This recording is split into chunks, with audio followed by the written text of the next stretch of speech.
The poem of the man God. The third year of the public life. Chapter 312. The beginning of the third year at Nazareth, while preparing for departure. 29th of October, 1945.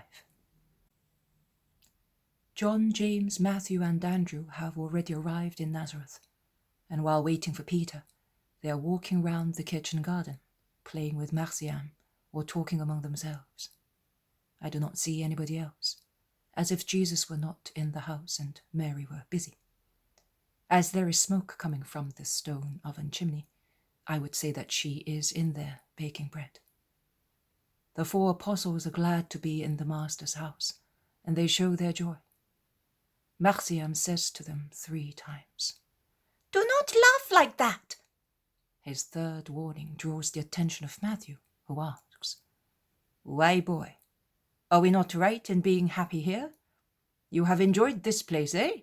We're enjoying it now." And Phillips him fondly on the cheek. Marciam looks at him very seriously, but he does not reply. Jesus comes in with his cousins, Judas and James, who greet their companions with much affection. They have been separated from them for many days. Mary of Alphaeus, flushed and covered with flour, looks out from the stone oven and smiles at her big boys. The last to arrive is the zealot, who says, "I have done everything, Master. Simon will be here shortly." "Which Simon? My brother or Simon of Jonah?" "Your brother, James. He is coming with the whole family to greet you." In fact, a few minutes later, knocking at the door and noisy chattering announced the arrival of the family of Simon of Alphaeus, who is the first to enter, holding by the hand a little boy about 8 years old. Behind him there is Salome, surrounded by her group of children. Mary of Alphaeus runs out of the stone oven and kisses her grandchildren, and is very happy to see them there. "So, are you leaving again?" asks Simon, while his children make friends with Marciam, who, I think, is familiar with only Alphaeus, the boy who has been cured. "Yes, it is time." "You will still have wet weather." "It does not matter. Springtime is approaching day by day." "Are you going to Capernaum?" "I will certainly go there as well, but not at once. I am now going round Galilee and beyond it." "I will come to see you when I hear that you are in Capernaum, and I will bring your mother and mine to you." "I will be grateful to you. For the time being, do not neglect her. She will be all alone. Bring your children here. They will not become corrupted here. You may be sure of that." Simon blushes at Jesus' allusion to his past thoughts, and because of an expressive look cast at him by his wife, who seems to be saying, "Do you hear that? It serves you right." But Simon changes the subject, saying, "Where is your mother?" "She's baking bread. She will soon be here." Simon's children, however, wait no longer, and they go to the stone oven following their grandmother. And the little girl, not much taller than Alphaeus, the boy who had been cured, comes out almost immediately, saying, "Mary is weeping. Why? Hey, Jesus, why is your mother weeping?" "Is she weeping? Oh dear, let me go to her," says Salome solicitously. And Jesus explains, "She is weeping because I am going away. But you will come and keep her company, will you not? She will teach you how to embroider and you will make her happy. Will you promise me?" "I will come too, now that my father lets me come," says Alphaeus, eating a hot bun which has just been given to him. But although the bun is so hot that he can hardly hold it with his fingers, I think it is ice cold compared to the heat suffered by Simon of Alphaeus, who blushes with shame at the words of his little boy. although it is a rather cold winter morning, with a northern breeze blowing away the clouds in the sky and making one's skin tingle. Simon is sweating profusely, as if it were summertime. But Jesus pretends not to notice it, and the apostles pretend they are interested in what Simon's children are saying. And so the incident is over. And Simon can collect himself and ask Jesus why all the apostles are not there. Simon of Jonah is about to arrive. The others will join me at the right moment. It has all been settled. All of them? Yes. Also Judas of Kerioth? Yes. Jesus, come with me for a moment, begs his cousin Simon. And once they have moved away towards the end of the kitchen garden, Simon asks, But do you really know who is Judas of Simon? He's an Israelite. Nothing more, nothing less. Oh, you are not going to tell me. He's on the point of getting excited and raising his voice. But Jesus calms him, interrupting him and laying a hand on his shoulder, saying, He is what prevailing ideas and those who approach him have made him. Because, for instance, if he had found an upright soul and an intelligent mind in everybody here, and he lays stress on the words, he would not have been anxious to sin. But he did not find them.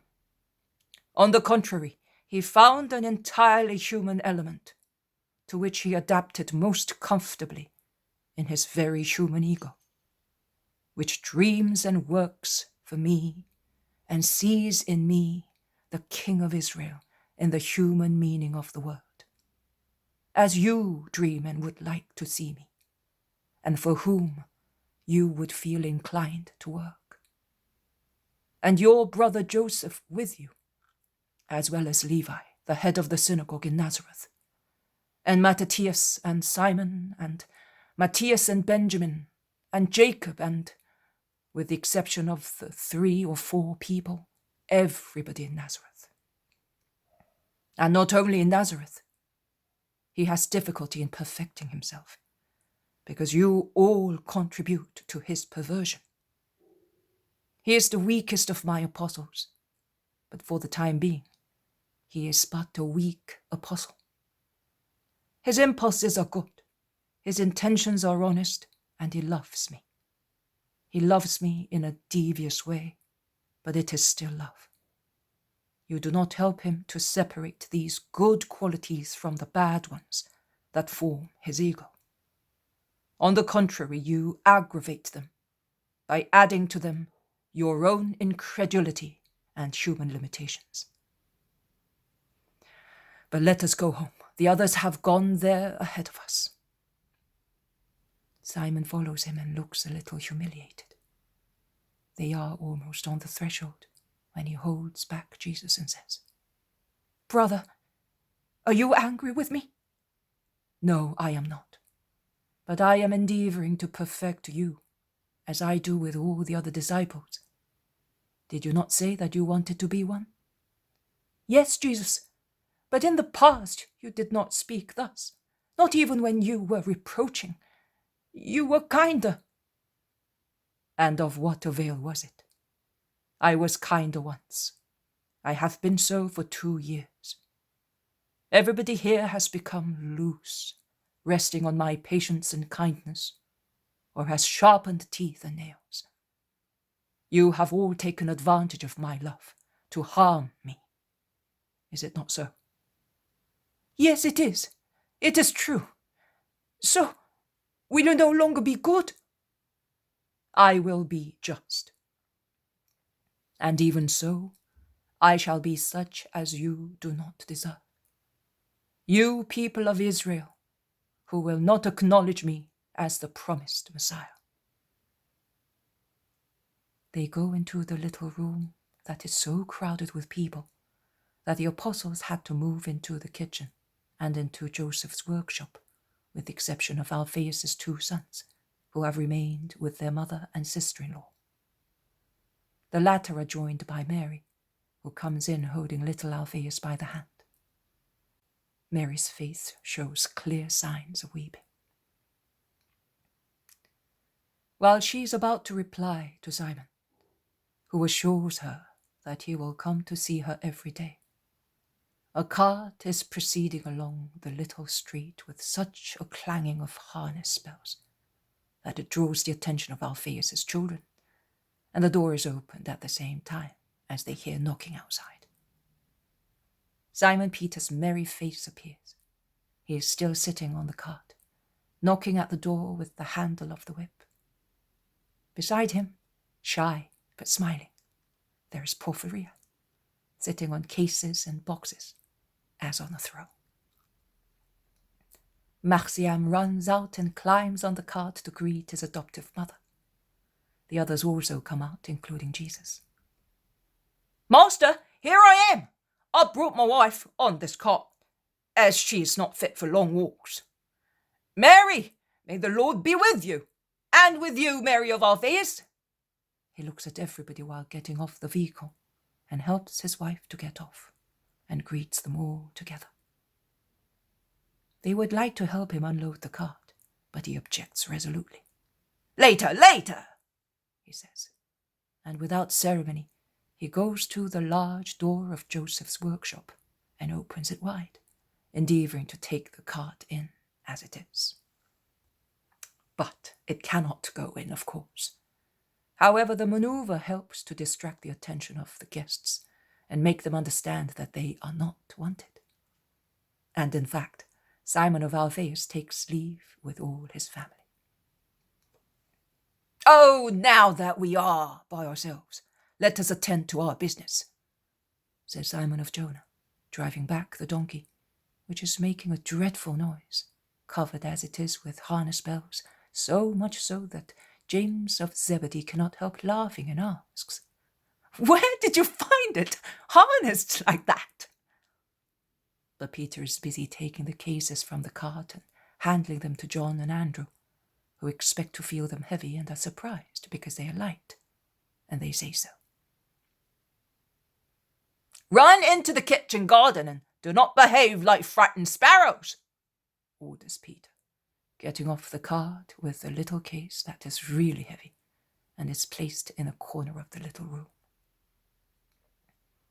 "And now the donkey and the cart. The donkey and the cart. Yes, that is the problem. And yet we must put everything inside." "Through the kitchen garden, Simon," says Mary in a low voice. "There is an opening in the fence at the end. You cannot see it because it is covered by branches, but it is there. Follow the path along the house between the house and our neighbour's kitchen garden, and I will come and show you where the passage is. Who is coming to remove the bramble covering it?" I am. They all run to the end of the kitchen garden, while Peter goes away with his noisy equipage, and Mary of Alphaeus closes the door. With a sickle, they clear the rustic railing and open a passage through which the donkey and cart come in. "Oh, well, and now let us take all this away. They have defended me." And Peter hastens to cut the strings which fasten the bells to the harness. "Why did you leave them on then?" asks Andrew. "So that everyone in Nazareth would hear me arrive. And it was a success. I am now taking them off, so that no one in Nazareth may hear us depart. And that is why I loaded the cart with empty cases. We will leave with full ones, and no one, should anybody see us, will be surprised seeing a woman sitting beside me on the cases. Our friend, the one who is far away from us just now, boasts that he has a good practical sense, but I have it too when I want." "Excuse me, brother, why is all this necessary?" asks Andrew, who has watered the donkey and taken it to the rustic wood store near the stone oven. "What? Don't you know? Master, do they not know yet?" "No, Simon, I was waiting for you. Come into the workshop, all of you. The women are all right where they are. You did the right thing in doing what you did, Simon of Jonah. They go into the workshop, while Porphyria with the boy and the 2 Marys remain in the house. I wanted you here because you must help me to send John and Syntyche away, very far away. I decided so at the Feast of the Tabernacles. You have clearly seen that it was not possible to keep them with us. Neither can we keep them here without risking their peace. As usual, Lazarus of Bethany is helping me in this plan. They have already been informed. Simon Peter was told a few days ago. You are being informed now. We are leaving Nazareth tonight, even if it should rain or be windy instead of moonlight of the first quarter. We should have left already, but I suppose that Simon of Jonah must have had difficulties in finding transport. I did indeed. I was almost giving up hope. But at long last I got it from a slimy Greek in Tiberias, and it will be useful. Yes, it will be very useful, particularly for John of Endor. Where is he? I've not seen him, asks Peter. In his room with Syntyche. And how did he take it? Asks Peter again. Very sorrowfully, also the woman. And you as well, master. Your forehead is furrowed with a wrinkle which was not there before, and your eyes are sad and severe, remarks John. It is true, I am deeply grieved. But let us speak of what we have to do. Listen to me carefully, because we shall have to part. We will leave this evening, halfway through the first watch. We shall leave like people who run away, because they are guilty. But we are not going away to do anything wrong. Neither are we escaping because we have done it. We are going away to prevent other people from harming those who would not be strong enough to bear it. So, we are leaving. We will go via Sepphoris. We will stop in a house halfway, and then leave at dawn. It is a house with many porches for animals. There are shepherds there who are friends of Isaac. I know them. They will give me hospitality without asking any questions. Then we must reach Jphthahel by evening and rest there. Do you think the donkey will be able to do it? Certainly. That crafty Greek made me pay for it, but he gave me a good strong animal. Very good. The following morning we will go to Ptolemy, and we will part there. Under the guidance of Peter, who is your head, and whom you must obey unconditionally, you will go to Tyre by sea. You will find a ship there sailing to Antioch. You will go on board and give this letter to the owner of the ship. The letter is from Lazarus of Theophilus. You will be believed to be his servants, sent to his land at Antioch, or rather, to his garden at Antagonia. And you are to be such to everybody. Be careful, serious, wise, and quiet. When you arrive at Antioch, go at once to Philip, Lazarus' steward, and give him this letter. Master, he knows me, says the zealot. Very well. But how can he believe that I am a servant? In the case of Philip, it is not necessary. He knows that he has to receive and give hospitality to true friends of Lazarus's and help them in every way. That is written in the letter. You have taken them there, nothing else. He calls you his dear friends from Palestine, and that is what you are, united by faith and by the action that you are accomplishing. You will rest there until the ship sails again for Tyre, after the unloading and loading operations are completed. From Tyre you will come by boat to Ptolemy and join me at Achzib." "Why do you not come with us, Lord?" asks John with a sigh. "Because I am staying to pray for you, and particularly for those two poor people. I am staying to pray. And my 3rd year of public life begins. It begins with a very sad departure, like the first and second ones. It begins with a great prayer and penance, as the first one did, because this year has the sorrowful hardships of the first year, and even more. I was then preparing to convert the world. I am now preparing for a wider and more powerful action. But listen to me carefully, and bear in mind that if in the first year I was the man-master, the wise man, who invites to wisdom with perfect humanity and intellectual perfection, and in the second I was the saviour and friend, the merciful master who passes by, receiving, forgiving, pitying, bearing. In the 3rd year, I will be the Redeemer, God and King, the just man.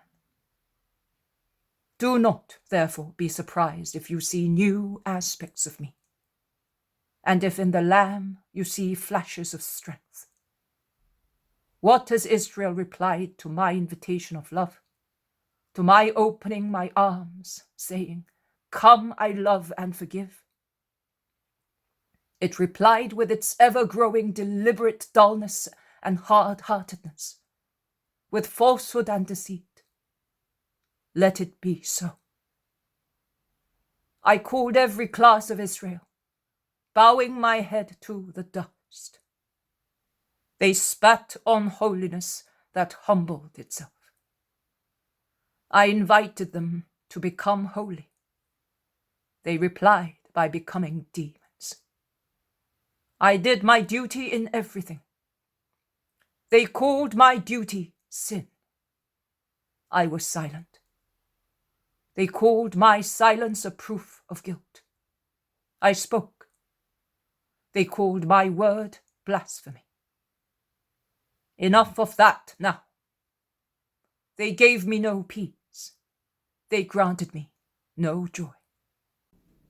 And my joy consisted in bringing up in the life of the Spirit the newborn to grace. They lie in wait for them, and I have to tear them from my chest, causing them and myself the grief of parents and children torn from one another, in order to save them from evil-minded Israel. They, the mighty ones in Israel, who call themselves sanctifiers and boast of being so, prevent me, would like to prevent me from saving souls and from taking delight in those I have saved. I have now had for many months Levi a publican as a friend and at my service, and the world can see whether Matthew is scandal or emulation. But the charge stands, and it will stand for Mary of Lazarus, and for all the others I will save. That is enough. I will go my way, which is more and more difficult and wet with tears. I am going. Not one of my tears will fall in vain. They cry to my Father. And later, a much more powerful humor will cry, I am going.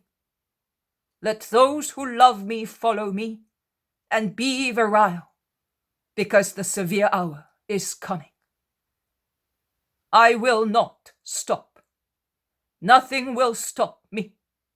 Neither will they stop. But woe betide them. Woe to them. Woe to those for whom love becomes justice. The sign of the new time will be of severe justice for all those who are obstinate in their sin against the words of the Lord and the action of the word of the Lord. Jesus seems a punishing archangel. His eyes are so bright that I would say that they are like flames against a smoky wall. Even his voice seems to be bright, as it has shrill tones of bronze and silver, struck violently. The 8 apostles have turned pale, and have almost become small for fear. Jesus looks at them, full of pity and love. He says, I am not referring to you, my friends. These threats are not for you. You are my apostles, and I chose you. His voice has become kind and deep. He concludes, let us go into the house. Let us make the 2 persecuted disciples feel that we love them more than ourselves. And I would remind you that they believe they are leaving to prepare my way in Antioch. Come.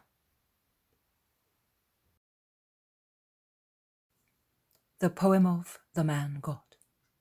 The 3rd year of the public life. Chapter 313. Departure from Nazareth. 30th of October, 1945. It is evening. Another farewell evening for the little house in Nazareth and its inhabitants. Another supper during which grief makes people silent and unwilling to eat. Jesus, John, Syntyche, Peter, John, Simon and Matthew are sitting at the table. It was not possible for the others to sit there. The table in Nazareth is so small. It was made just for a small family of honest people, who, at most, can invite to sit at it a pilgrim or an afflicted person, to give them refreshment of love rather than of food. Marciam might have been able to sit at it tonight, as he is a very thin boy and takes up little room. But Marciam is very serious and silent, and is eating in a corner, sitting on a little stool at the feet of Porphyria, whom Mary has sat on the seat of her loom, and who, meek and reserved as she is eating the food which they have given her, looking with eyes full of pity at the 2 about to depart, who endeavour to swallow with their food their lowered heads to conceal their faces reddened by weeping. The others, that is, the 2 sons of Alphaeus, Andrew and James of Zebedee, have settled in the kitchen, near a kind of kneading trough, but they can be seen through the open door. The Blessed Virgin and Mary of Alphaeus come and go, serving this one and that one, with motherly care, although they are worried and sad.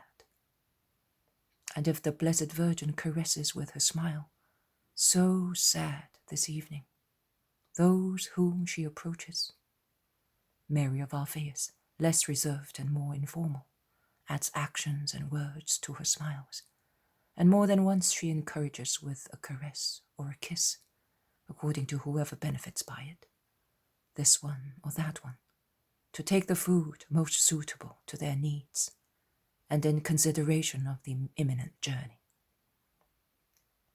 I think that out of loving pity for John, who is exhausted and has become even thinner during the days of expectation, she would give herself as food to him, so anxious she is to convince him he should eat this or that dish, the flavour and beneficial properties of which she praises.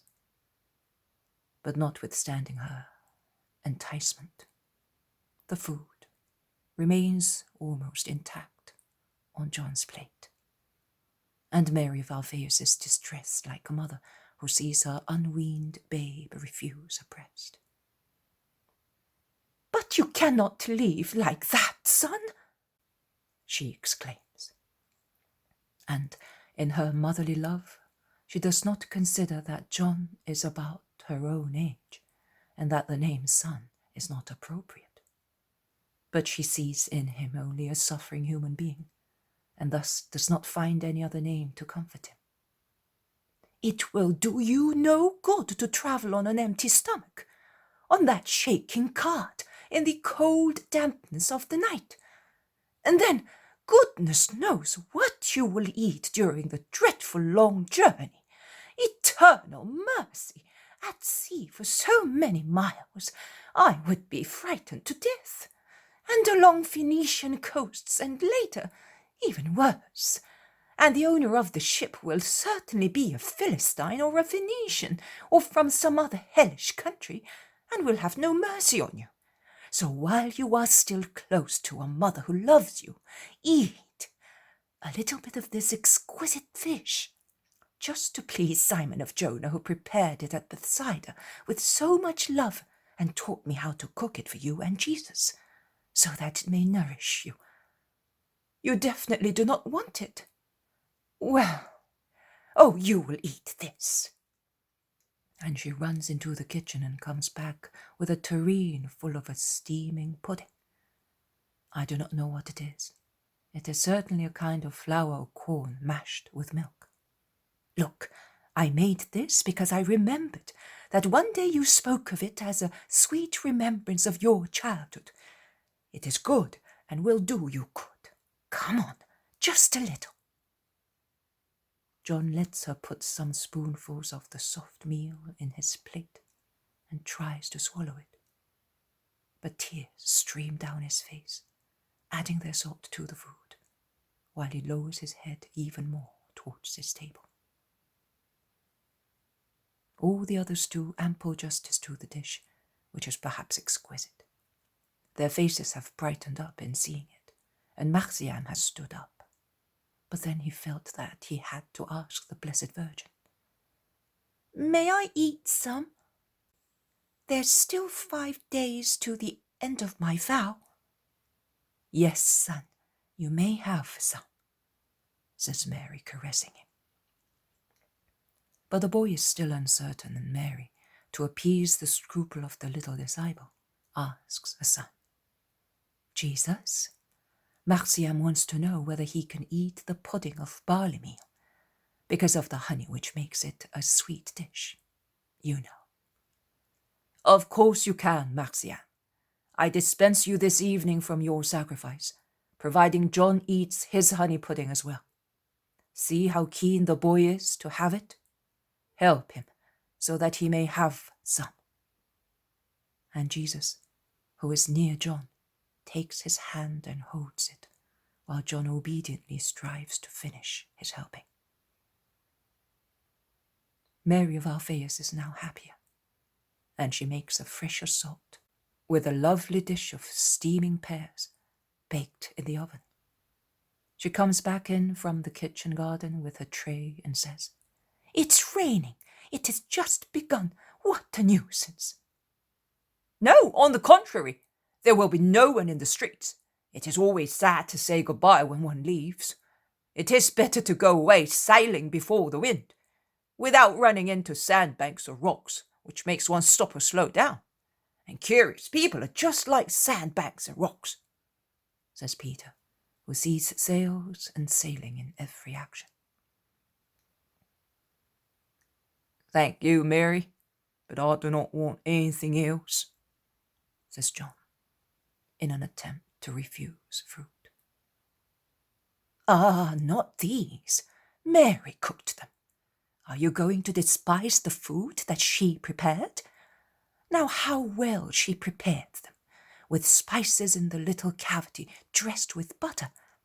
They are food fit for a king, a julep. She got brown herself standing near the fire to glaze them like that. And they are good for your throat and your cough. They warm and cure you. Mary, tell him how they helped my Alphaeus when he was ill. But he wanted you to cook them. Of course, your hands are holy and bestow health. The food that you prepare is blessed indeed. My Alphaeus was calmer after eating your pears. He breathed more freely. My poor husband. And Mary takes advantage of her recollection to be able to weep at last and go out to weep.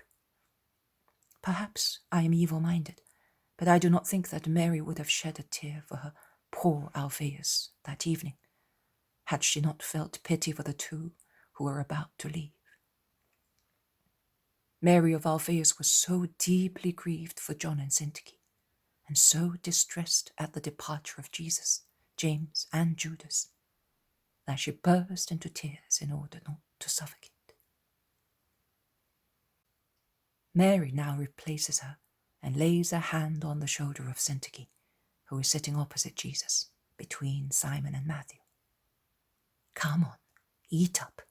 Are you going to leave and let me worry also because you have gone away on almost empty stomachs?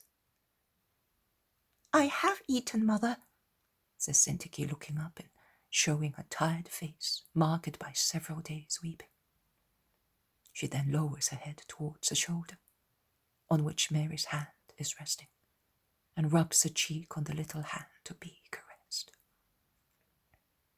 With her other hand, Mary caresses her hair and draws towards herself the head of Syntyche, whose face now rests on her breast. Eat, John. It will really do you good. You must not get cold.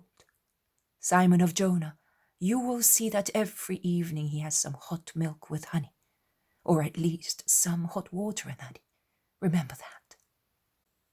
I will see to that as well, Mother. You may rest assured, says Syntyche. I am sure, in fact, but you will do that when you are settled in Antioch. Simon of Jonah will see to it for the time being. And remember, Simon, to give him much olive oil. That is why I gave you the little oil jar. Watch that it does not get broken. And if you see that he has difficulty in breathing, do as I told you, using the other little vase of balm.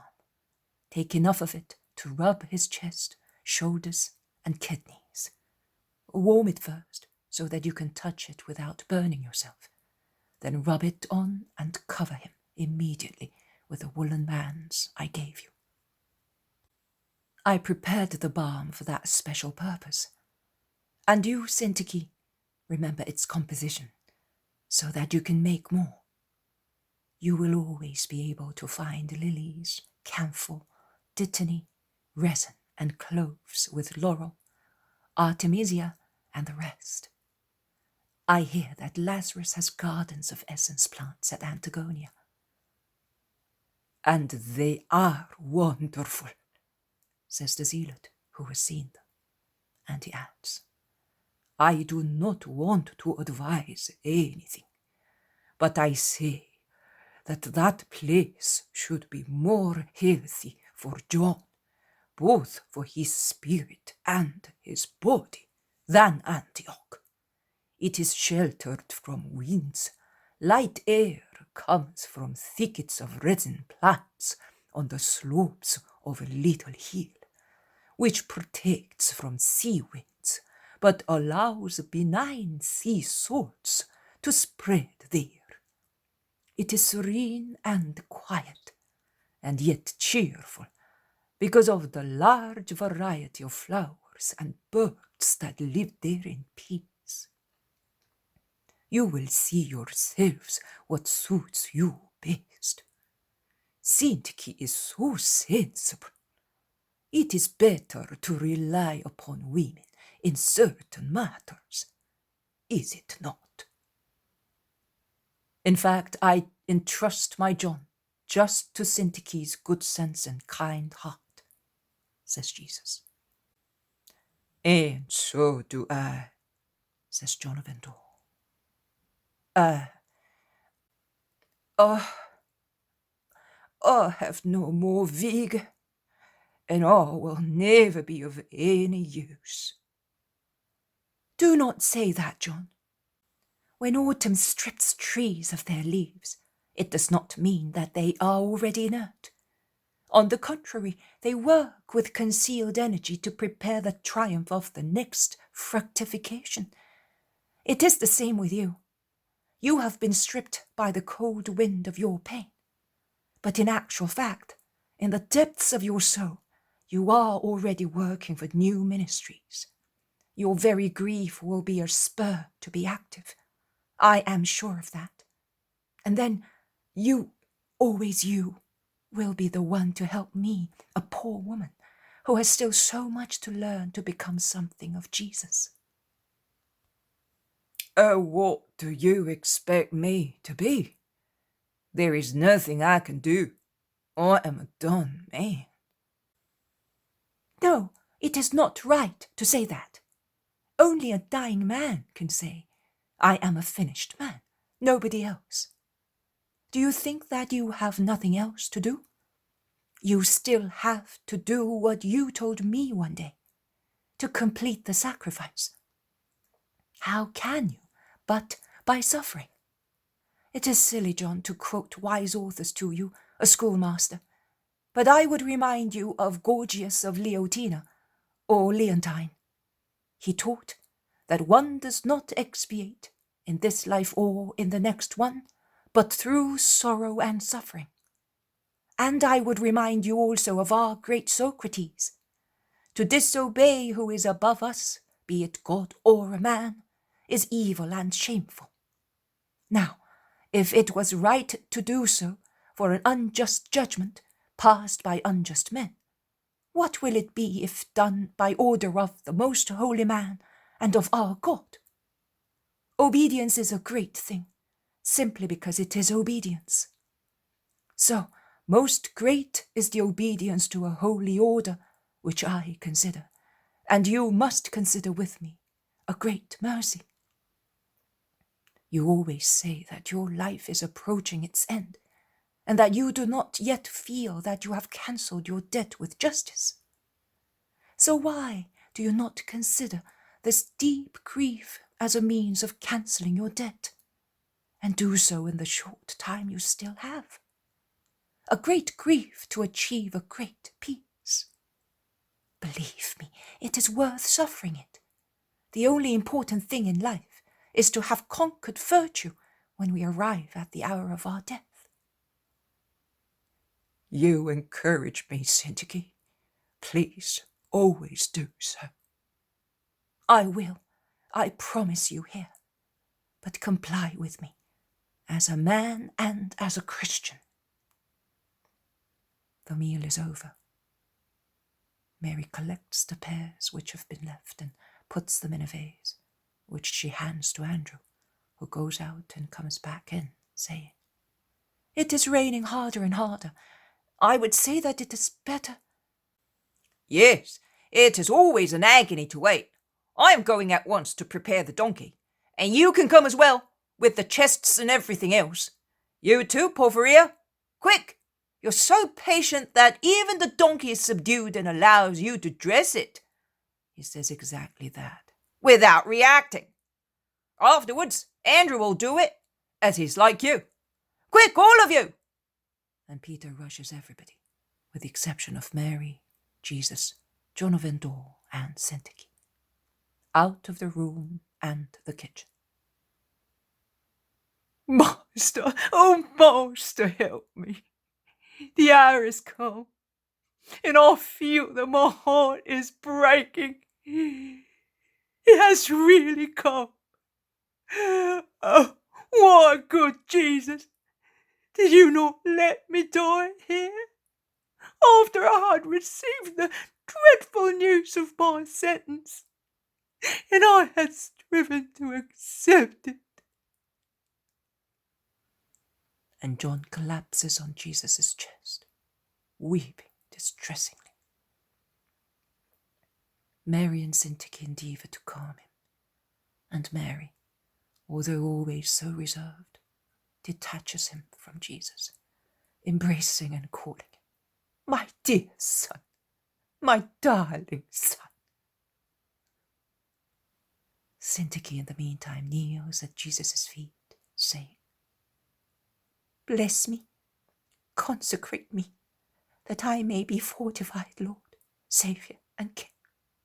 I, here, in the presence of your mother, swear and profess that I will follow your doctrine and serve you until I breathe my last. I swear and profess that I will devote myself to your doctrine and its followers for your sake, my Master and Saviour. I swear and profess that there will be no other purpose in my life, and that everything that is world and flesh is definitely dead, as far as I am concerned. Whilst, with the help of God and of the prayers of your mother, I hope to defeat the demon so that he may not lead me into error, and I may not be condemned at the hour of your judgment. I swear and profess that allurements and threats will not bend me, and I will remember everything, unless God allows otherwise. But I hope in him, and I believe in his bounty, whereby I am sure that he will not leave me at the mercy of obscure powers stronger than my own. Consecrate your servant, O Lord, that she may be protected from the snares of every enemy. Jesus lays his hands on her head, as also priests do, and prays over her. Mary leads John beside Zacchie and makes him kneel, saying, Bless this one too, son, that he may serve you with holiness and peace. And Jesus repeats the gesture on the lowered head of poor John. He then lifts him and makes Zacchie stand up, and putting their hands in the hands of Mary, he says, And let her be the last one to caress you here. And he goes out quickly. I do not know where. Mother, goodbye. I will never forget these days, moans John. Neither will I forget you, dear son. I too, mother. Goodbye. Let me kiss you once more. Oh, after so many years, I had satisfied my desire for maternal kisses, but no longer now. Zacchie weeps in the arms of Mary, who kisses her. John sobs unreservedly. Mary embraces him also. She now has both of them in her arms, the true mother of Christians. And with her most pure lips, she touches John's wrinkled face lightly. A chaste, but so loving kiss. And with her kiss, there are tears of the Blessed Virgin on the emaciated cheek. Peter comes in. It's ready. Come on. And he cannot say anything else, because he is deeply moved. Marciam, who follows his father like a shadow, clings onto Zacchie's neck and kisses her. He then embraces John and kisses him repeatedly, but he is weeping as well. They go out. Mary's holding Zacchie by the hand, and John has taken Marciam's. Our mantles, says Zacchie, and she makes the gesture of going back to the house. They're here. Quick, take them. Peter feigns coarseness, as he does not want to show that he's moved. But with the back of his hand he wipes off his tears, standing behind the two who are enveloping themselves in the mantles. Over there, beyond the hedge, the little swinging lamp of the cart gives a yellowish light in the dark air. The rain rustles among the olive leaves and resounds in the fountain full of water. A dove, awakened by the light of the lamps, which the apostles are shielding under their mantles, holding them low to illuminate the paths full of puddles, is cooing lamentingly. Jesus is already near the cart, over which a blanket has been spread to act as a roof. Come on, quick! It's raining hard, urges Peter. And while James of Zebedee replaces Porphyria at the bridle, Peter, without ceremony, lifts Syntyche off the ground and puts her on the cart, and with greater speed he grasps John of Endor and throws him on. He gets on himself and gives the poor donkey such a strong blow with the whip that it bounces forward, almost running over James. And Peter insists until they are on the main road, a good distance from the houses. A last farewell cry reaches the persons who are leaving, and weep unreservedly. Peter stops the donkey outside Nazareth, waiting for Jesus and the others, who soon join him, walking fast in the increasing rain. They take a road among the vegetable gardens to go again to the north of the town without crossing it. But Nazareth is dark and asleep in the ice-cold rain of a winter night. And I think that the noise of the donkey's hooves, hardly audible on the wet, beaten ground, cannot be heard even by those who are awake. The group proceeds in dead silence. Only the sobs of the two can be heard, mingled with the sound of rain on olive leaves. The poem of the man God, the third year of the public life. Chapter 314. Towards Jphthahel. 31st of October, 1945. It must have rained all night, but at dawn a dry wind has blown the clouds southwards beyond the hills of Nazareth. Thus a timid winter sun dares to peep out and light with its beam a diamond of every olive leaf. But they are gala dresses which the olive trees soon lose, because the wind shakes them off the leaves, which seem to be weeping diamond chips, which get lost among the dewy grass or on the muddy road. Peter is preparing the cart and donkey with the help of James and Andrew. The others have not appeared as yet, but they soon come out, one after the other, from a kitchen, probably, because they say to the three who are outside, "You can go now and have something to eat." And they go and come out shortly afterwards with Jesus. "I have put the cover on again because of the wind," explains Peter.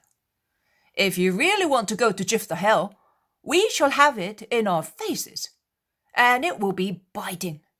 I do not understand why we do not take the direct road to Sycamnon, and then the one along the coast. It is longer, but not so hard. Did you hear what the shepherd said? The man I encouraged to speak. He said, 'Jotapata in the winter months is isolated. There is only one road to go there, but it is not possible to go there with lambs. You cannot carry anything on your shoulders because there are passes where you proceed more with your hands than with your feet, and lambs cannot swim. There are 2 rivers, which are often in flood, and the very road is a torrent that flows on a rocky bed. I go there after the tabernacles and in full spring, and I do good business because they buy supplies for months.' That is what he said. And we, with this thing," and he kicks the wheel of the cart, "and with this donkey, bah!" The direct road from Sepphoris to Sycamnon is better, but it is very busy. Remember that we must not leave traces of John. The master is right, and we may find Isaac with some disciples at Sycamnon in any case," says the zealot. "Let us go then." "I am going to call those 2, says Andrew. And while he does so, Jesus takes leave of an old woman and a boy who are coming out of a sheepfold with buckets of milk. Also some bearded shepherds arrive, and Jesus thanks them for the hospitality given to him during the rainy night. John and Syntyche are already in the cart, which set out along the road, driven by Peter. Jesus, with the zealot and Matthew at his sides, and followed by Andrew, James, John, and the 2 sons of Alphaeus, quickens his steps to reach it. The wind bites their faces and swells their mantles. The cover stretched over the arches of the cart snaps like a sail, notwithstanding the rain of the night has made it heavy. Never mind, it will soon dry, moans Peter, looking at it. Providing the lungs of that poor man do not dry up. Wait, Simon of Jonah, this is what you do. And he stops the donkey, takes his mantle off, gets on the cart and envelops John carefully in it. Why, I already have one. Because, pulling the donkey, I am already as warm as I would be in a bread oven, and I am used to being naked on the boat, particularly when there's a storm. The coat spurs me, and I am quicker. Come on, make sure you're well covered. Mary made so many recommendations to me in Nazareth that if you were taken ill, I would not be able to face her any longer. He gets off the cart, takes the bridle again and spurs the donkey. But he soon has to call his brother and also James to help the donkey get out of a muddy spot in which a wheel had sunk. And they proceed, pushing the cart in turns to help the donkey that digs its strong feet in the mire and draws the cart. The poor animal is panting and puffing with fatigue and greediness, because Peter entices it to move on by offering it bits of bread and cores of apples, which, however, he lets it have only when they stop for a moment. You are cheating, Simon of Jonah, says Matthew jokingly after watching Peter's manoeuvring. No! I am getting it to do its duty, and I am doing it kindly. If I did not do that, I would have to use the whip, and I do not like that. I do not strike my boat when she is wayward, although she is of wood. Why should I flog the donkey, which is flesh? This is my boat now. It is in water. It is indeed. So I'm dealing with it as I deal with my boat. I'm not Doris, you know. I wanted to name it Doris before I bought it. Then I heard its name, and I liked it, so I did not change it. What is its name? They ask curiously. Guess. And Peter laughs through his beard. The strangest names are mentioned, including those of the fiercest Pharisees and Sadducees, etc., etc. But Peter always shakes his head. They give up. Antonius is its name. Isn't it a beautiful name? The cursed Roman! Obviously also the Greek who sold me the donkey must have had a grudge against Antonius. They all laugh while John of Endor explains. He is probably one from whom money was extorted after Caesar's death. Is he old? He is about 70 and must have done all kinds of jobs. He now owns a hotel at Tiberias. They are at the crossroads of Sepphoris with the Nazareth Ptolemy, Nazareth Zacchie, Nazareth Jotapata roads. I would point out that they pronounce J as a very soft G. On the consular milestone, there are the 3 indications of Ptolemy, Zacchie, Jotapata. Are we going to Sepphoris, master? It is quite useless. Let us go to Jphthahel without stopping. We shall eat something while walking. We must be there before evening. They proceed and cross 2 little torrents in flood and begin to climb the slopes of a range of hills lying south-northwards, with a large steep mass to the north stretching eastwards. Jphthahel is over there, says Jesus. I cannot see anything, remarks Peter. It is to the north. The coast is very steep in our direction, as well as to the east and the west. So we must go right round all that mountain? No, there is a road at the foot of the highest mountain in the valley. It is a shortcut, but the road is very steep. Have you been there? No, but I know. the road is steep indeed, so much so that when they arrive there, they are frightened. Night seems to fall all at once. So dark it is at the bottom of the valley, which is so horrifying and precipitous that it reminds me of the Dantesque Malebolge. It is a road cut in the rock, so steep that it almost ascends in steps, a narrow, wild road, enclosed between a furious torrent and an even more rugged mountainside that becomes steeper as one proceeds northwards. If the light increases little by little as one ascends higher, fatigue also increases, and in fact they unload the cart of personal baggage, and Zacchie also gets off to make the cart as light as possible. John of Endor, who after his few words has not opened his mouth but to cough, would like to get off as well, but they do not let him, and he remains where he is, while all the others push or pull cart and donkey, sweating at each gradient of the road. But no one complains. On the contrary, they all pretend to be satisfied with the exercise in order not to embarrass the two disciples for whom they do it, and who have more than once expressed their regret for so much work. The road turns at a right angle, then there is another corner, a shorter one, which ends in a town perched on such a steep slope that, as John of Zebedee says, it seems on the point of sliding down to the valley with its houses. It is instead very solid, all one with the rock. Like Ramoth, then, says Zacchie, who remembers the place. Even more. The rock here is part of the houses, not just their foundation. It reminds one more of Gamala. Do you remember it? Yes, and we remember those pigs as well, says Andrew. It was from there that we departed to go to Tyre, the Tabor and Endor, says Simon Zealot. It is my fate to let you have painful recollections and hard work, says John of Endor with a sigh. Never! You have given us faithful friendship and nothing else, my friend, says Judas of Alphaeus impulsively, and everybody joins him to confirm his statement. And yet I have not been loved. No one tells me, but I can meditate and put together various facts as in a picture. This departure was not foreseen, and it was not a spontaneous decision.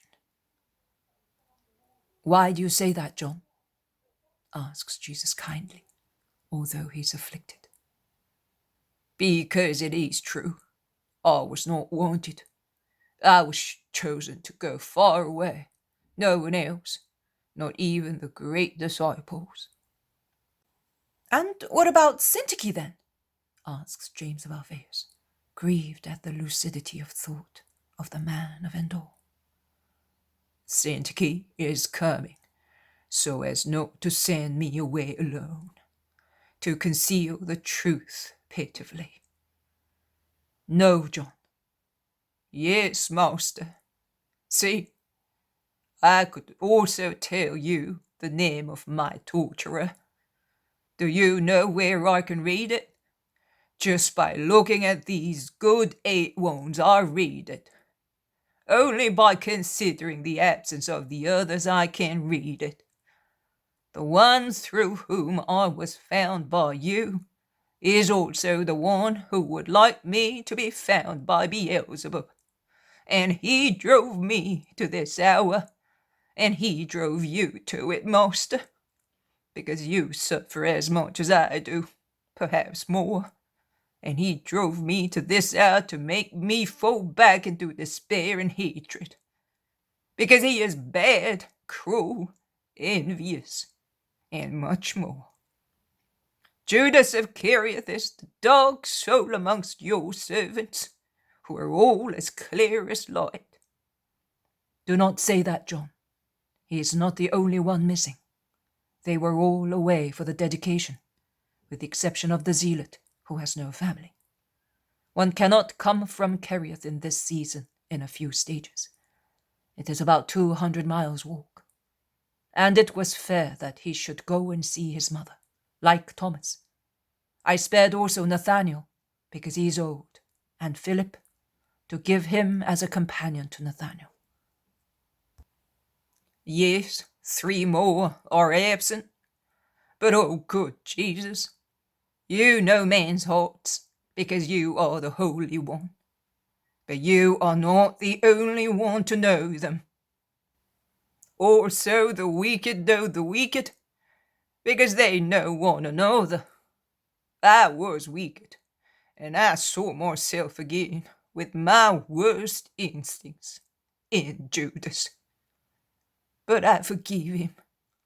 For one reason only I forgive him, for sending me to die so far away. Because it was just through him that I came to you. And may God forgive him for the rest, for all the rest. Jesus does not deny. He is silent. The apostles look at one another while pushing the cart on the slippery road. It is almost night when they reach the town, where unknown amongst unknown people. They put up at a hotel situated on the southern end of the hotel. It is on the brink of a gorge, which makes one giddy looking down, as it's so steep and deep. At the bottom, a noise and nothing else in the shadow of peace, already in the valley, where a torrent roars.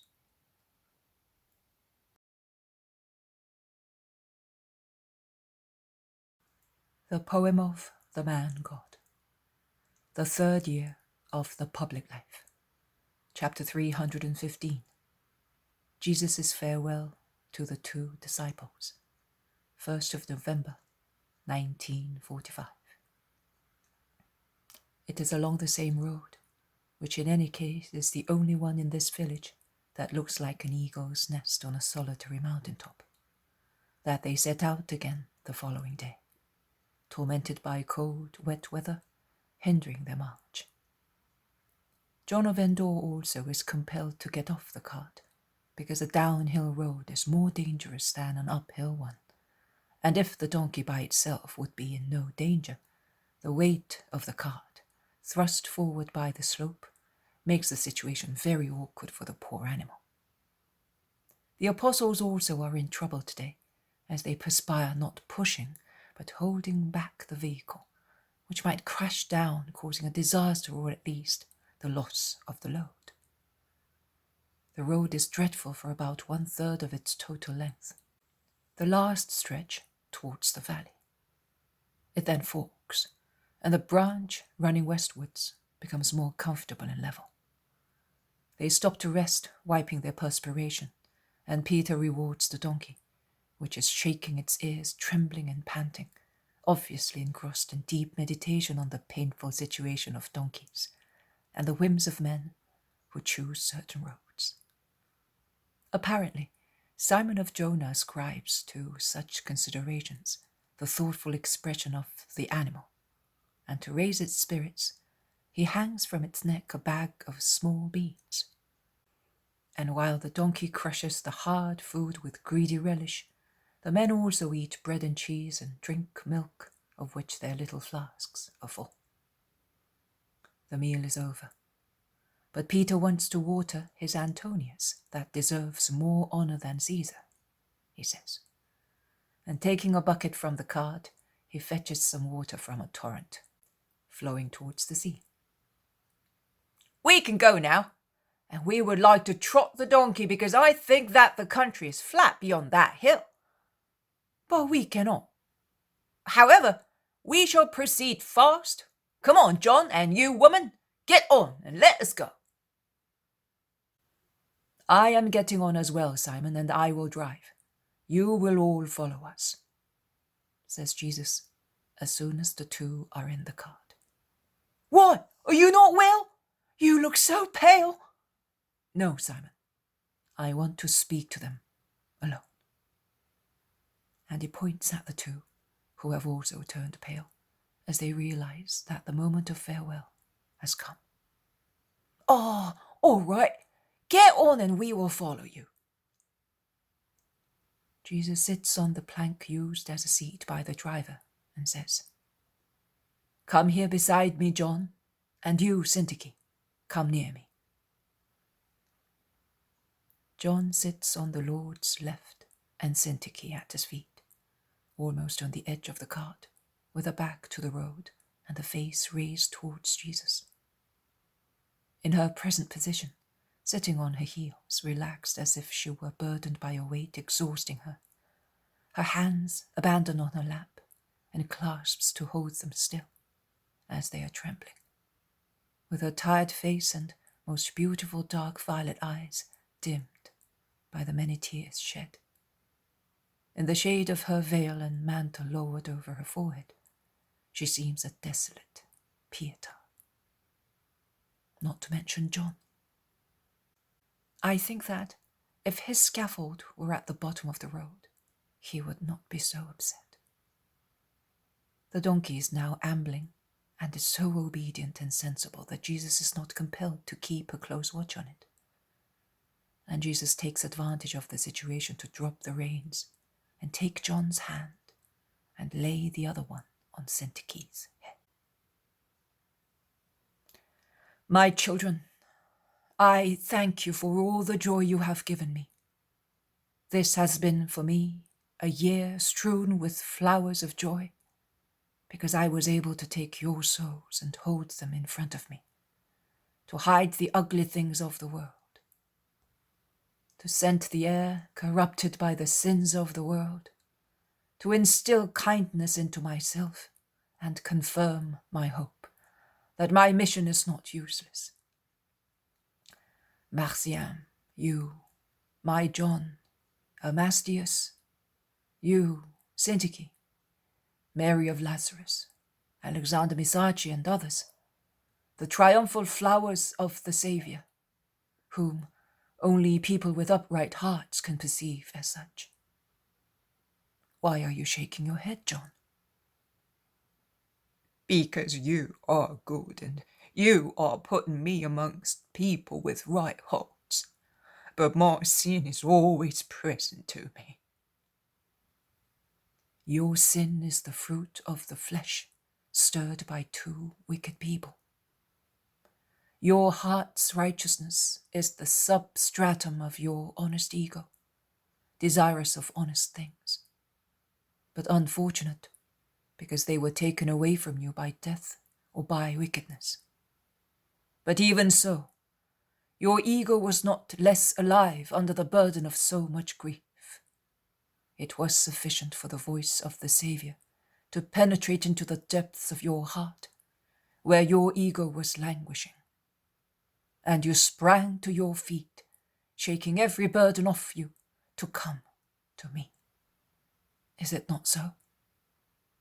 So you are righteous of heart. More, much more than others who do not have your sin, but have many worse ones, because they were premeditated and stubbornly preserved alive. May you, therefore, you, the flowers of my triumph as Saviour, be blessed. In this dull, hostile world, which sates the Saviour with bitterness and disgust, you have represented love. Thank you. In the most grievous hours of this year, I bore you in mind to be comforted and supported. In the more grievous ones, which I am to suffer, I will bear you even more in mind, until my death. And you will be with me forever, I promise you.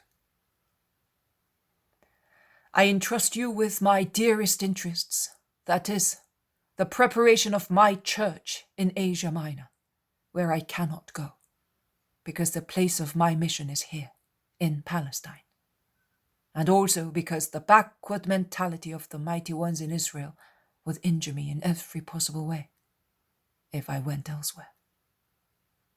I wish I had more Johns and more Syntyches for other countries, so that my apostles would find the soil ready ploughed to spread the seed in the hour to come.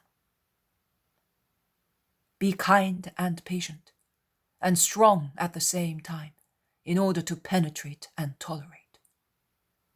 You will come across dullness and mockery. Do not let that discourage you. Say, we are eating the same bread and drinking the same chalice as our Jesus is. You are not worth more than your master, and you cannot expect to have a better lot. This is the greatest fortune, to share the lot of the master. I give you one order only. Do not be disheartened. Do not endeavor to give yourselves an answer to why you have been sent away. You are not being sent into exile, as John is inclined to think. Nay, you are being placed on the threshold of your fatherland before everybody else, because you are perfected servants, as no one else is.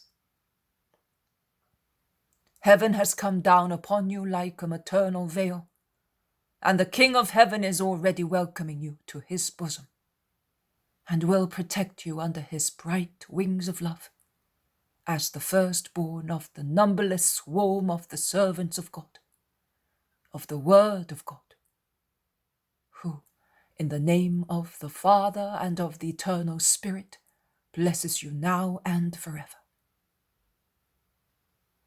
And pray for me, the Son of Man, who is going towards all the tortures of the Redeemer. Oh, my humanity is about to be crushed by the most bitter experience. Pray for me. I will need your prayers. They will be caresses. They will be professions of love. They will help me, that I may not go to the extent of saying, the whole of mankind is made of demons. Goodbye, John. Kiss me goodbye. Do not weep. I would have kept you with me at the cost of tearing bits of flesh off my body, had I not seen all the good that this separation will bring about, both for you and for me. Eternal good. Goodbye, Syntyche. Yes, you may kiss my hands. But bear in mind that if the difference of sex prevents me from kissing you as a sister, I give my brotherly kiss to your soul. And let your souls wait for me. I will come. I will be close to your work and to your souls. I certainly will, because if my love for man has closed my divine nature in mortal flesh, it did not limit its freedom. And as God, I am free to go to those who deserve to have God with them. Goodbye, my children. The Lord is with you. And he tears himself away from the convulsive grip of John, who has grasped his shoulders, and of Syntyche, who was clinging to his knees. And he jumps from the cart, waving goodbye to his apostles. Running away along the road, he came as fast as a chased deer. The donkey has stopped, feeling that the reins, which were previously on Jesus' knees, had dropped completely. The 8 astonished apostles have so stopped, and are looking at the master, who is moving farther and farther away. He was weeping, whispers John. And he was as pale as a dead body, whispers James of Alphaeus. He has not even taken his sack. There it is on the cart, remarks the other James. And what will he do now? Asks Matthew. Judas of Alphaeus shouts at the top of his powerful voice, Jesus! Jesus! Jesus! The echo of the hills replies far away, Jesus, Jesus, Jesus. but the green trees at the bend of the road conceal the master, who does not even look back to see who is calling him. He is gone. All we can do is to go as well, says Peter desolately, getting on the cart and taking the reins to spur the donkey.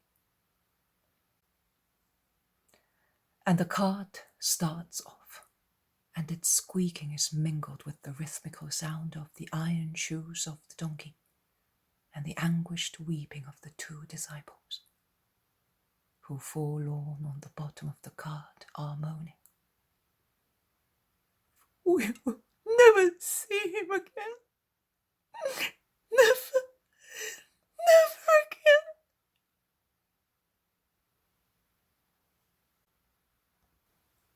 The poem of The Man God, the third year of the public life. Chapter 316. Jesus' sorrow, prayer, and penance. 2nd of November, 1945. Jesus is once again at the foot of the massive height on which Jphthahel is built. But he is not on the main road, let us call it so, or mule track, along which the cart came. He is instead on a little footpath fit for ibexes, so steep it is, strewn with large stone splinters and deep crevices, and seemed to be stuck onto the mountainside.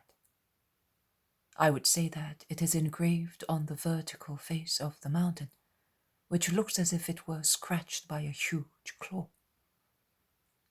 At its edge there is a precipice, a sheer, deep drop, at the bottom of which an angry torrent foams along. To slip there means to fall hopelessly, bouncing from one bush to another of bramble or other wild plant, which have grown between the crevices of the rocks, I do not know how, as they have not come up vertically, as is normal with plants, but obliquely and even horizontally, compelled by their ubication. To slip there means to be torn to pieces by the thorns of such plants, or to have one's back broken by the impact on rigid tree trunks protruding over the abyss. To slip there means to be lacerated by the sharp-edged stones sticking out from the face of the precipice. To slip there means to drop bleeding and in pieces to the foamy water of the angry torrent and be drowned, and lie submerged on a bed of pointed rocks and be lashed by the impetuous water. And yet, Jesus is walking along that path, that scratch in the rock, which is even more dangerous because of the dampness that is rising, steaming from the torrent, or drops from the overhanging surface and from the plants growing on that vertical face, which I would say is lightly concave. He proceeds slowly, cautiously, watching each step on the sharp stones, some of which are wobbly. At times, he is compelled to squeeze against the mountain side when the path narrows, and to pass over some particularly dangerous spots, he has to get hold of branches hanging from the rocks. He goes round the western side thus and reaches the southern one, where the mountain, after a perpendicular drop from the summit, becomes more concave than elsewhere, allowing the path thus to widen a little, but reducing its height, so that Jesus now and again must lower his head to avoid knocking it against the rocks. Perhaps he intends to stop there, where the path ends abruptly because of a landslide. But when he sees that under the cliff there is a cave, a fissure in the mountain rather than a cave, he lets himself down among the fallen stones. He goes in. There is a cleft at first, then a large grotto inside, as if the mountain had been hollowed out a long time ago by man, for some unknown reason. One can clearly see that the natural curves of the rock have been enlarged by man, who on the side opposite the entrance opened a narrow corridor, at the end of which there is a streak of light, and remote forests can be seen, which proves that the corridor cuts through the mountain spur from the southern side to the eastern one. Jesus slips into the narrow, semi-dark tunnel and goes along it until he reaches its opening, which is above the road on which he came with the apostles and the cart to go up to Jphthahel. The mountains surrounding the Lake of Galilee are in front of him. Beyond the valley, and to the northeast, the great Hermon shines in its snowy mantle. Rough steps have been dug on the mountainside, which is not so steep here, neither upwards nor downwards, and the steps lead to the mule track, which is in the valley, and also to the mountaintop, where is Jphthahel. Jesus is satisfied with his exploration. He goes back into the large cave and looks for a sheltered place, where he heaps up dry leaves that the wind has blown inside. A very poor pallet, a thin layer of dry leaves laid between his body and the bare, icy soil. He drops on it and remains inert, lying with his hands under his head, staring at the rocky vault, absorbed.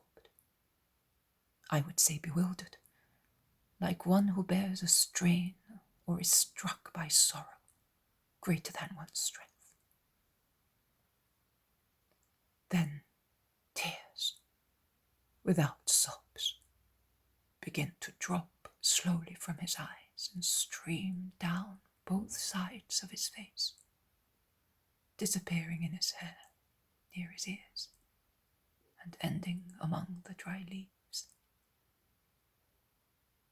He weeps thus for a long time, without speaking or moving.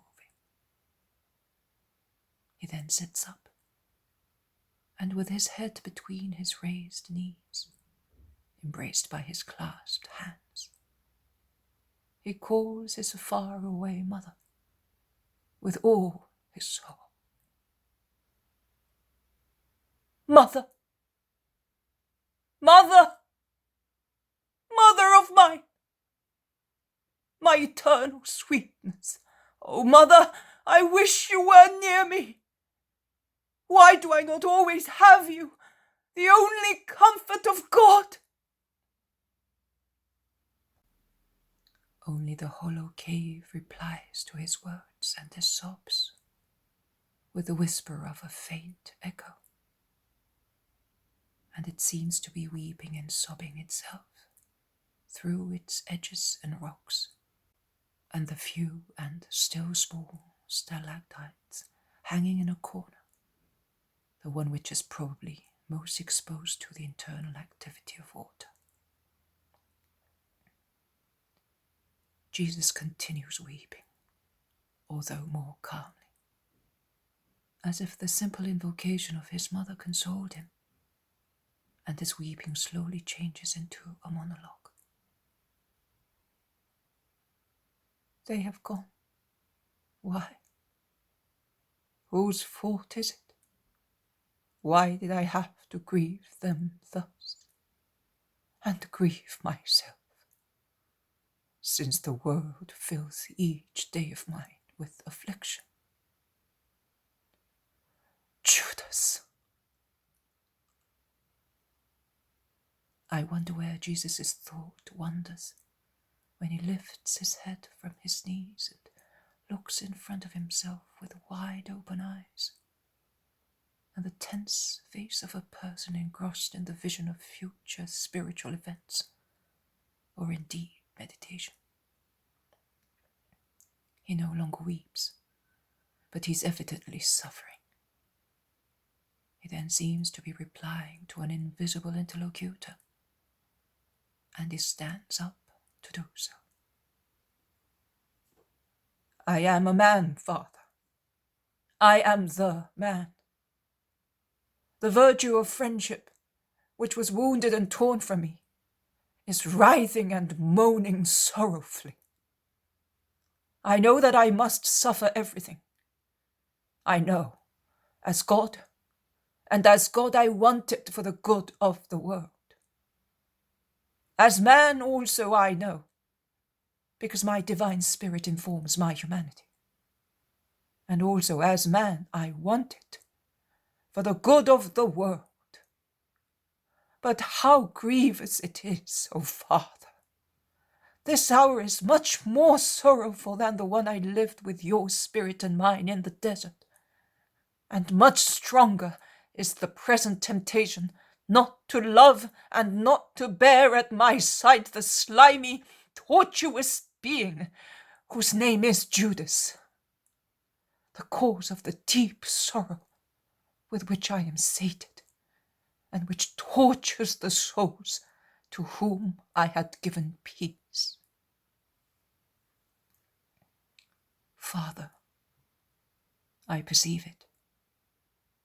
You are becoming more and more severe as I approach the end of my expiation on behalf of mankind. Your kindness is moving farther and farther away from me, and your countenance appears more and more severe to my spirit, which is rejected more and more into the depth, where mankind, struck by your punishment, has been moaning for millennia. It was pleasant to suffer. Pleasant was the way at the beginning of my life. It was pleasant also when, from the son of a carpenter, I became the master of the world, tearing myself away from a mother to give you, Father, to man who had fallen. It was still pleasant to me, as compared with the present hour, to struggle with the enemy in the temptation in the desert. I faced him with the boldness of a hero with intact strength. Oh, Father, my strength is now encumbered by the indifference of too many people and the knowledge of too many things. I knew that Satan would go when the temptation was over, and it did go. And the angels came to comfort your son for being a man, subject to the temptation of the demon. But the temptation will not cease now, after this hour, in which the friend suffers because of the friends sent away, and because of the perjured friend who injures him both when he is near and far away. It will not cease. Your angels will not come to comfort me in this hour and after it. But the world will come, with all its hatred, its mockery, and incomprehension. And the traitor who sold himself to Satan will come, and he, the perjurer, will be more and more tortuous and slimy. Father!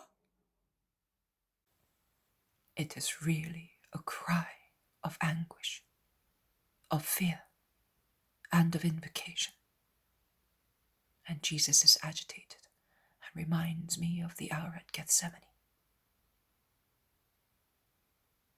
Father, I know, I can see, while I suffer here and will suffer, and I offer my suffering to you for his conversion and for those who have been torn away from my arms and who are going towards their destiny with broken hearts. He is selling himself to become greater than I am. The Son of Man I am. Am I not the Son of Man? Yes, but I am not the only one. Children were born of mankind, of prolific Eve, and if I am Abel, the innocent one, Cain is not missing among the children of mankind. And if I am the firstborn, because I am what the children of man should have been, without stain in your eyes, He who was born in sin is the first of what men have become after eating the poisoned fruit. And now, not satisfied with having in himself the disgusting blasphemous incentives of falsehood, anti-charity, of thirst for blood, of greed for money, of pride and lust, he's raving to be the man who becomes a demon, whilst he is a man who could become an angel. And Lucifer wanted to be like God and was therefore driven out of paradise and changed into a demon, and he dwelt in hell. But Father, oh Father, I love him. I still love him. He is a man. He is one of those for whom I left you. Save him because of my humiliation. Grant me to redeem him, Most High Lord. I offer this penance more for him than for anybody else. Oh, I am aware of the incongruity of what I am asking, because I know everything. But, Father, do not consider me your word for a moment. Look only at the humanity of the just one. And let me be for a moment only the man in your grace. The man who is not aware of the future, who can deceive himself. The man who, not being aware of ineluctable fate, can pray with absolute hope to wring a miracle out of you. A miracle of Jesus of Nazareth, for Jesus of Mary of Nazareth, our eternal beloved one. A miracle that violates what has been set down and cancels it. The salvation of Judas. He has lived beside me. He has drunk in my words, has shared food with me, has slept on my chest. No, do not let him be my Satan. I am not asking you not to be betrayed. That must happen and will happen, so that all falsehood may be cancelled by my sorrow of being betrayed, as all avarice may be expiated by my grief for being sold, as amends may be made for all blasphemy through my torment at being cursed, and faith may be given to those who are and will be without faith, through my torture at not being believed, and all the sins of the flesh may be cleansed by my being scourged. But I beg you, not him, not Judas, my friend, my apostle. I would like no one to be a traitor, no one, not even the remotest inhabitant of the Hyperborean ice fields or of the torrid zone. I would like you alone to be the sacrificer, as you already have been in the past, when you set fire to the Holocaust by means of your flames. But since I am to die by the hand of man, and since the traitor friend will be a more brutal executioner than the real executioner, the putrid traitor, who will have in himself the stench of Satan, and is already inhaling it, to be like me in power. That is what he thinks in his pride and lust. Since I am to die by the hand of man, Father, do not let him, whom I called friend and I loved as such, be my traitor. Increase my torment, Father, but give me Judas's soul. I am putting this prayer on the altar of my victim person. Accept it, Father.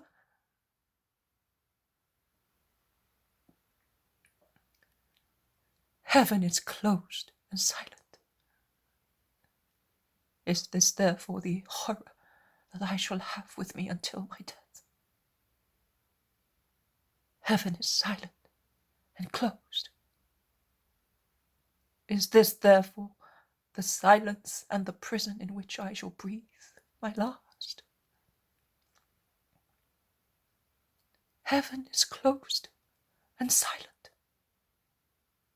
Is this therefore the supreme torture of the martyr?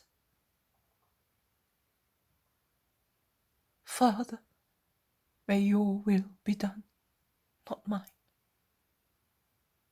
But because of my suffering, oh, grant me at least this. Give peace and illusion to Judas's other martyr, to John of Antioch. Father, he is really better than many. He has already gone a long way, such as few are or will be able to go. Redemption has already been completed for him. Give him, therefore, your total, complete peace, so that I may have him in my glory, when everything will be completed also for me, in your honour and obedience. Father,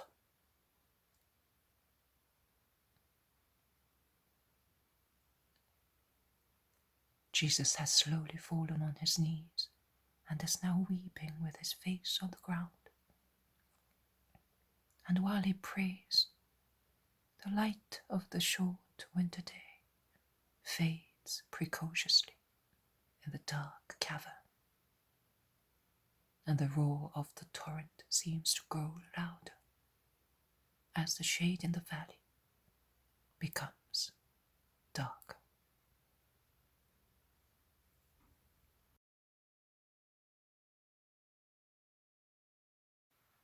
The poem of the man God, the third year of the public life.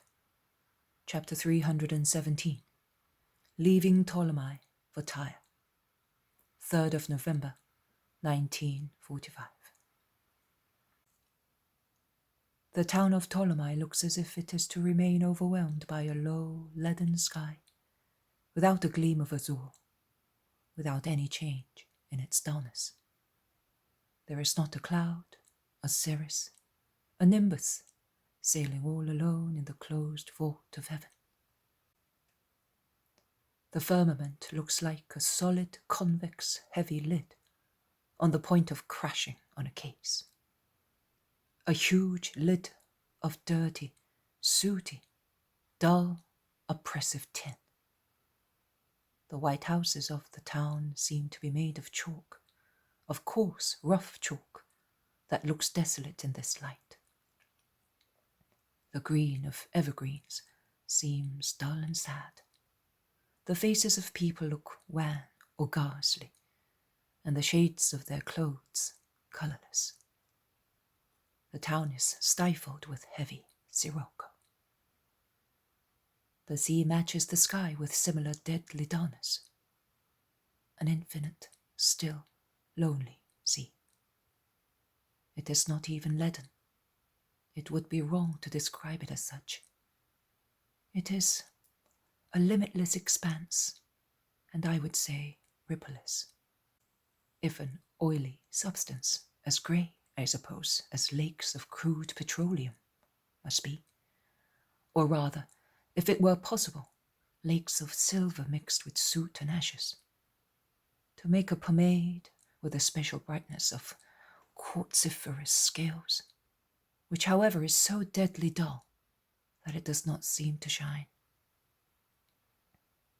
Its gleaming is noticed only through the discomfort it causes to one's eyes, dazzled by such flickering of blackish mother of pearl, which tires them without delighting them. There is not a wave as far as the eye can see. One can see as far as the horizon, where the Dead Sea touches the dead sky, without seeing a wave stir. But one realizes that the water is not solidified because there is an underwater gurgle, which is hardly perceptible on the surface through the dark glittering of the water. The sea is so still that at the shore the water is as motionless as the water in a vat, without the slightest indication of waves or surf. And the sand bears clean marks of dampness at a meter a little more from the water, proving thus that for many hours there has been no movement of waves on the shore. There is dead calm. The few boats in the harbour do not stir. They are so still that they seem to be nailed on a solid substance, and the few strips of cloth stretched out on the high decks and signs of garments, whatever they may be, are hanging motionless. The apostles with the two, bound for Antioch, are coming from a lane in the working-class district near the harbour. I do not know what has happened to the donkey and the cart. They are not there.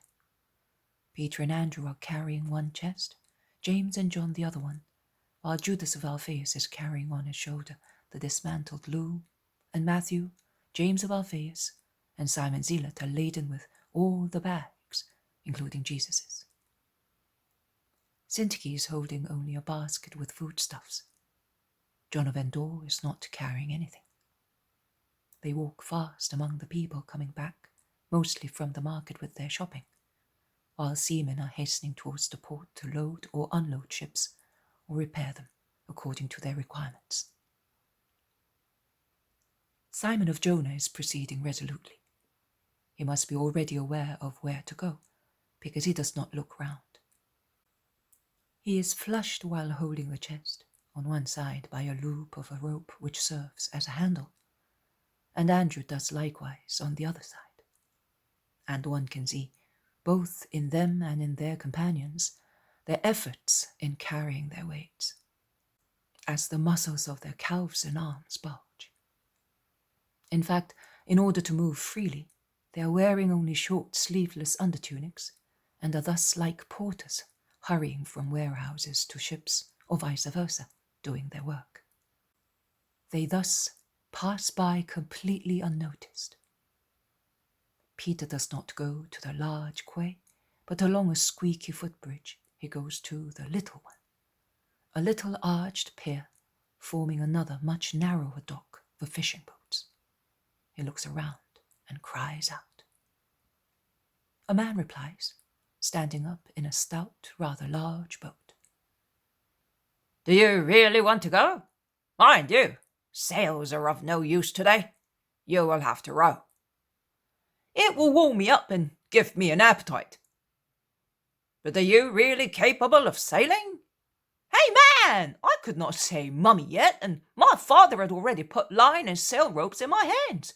I sharpened my milk teeth on them. It's because, this boat is all my wealth. You already told me yesterday. Don't you know any other song? I know that if you go to the bottom, I will be ruined, and I will be ruined because I shall lose my life, not you. But this is all I own. It's my bread, my joy, and the joy of my wife. It's my little girl's dairy, and... Oh, listen. Don't get on my nerves, which are already seized with a cramp. A cramp! More dreadful than a swimmer's. I have given you so much that I could say, I bought your boat. I did not haggle over the price requested by you, you sea thief. I proved to you that I am more familiar with oars and sails than you are, and everything was settled. Now, if the leek salad you had last night and your mouth stinks like a bilge has given you nightmares and remorse, I don't care. The business was done in the presence of two witnesses. One was yours and the other was mine, and that's all. Get out of here, you shaggy crab, and let me get in. But I at least some guarantee. If you die, who will pay for my ship? Your ship? Are you calling this hollowed pumpkin a ship, you miserable proud man? But I will assure you, providing you make up your mind, I will give you another 100 drachmas. With this lot and what you wanted as rent, you can buy 3 more of such molds. Oh, just a moment. No money? You would be equally capable of saying that I am mad and asking for more when I come back. Because I will come back, you may rest assured. Even if I have to come back to teach you a lesson by boxing your ears, if you have given me a boat with a faulty keel. I will pledge the donkey and cart to you. No, not even that. I will not trust you with my Antonius. You might change trade and from a boatman become a carter and slink off while I'm away. And my Antonius is worth your boat 10 times over. It is better if I give you some money. But mind you, it is a pledge, and you will give it back to me when I come back. Is that clear? Hey, you of the boat, who is from Ptolemy? 3 faces appear from a nearby boat. We are. Come here. No, it is not necessary. Let us settle the matter between ourselves, begs the boatman. Peter scans his face, ponders upon it, and when he sees that the other man leaves the boat and hastens to put on boards the loom that Judas had left on the ground, he whispers, "I see." He shouts to those in the other boat, "It's no longer necessary. Stay where you are." And taking some coins out of a small purse, he counts them and kisses them, saying, "Goodbye, my dear," and he hands them to the boatman. "Why did you kiss them?" asks the amazed man. "Just all right. Goodbye, you thief. Come on, all of you. And you, man, at least hold the boat. You will count them later and you will find that they are right. I do not want to be your companion in hell, you know. I'm not a thief. Heave ho! Heave ho!" And he pulls the first chest on board. He then helps the others to stow theirs, as well as the bags and everything else, balancing the weight and arranging the various items so as to be free to maneuver. And after the objects, he arranges the passengers. "You can see that I know how to do it, you bloodsucker. Let go and go to your destiny." And with Andrew, he presses an oar against the little pier to depart from it. When the boat is in the flow of the current, he hands the rudder over to Matthew, saying, "You used to come and catch us when we were out fishing in order to fleece us properly, and you can handle it fairly well." And he sits on the first bench at the prow with his back to the bows, and Andrew sits beside him. James and John of Zebedee are sitting in front of them, and they're rowing with stronger regular strokes. The boat is sailing fast and smoothly, although it has a heavy load, skimming the sides of large ships, from the boards of which words can be heard praising the perfect rowing. Then there is the open sea beyond the breakwaters. The whole of Ptolemy appears before the eyes of the departing group, as the town is stretched along the beach with the port to the south. There is dead silence in the boat. Only the squeaking of the oars in the rowlocks can be heard. After a long while, when Ptolemy has already been left behind, Peter says, "However, if there had been a little wind, but nothing, not a breath of it." "Providing it does not rain," says James of Zebedee. It looks very much like it." There is silence for a long time while the men row hard. Then Andrew asks, "Why did you kiss the coins?" because those who part always greet one another. I will never see them again, and I am sorry.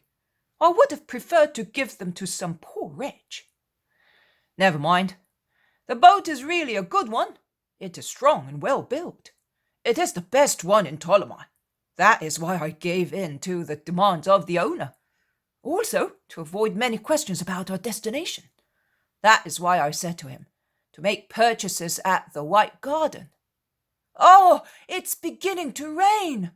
Cover yourselves up, you who are in the position to do so. And you, Syntyche, give John his egg. It's time, much more so, because with a sea like this, nothing will upset his stomach. And what will Jesus be doing? I wonder what he is doing. With no clothes, no money, where will he be now? He will certainly be praying for us, replies John of Zebedee. Very well, but where?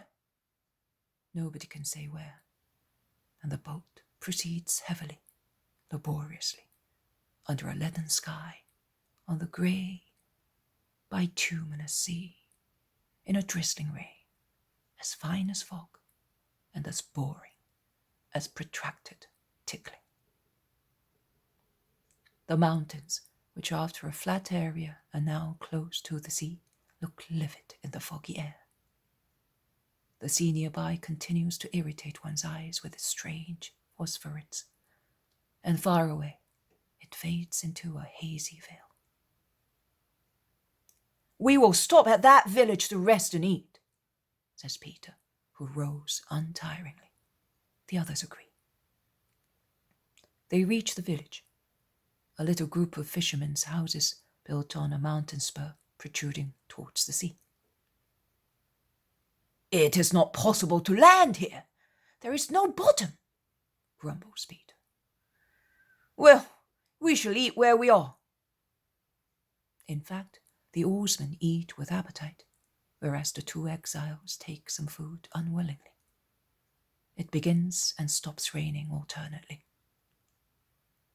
The village is deserted as if there were no inhabitants in it, and yet flights of doves from one house to another, and clothes hanging out on roof terraces prove that there are people in it. At last, a half-naked man appears in the street and goes towards a little beached boat. Hey, man! Are you a fisherman? Shouts Peter, holding his hands like a speaking trumpet. Yes! His assent is heard feebly, owing to the distance. What will the weather be like? Long sea shortly. If you're not from this place, I tell you to round the cape at once. Over there it is not so rough, particularly if you keep close to the shore, which you can do, as the sea is deep. But go at once. Yes, I will. Peace to you. Peace, and good luck to you. Let's go then, says Peter to his companions, and may God be with us. He certainly is. Jesus is certainly praying for us, replies Andrew, resuming rowing. But the sea is, in fact, already long, and the waves push and drag the poor boat alternately, while the rain becomes thicker, and the blustery wind joins in to torture the poor people in the boat. Simon of Jonah gratifies it with all the most picturesque epithets, because it is a wicked wind that cannot be used to sail, and it pushes the boat towards the rocks of the cape, which is now close at hand. The boat proceeds with difficulty in the curve of the little gulf, which is as black as ink. They row with difficulty, flushing, sweating, clenching their teeth, without wasting the least particle of strength in words. The others, sitting opposite them, I can see their backs, are silent in the pouring rain. John and Syntyche in the centre, near the sailmast. Alphaeus' sons behind them. Matthew and Simon are last, struggling to hold the rudder straight against each break.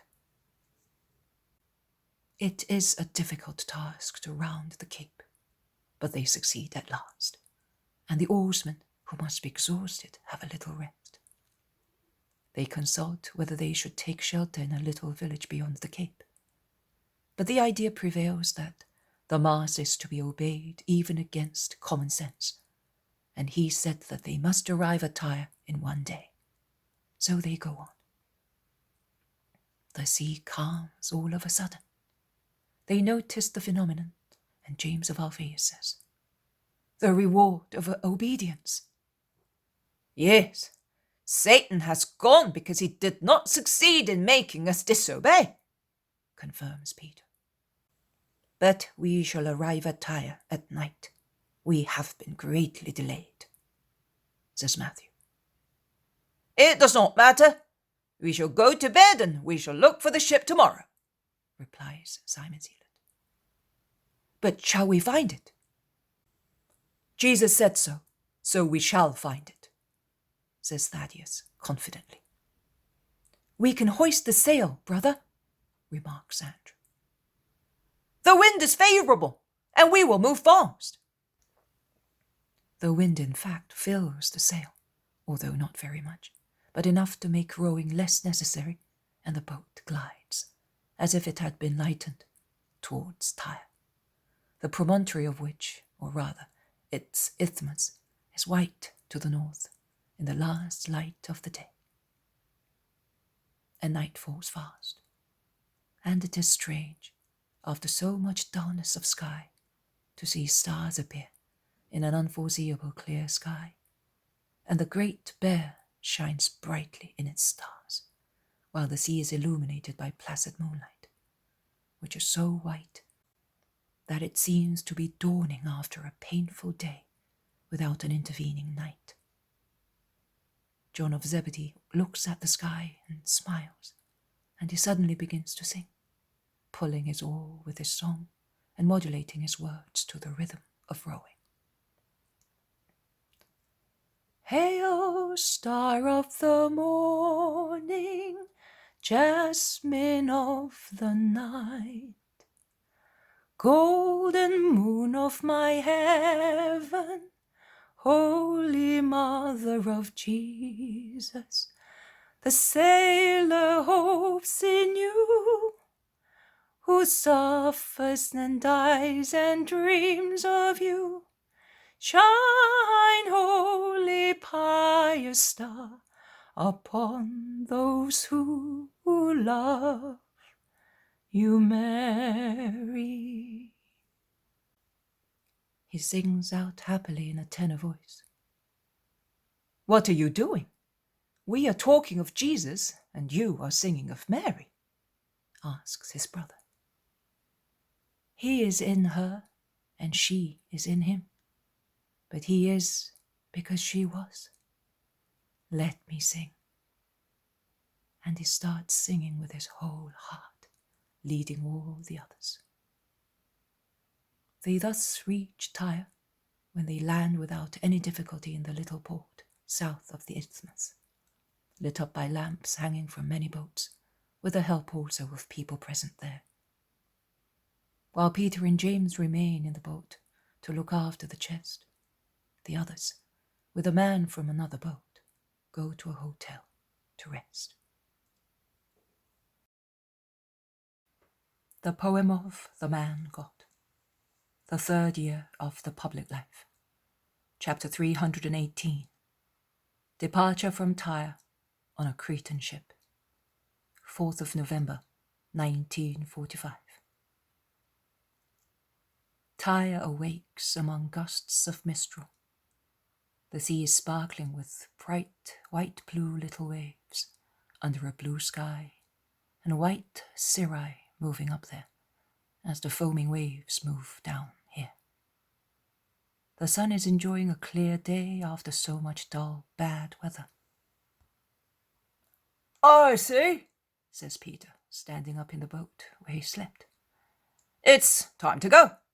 And and he points at the sea, which is rough even within the entrance of the port. sprayed us with lustral water. Let us go and fulfill the second part of the sacrifice. Tell me, James, don't you think that we are taking 2 victims to be sacrificed? I do. So do I, Simon, and I thank the Master for thinking highly of us. But I would have preferred not to see so much grief, and I would never have thought I was to see all this. Neither would I. But I say, that the Master would not have done this if the Sanhedrin had not poked their noses into the matter. He in fact said so. But who told the Sanhedrin? That is what I would like to know. Who? Eternal God, make me be silent and do not let me think. I made this vow to get rid of the suspicion that tortures me. Help me, James, not to think. Speak of something else. Of what? Of the weather? Yes, it's better. The trouble is that I know nothing about the sea. I think that we're going to be tossed, says Peter, looking at the sea. No, only small waves. It's nothing. It was worse yesterday. It will be lovely to look at this moderate sea from upper deck of the ship. John will like it. It will make him sing. Which ship will it be? He stands up as well, looking at the ships on the other side, the high superstructures of which become visible particularly when their boat is raised by the up and down motion of the waves. They examine the various ships, guessing. The port is becoming alive with people. Peter asks a boatman, or the like, who is bustling on the dock. Can you tell me whether in the port over there is the ship of... Wait a moment till I read his name. And he takes out of his belt a tied parchment. Here it is.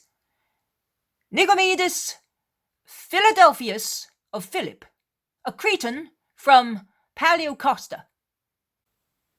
Oh, the great navigator! Who does not know him?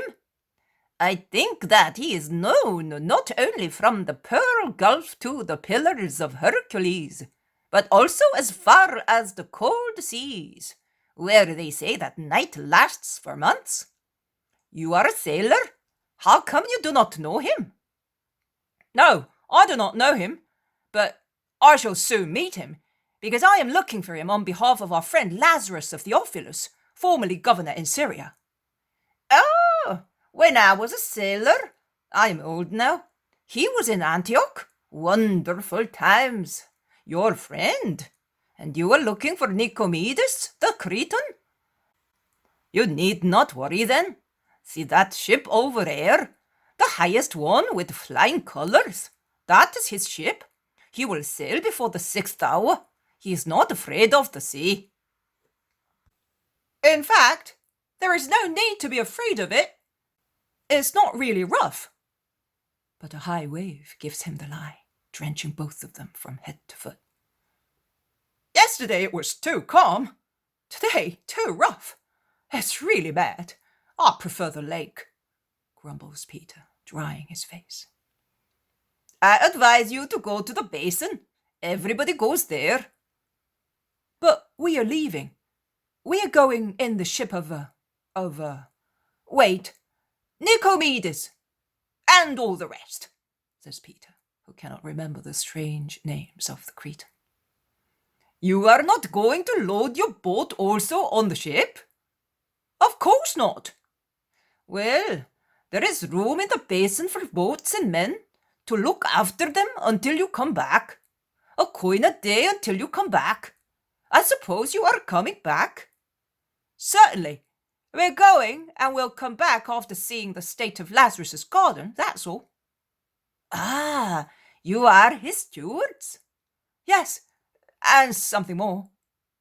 Well, come with me. I will show you to the place.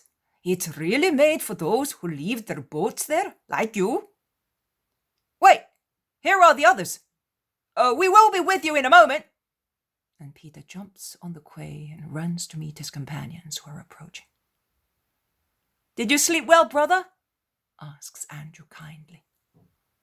Like a baby in a cradle. and I was lulled to sleep with a lullaby. I think that you had also a good wash, says Thaddeus, smiling. Yes, the sea is so kind that it washed my face to wake me up. It looks very rough to me, remarks Matthew.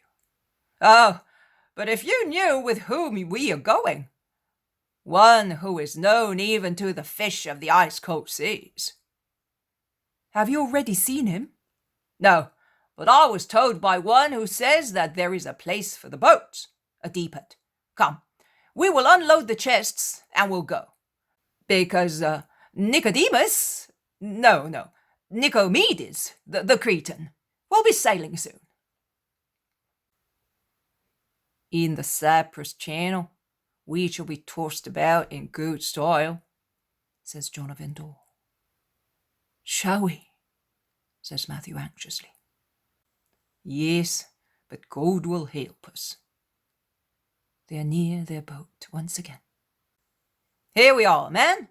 We're unloading this luggage and then we will go, since you are so kind. We help one another, says the man from Tyre. Of course, we help one another. We ought to help one another. We ought to love one another, because that is the law of God. I am told that a new prophet has risen in Israel, and that is what he preaches. Is it true? Is it true? That and much more, and the miracles that he works. Come on, Andrew. Heave-ho, heave-ho. A little to your right. Right. When the wave lifts the boat, there you are. It's up. I was saying, man, and what miracles. Dead people rise from death. Sick people are cured. The blind see. Thieves repent and even. See? If he were here, he would say to the sea, be still, and the sea will calm down. Can you manage, John? Wait, I will come and help you. Hold the boat still and close. Up, up. A little more. Simon, take the handle. Watch your hand, Judas. Up, up. Thank you, man. Watch you don't fall into the water. You sons of Alphaeus, up, here we are. Praise be the Lord. We had less trouble in stowing them than in pulling them up. But my arms are sore after yesterday's exercise. So I was saying about the sea. But is it true? True. I was there and saw it. Were you? Oh, but where was it? On the lake of Gennesaret. Come in the boat. While going to the basin, I will tell you. And he goes away with the man and James, rowing in the canal towards the basin. And Peter says that he does not know how to do, remarks the zealot. Instead, he has a talent for telling things in a simple way, and he is more efficient than anybody else. What I like so much in him is his honesty, says the man from Endor. And his perseverance, adds Matthew. And his humility. He does not pride himself on being our head. He works more than anybody, and he worries more about us than about himself, says James of Alphaeus. And he is so virtuous in his feelings, a good brother, nothing more, concludes Syntyche. So, it is all settled. You will be considered as brother and sister, the zealot asks the two disciples after some time. Yes, it is better so, and it is not a lie. It is spiritual truth. He is my elder brother, of different marriage, but of the same father. The father is God, the different marriages, Israel and Greece, and John is older, as one can see by age, and one cannot see it, but it is true, by being a disciple before me.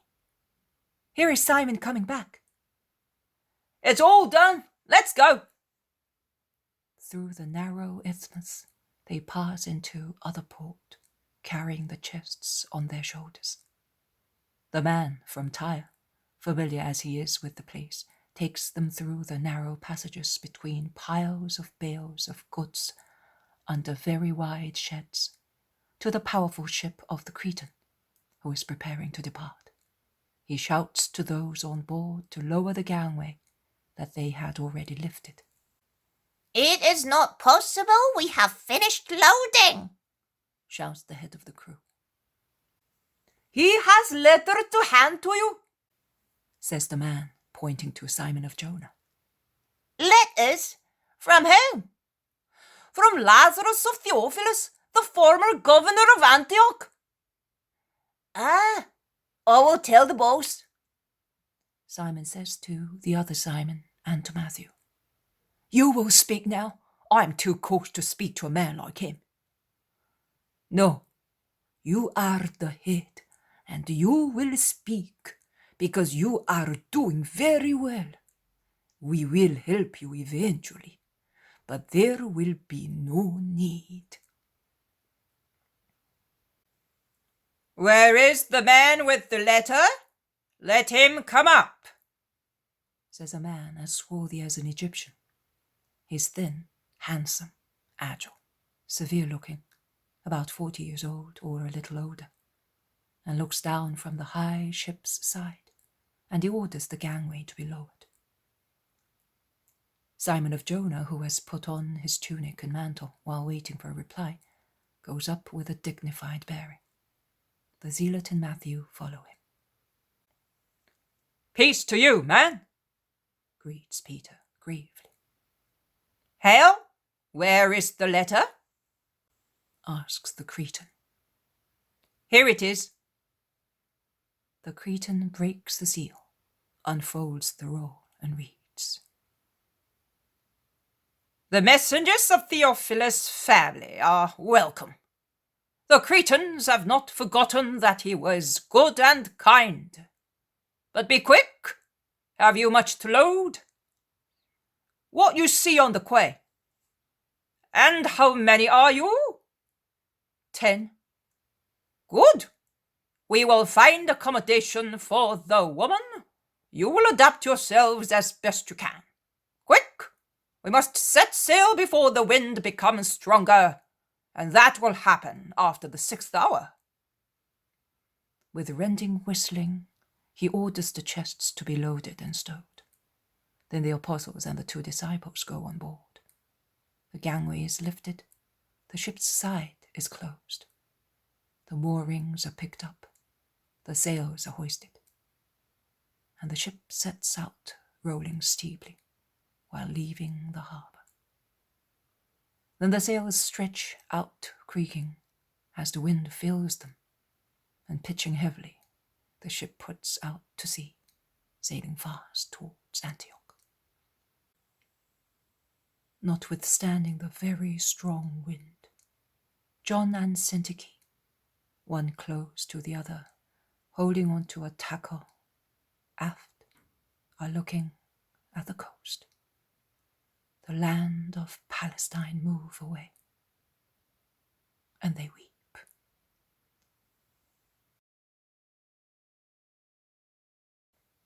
The poem of the man God, the 3rd year of the public life. Chapter 319. Storm and miracles on the ship. 5th of November, 1945. The Mediterranean is an enraged expanse of green-blue water, with very high foam-crested billows clashing one against the other. There is no thick fog today, but the sea-water, pulverized by the continuous pounding of breakers, is turned into a burning, salty dust that penetrates even into people's clothes, reddens eyes, irritates throats, and seems to spread like a veil of salt powder everywhere, both in the air, making it opaque as thin fog does, and on things that seem sprayed with bright flour. the minute salt crystals. That happens, however, where there is no pounding of billows, or where the waves do not wash the deck from one side to the other, crashing onto it, rushing over the ship's side, then falling again into the sea with the roar of a waterfall through bilge train holes in the opposite side. And the ship rises and plunges into the water, a twig at the mercy of the ocean. A mere nothing compared to it, squeaking and moaning from the bilges to the top of the masts. The sea is really the master, and the ship its plaything. With the exception of those maneuvering the boat, no one is on the deck. There are no goods either, only the lifeboats. And the crewmen, first of all the Cretan Nicomedes, half naked, rolling like the ship, run here and there, refitting and securing, a difficult task because of the flooded slippery deck. The locked hatchways make it impossible to see what is happening below deck, but I am sure that they cannot be very happy down there. I cannot make out where they are, because there is nothing but sea around and a remote coast, which appears to be a mountainous one, with real mountains, not hills. I would say that they have been sailing for more than one day, because it's certainly morning, as the sun, which appears and disappears among thick clouds, is shining from the east. I think that the ship is making little progress, notwithstanding that she is tossed about so much, and the sea seems to become more and more precipitous. With a frightening crash, a part of a mast, the precious name of which I do not know, breaks off, and in falling, dragged by an avalanche of water, which collapses on the deck together with a real whirlwind, knocks down a part of the ship's side. Those below must feel that the ship is foundering, and that is proved after a moment when a hatch is half opened and Peter's grey-haired head juts out.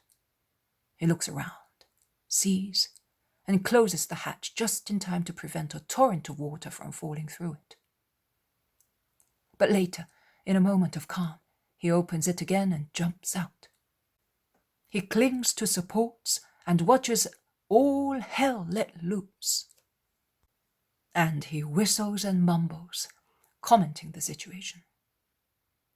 Nicomedes sees him. Away! Go away! He shouts. Close that hatch! If the ship becomes heavier, she will sink. We are lucky if I do not have to throw the cargo overboard. Never seen a storm like this. I am telling you, get away! I don't want landlubbers in my way. This is no place for gardeners and... He cannot continue because another wave sweeps the deck, drenching all those in it. See? He shouts to Peter, who is dripping wet. I see, but it doesn't surprise me. I'm not capable only of looking after gardens. I was born on water, of a lake. That's true, but even a lake, before being a gardener, was a fisherman, and I know. Peter is very calm, and he knows how to be with the rolling of the ship perfectly well, with his sturdy legs wide apart. The Cretan watches him while he moves to go near him. Are you not afraid? He asks him. I wouldn't dream of it. And the others. 3 are fishermen like me. That is, they were. The others, with the exception of the sick man, are strong. Also the woman? Watch! Look out! Hold on! Another avalanche of water invades the deck. Peter waits until it is over and then says, I could have done with this coolness last summer. Never mind. You were asking what the woman is doing. She's praying, and you had better do the same. But where are we now exactly? In the Cyprus Channel? I wish we were. I would sail to the island and wait for the elements to calm. We are just off Colonia, Julia, or Berytus, if you prefer so. Now we will get the worst of it. Those are the Lebanon mountains. Could you not go in there, where the village is? It's not a good port. Reefs and rocks. It's not possible. Watch! Another whirlwind, and another piece of a mast falls, striking a man who is not washed overboard, only because the wave carries him against an obstacle. Go below deck! Go! See! I see. But that man! If he is not dead, he'll come round. I cannot look after him. You can see. In fact, the Cretan has to have eyes in the back of his head for the sake of everybody's life. Give him to me. The woman will look after him. Anything you want, but go away! Peter creeps as far as the motionless man, gets hold of his foot and pulls him towards himself. He looks at him, whistles, he grumbles. His head is split like a ripe pomegranate. The Lord should be here. Oh, if he were! Lord Jesus, my master, why have you left us? There is deep sorrow in his voice. He loads the dying man on his shoulder, being drenched himself with blood, and he goes back to the hatch. The Cretan shouts to him. It's quite useless! Nothing doing! Say! But Peter, loaded as he is, makes a gesture as if to say, well, we shall see. And he presses against the pole to resist a new wave. He then opens the hatch and shouts, James! John! Come here! And with their help, he lowers the wounded man, then descends himself, securing the hatch. In the smoky light of hanging lamps, they see that Peter is bleeding. Are you wounded? They ask. No, not I. It's his blood. But you may as well pray. Because, Zacchie, look here. You told me once that you know how to cure wounded people. Look at this head. Zacchie leaves John of Endor, whom she was supporting, as he is suffering a great deal, and goes to the table on which they have laid the poor man, and she looks. A bad wound. I have seen the like twice in 2 slaves. One was struck by his master, the other by a stone at Caprarola. I would need water, a lot of water, to clean it and stop the blood. If you want just water, there is even too much. Come, James, with the tub. We will handle it better too. They go and come back dripping wet, and Zacchie with wet clothes washes and applies compresses to the nape of his neck. But the wound is a nasty one. The bone is bare from the temple to the nape, and yet the man opens his eyes vaguely and grumbles while gasping for breath. He is seized by the instinctive fear of death. Good, be good, you will recover, says the Greek woman, comforting him with motherly love, and she speaks to him in Greek, as Greek is his language. The man, although stunned, is amazed and looks at her with a faint smile upon hearing his mother tongue, and searches for Zacchie's hand. Man, who becomes a child as soon as he suffers and looks for a woman who is always a mother in such cases. I am going to try with Mary's ointment, says Zacchie, when the wound bleeds less. But that is for pains, objects Matthew, who has turned deadly pale. I do not know whether because of the rough sea, or at the sight of blood, or because of both. Oh, Mary prepared it with her own hands. I will use it praying. Will you pray too? It can do no harm. Oil is always a medicine. She goes to Peter's sack, takes a vase out of it, a bronze vase, I would say, opens it, and takes a little ointment, which she warms on a lamp in the same lid of the vase. She pours it on a folded piece of linen cloth, and applies it to the wounded head. She then bandages it tightly with linen strips. She places a folded mantle under the head of the wounded man, who seems to doze off, and she sits near him praying. The others also pray. The storm is still raging on the deck, and the ship is pitching awfully. After some time, a hatch is opened, and a sailor rushes in. "What is the matter?" asks Peter. "We're in danger. I have come to get incense and offerings for a sacrifice." "Forget about such nonsense." "But Nicomedes wants to sacrifice to Venus. We are in her sea." Which is as frantic as she is, grumbles Peter in a low voice, then a little louder. "You, come with me. Let's go on deck. Perhaps there is work to be done. Are you afraid to stay with the wounded man and those two?" The two are Matthew and John of Endor, who are worn out by seasickness. "No, you may go," replies Zacchie. While getting on deck, they run into the Cretan who is endeavouring to light the incense, and who attacks them furiously to send them below, shouting, "Can't you see that without a miracle we shall be shipwrecked? It's the first time since I have been sailing." "Just listen. He will now say that we have cast a spell," whispers Judas of Alphaeus. In fact, the man shouts louder. "Cursed Israelites! What have you got on you? You dogs! You have cast a spell on me. Go away! I am now going to offer a sacrifice to newborn Venus." "No, not at all. We will sacrifice." "Go away, you are pagans, you are demons, you are—" "Do you hear that? I swear to you that if you let us do what we want to do, you will see the miracle." "No! Go away!" And he lights the incense, and he throws into the sea, as best he can, some liquids that he had previously offered and tasted, as well as some powders which I do not recognize.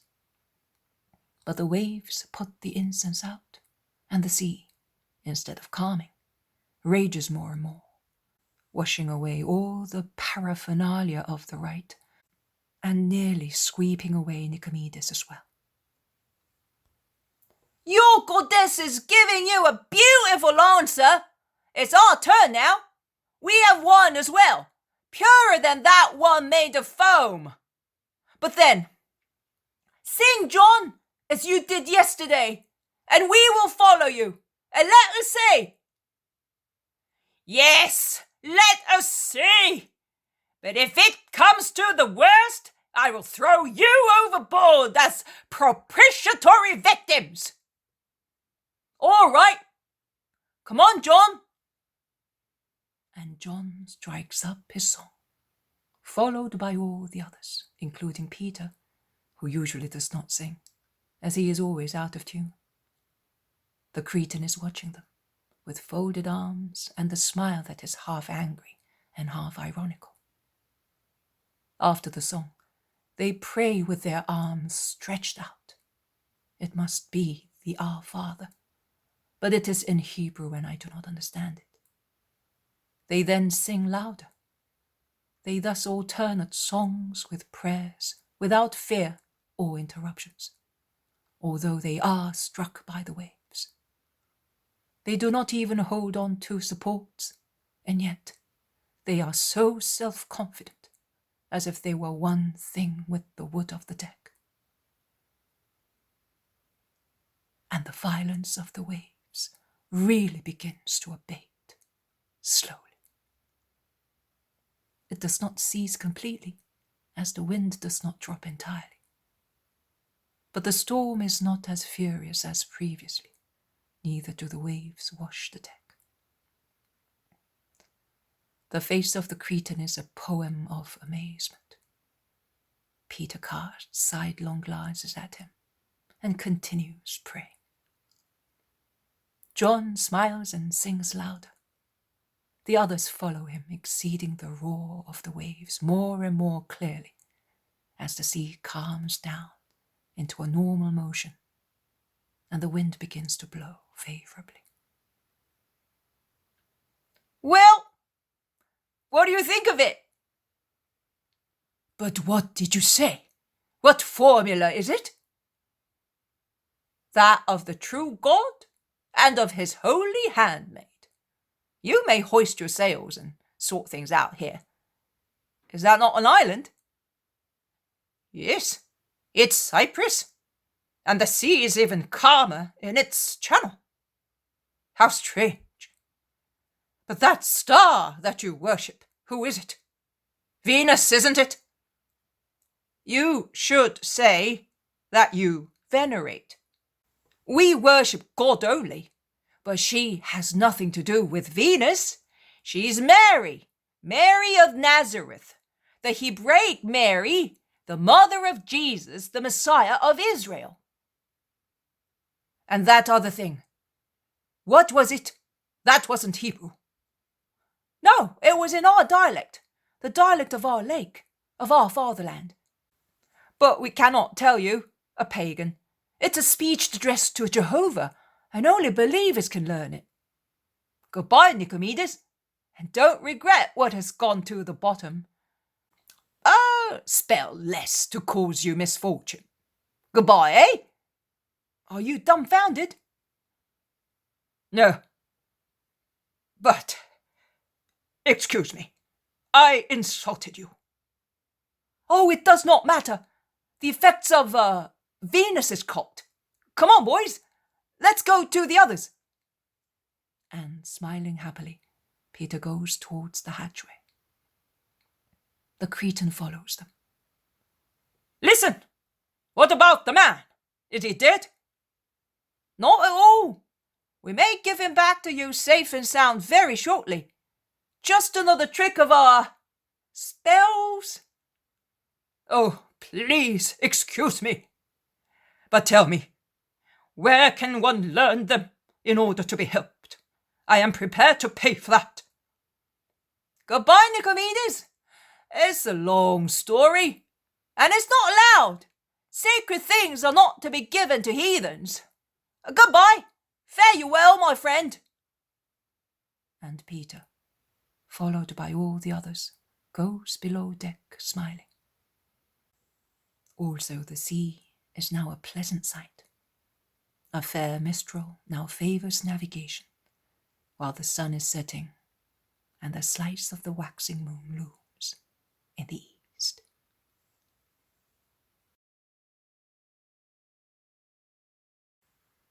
The poem of the man God. The third year of the public life. Chapter 320. Arrival and landing at Seleucia. 6th of November, 1945. The town of Seleucia appears in a beautiful sunset, like a huge white mass on the edge of the blue water of the sea, which is placid and pleasantly bright, while the breeze plays among the little waves under a cloudless sky that blends its cobalt blue with the purple of sunset. The ship is heading under sail towards the remote town, and is so flooded by the splendour of the setting sun that she seems ablaze with lights of joy for the arrival now close at hand. On the deck, among sailors, no longer busy or worried, there are passengers who see that their destination is approaching. The injured sailor is sitting beside John of Endor, who is much more emaciated than when he left. The man's head is still dressed with a light bandage, and he's as pale as ivory because of the blood he has lost. But he is smiling, and he speaks to those who saved him and to his companions, who, as they pass, congratulate him on his return to deck. The Cretan also sees him, and entrusting his post for a moment to the coxswain, he comes to greet his very good Demetrius, who has come back on deck for the first time after being hurt. And thanks to all of you, he says to the apostles. I did not think he could survive, after being struck by the heavy beam, and by the iron, which made it even heavier. Demetrius, these people have really brought you back to life, because you were as good as dead, and not once, but twice. The first time when you were lying like a bale of goods on the deck, and because of the blood you were losing, and of the waves that would have washed you overboard, you would have died and gone down to the kingdom of Neptune among Nereids and Tritons. The second time, because they cured you with their wonderful ointment. Let me see your wound. The man undergoes the bandage and shows a smooth healed scar, like a red mark from his temple to his nape, just under his hair, which appears to be cut probably by Zacchie to keep it out of the wound. Nicomedes touches the mark lightly. Even the bone is healed. Marine Venus did love you, and she wanted you only on the surface of the sea and on the shores of Greece. May Eros be gracious to you now that we land, and assist you to forget your misfortune and the terror of Thanatos, as you were already in his grip. Peter's face displays his feelings on hearing so many mythological embellishments. Leaning against a mast, with his hands behind his back, he does not speak, but everything speaks in him, fastening a biting epithet on heathen Nicomedes and his heathenism, and expressing his disgust at the whole of Gentilism. The others are not less disgusted. Judas of Alphaeus is frowning, as he normally does when in a bad temper. His brother is moving round, showing a great interest in the sea. James of Zebedee decides that the best thing to do is to leave them all and go below deck to get the bags and the loom. Matthew is toying with his belt, and the zealot imitates him, busying himself exceedingly with his sandals, as if they were something new, and John of Zebedee is hypnotized, contemplating the sea. The contempt and annoyance of the 8 apostles is so obvious, and the mutism of the 2 disciples sitting near the wounded man is just as clear, that the Cretan becomes aware of it, and he apologizes. It's our religion, you know. As you believe in yours, we all believe in ours. No one replies, and the Cretan wisely decides to leave his gods in peace and descend from Olympus on the earth, or rather on the sea, on his ship, inviting the apostles to go on to the prow to have a good view of the town that they are approaching. There it is, see? Have you ever been there? I was here once, but I came by land, says the zealot gravely and dryly. Very well. So you know that Seleucia is the real port of Antioch. The sea town is at the mouth of the river Orontes, which is also gracefully suitable to receive boats that can go up the river as far as Antioch when the water is deep. The town, you see, the larger one, is Seleucia. The other one to the south is not a town, but the ruins of a devastated place. They are deceiving, but it is a dead place. That chain is Pierios, after which the town is called Seleucia Pieria. The mountain top, farther inland, beyond the plain, is Mount Cassius, and it dominates like a giant the plain of Antioch. The other chain to the north is Amanos. Oh, you will see the work the Romans have done in Seleucia and Antioch. They could not have done anything greater. A port with 3 basins, which is one of the best. Canals, jetties, and breakwaters. There is not so much in Palestine, but Syria is better than other provinces in the empire. His words fall in death-like silence. Even Zacchie, who, being Greek, is less squeamished than the others, sets her lips and her face becomes more than ever as sharp as a face sculptured on a medal or a bas-relief, the face of a goddess disdainful of earthly contacts. The Cretan notices it, and he apologizes. What do you expect?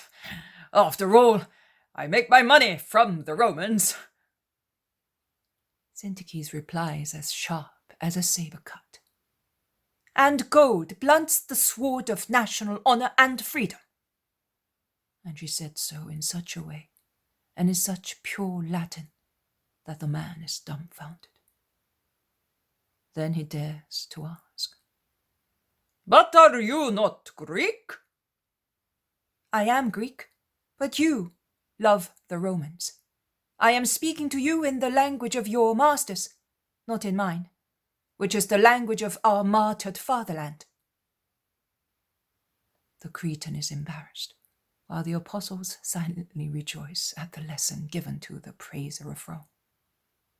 And the Cretan changes the subject and asks by which means they will be going from Seleucia to Antioch. On foot, man, replies Peter. But it is evening, and it will be night by the time you land. There will be a place where we can sleep. Of course, but you can sleep here until tomorrow. Judas Thaddeus, who has seen that they have already prepared everything necessary for a sacrifice to the gods, to be offered likely at their arrival in the port, says, It is not necessary. We thank you for your kindness, but we prefer to land. Is that right, Simon? Yes, it is. We also have our prayers to say, and it is either you and your gods, or us and our God. Do as you like. I would have liked to do a good turn to Theophilus' son. And we would have liked to do one to the Son of God, convincing you that there is only one God. But you are a rock that will not move. As you can see, we are on the same standing. But perhaps we shall meet again one day, and you may not be so persistent, says the zealot gravely. Nicomedes makes a gesture, as if he wished to say, perhaps, a gesture of ironic carelessness concerning the invitation to acknowledge the true God and forsake the false one. He then goes to the pilot's place, as the harbour is close at hand. Let us go below and get the chests. Let us do it by ourselves. I'm dying to get away from this pagan stench, says Peter, and they all go below with the exception of Syntyche and John. The two exiles are close to each other and are watching the breakwaters that are coming closer and closer. Syntyche, another step towards the unknown, another tug from the happy post, another agony. Syntyche, I cannot bear it any longer. Syntyche takes his hand. She's very pale and sorrowful, but she's still the strong woman who knows how to encourage people. Yes, John, another tug, another agony. But do not say another step towards the unknown. It is not right. We know what our mission is here. Jesus told us. So we are not going towards the unknown. On the contrary, we blend more and more with what we know, with the will of God. It is not even right to say another tug. We are being united to His will. A tug separates. We are being united, so we are not being pulled apart. We are only parting with the sensitive delights of our love for Him, our Master, reserving supersensitive delights for ourselves, transferring love and duty to a supernatural level. Are you convinced that it is so? You are? Well, you must not even say another agony. Agony presupposes impending death.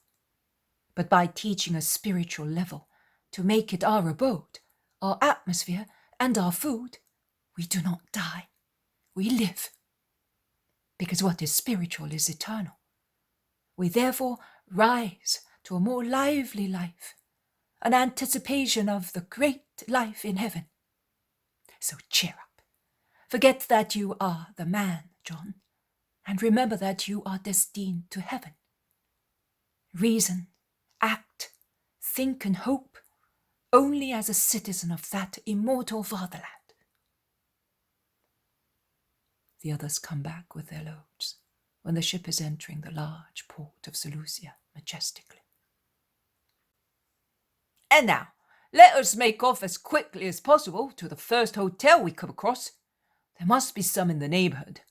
And tomorrow, by boat or by cart, we will go to our destination. The ship docks by directions given by whistling, and the gangway is lowered. Nicomedes approaches the departing passengers. Goodbye, man, and thank you, says Peter, on behalf of everybody. Goodbye, Israelites, and I thank you. If you go along that street, you will find lodgings at once. Goodbye. The apostles come down on this side, and he goes in the opposite direction. And while Peter and the others, laden like porters, go to rest, the heathen begins his useless rite.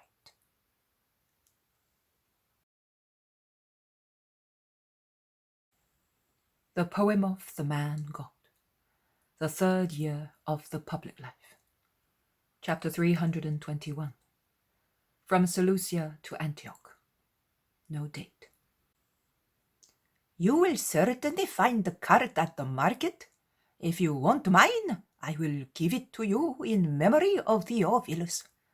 If I am a happy man, I owe it to him. He defended me because he was a just man, and one cannot forget certain things, says the old hotel keeper, standing before the apostles in the early morning sunshine. The trouble is that we would be keeping your cart for several days. And in any case, who would drive it? I can manage with a donkey, but a horse. But it is the same, man. I won't give you a fiery colt, but a wise, draught horse, as good as a lamb. And you will go in a short time and without any difficulty. You will be at Antioch by the 9th hour, also because the horse is familiar with the road and will go by itself.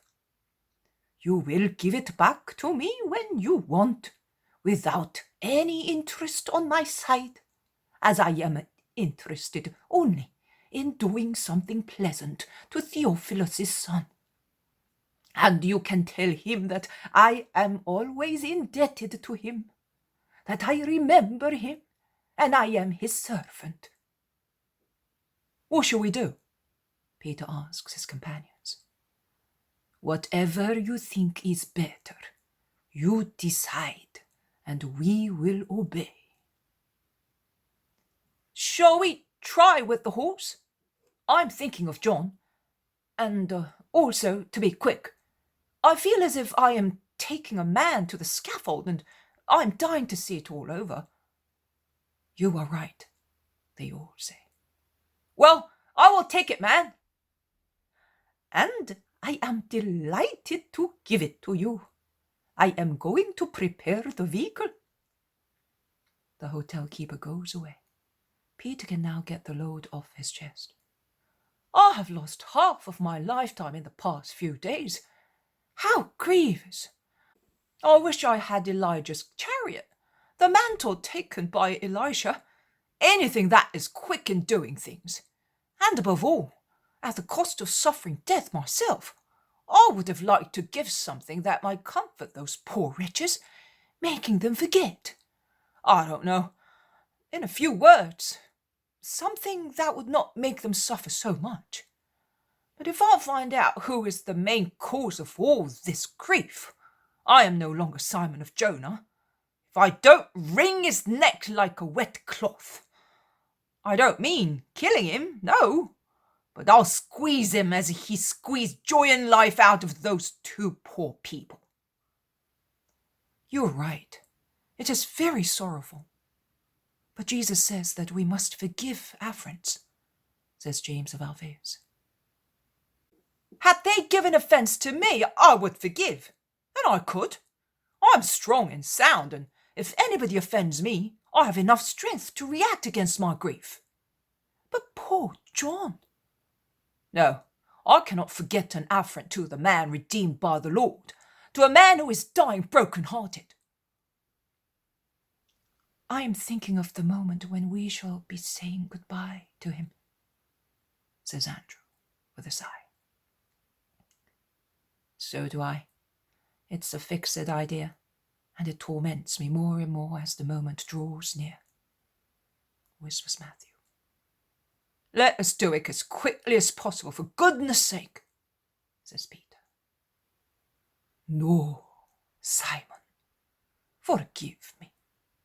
If I point out to you that you are wrong in wanting that, your love for your neighbor is becoming devious, and that must not happen to you, as you are always righteous, says the zealot, calmly laying a hand on Peter's shoulder. Why, Simon? You are learned and kind.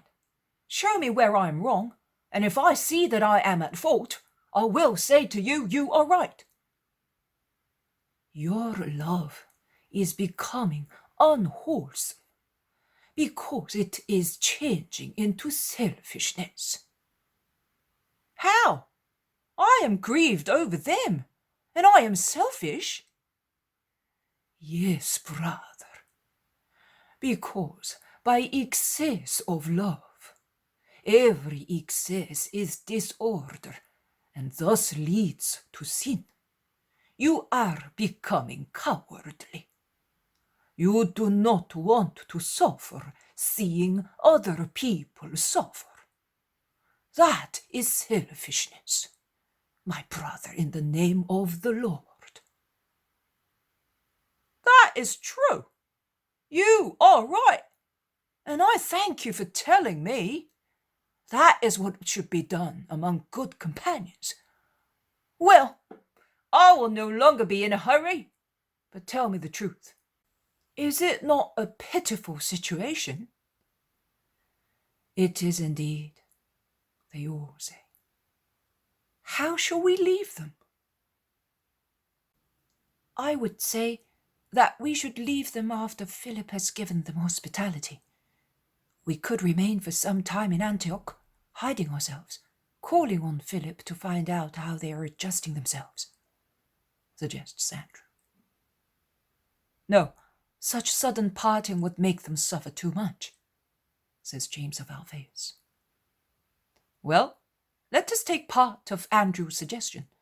We will remain in Antioch, but in Philip's house, and for a few days we will go and visit them, but less and less frequently until we stop going, says the other James. We would renew their sorrow and disappoint them bitterly. No, it must not be done, says Thaddeus. What shall we do, Simon?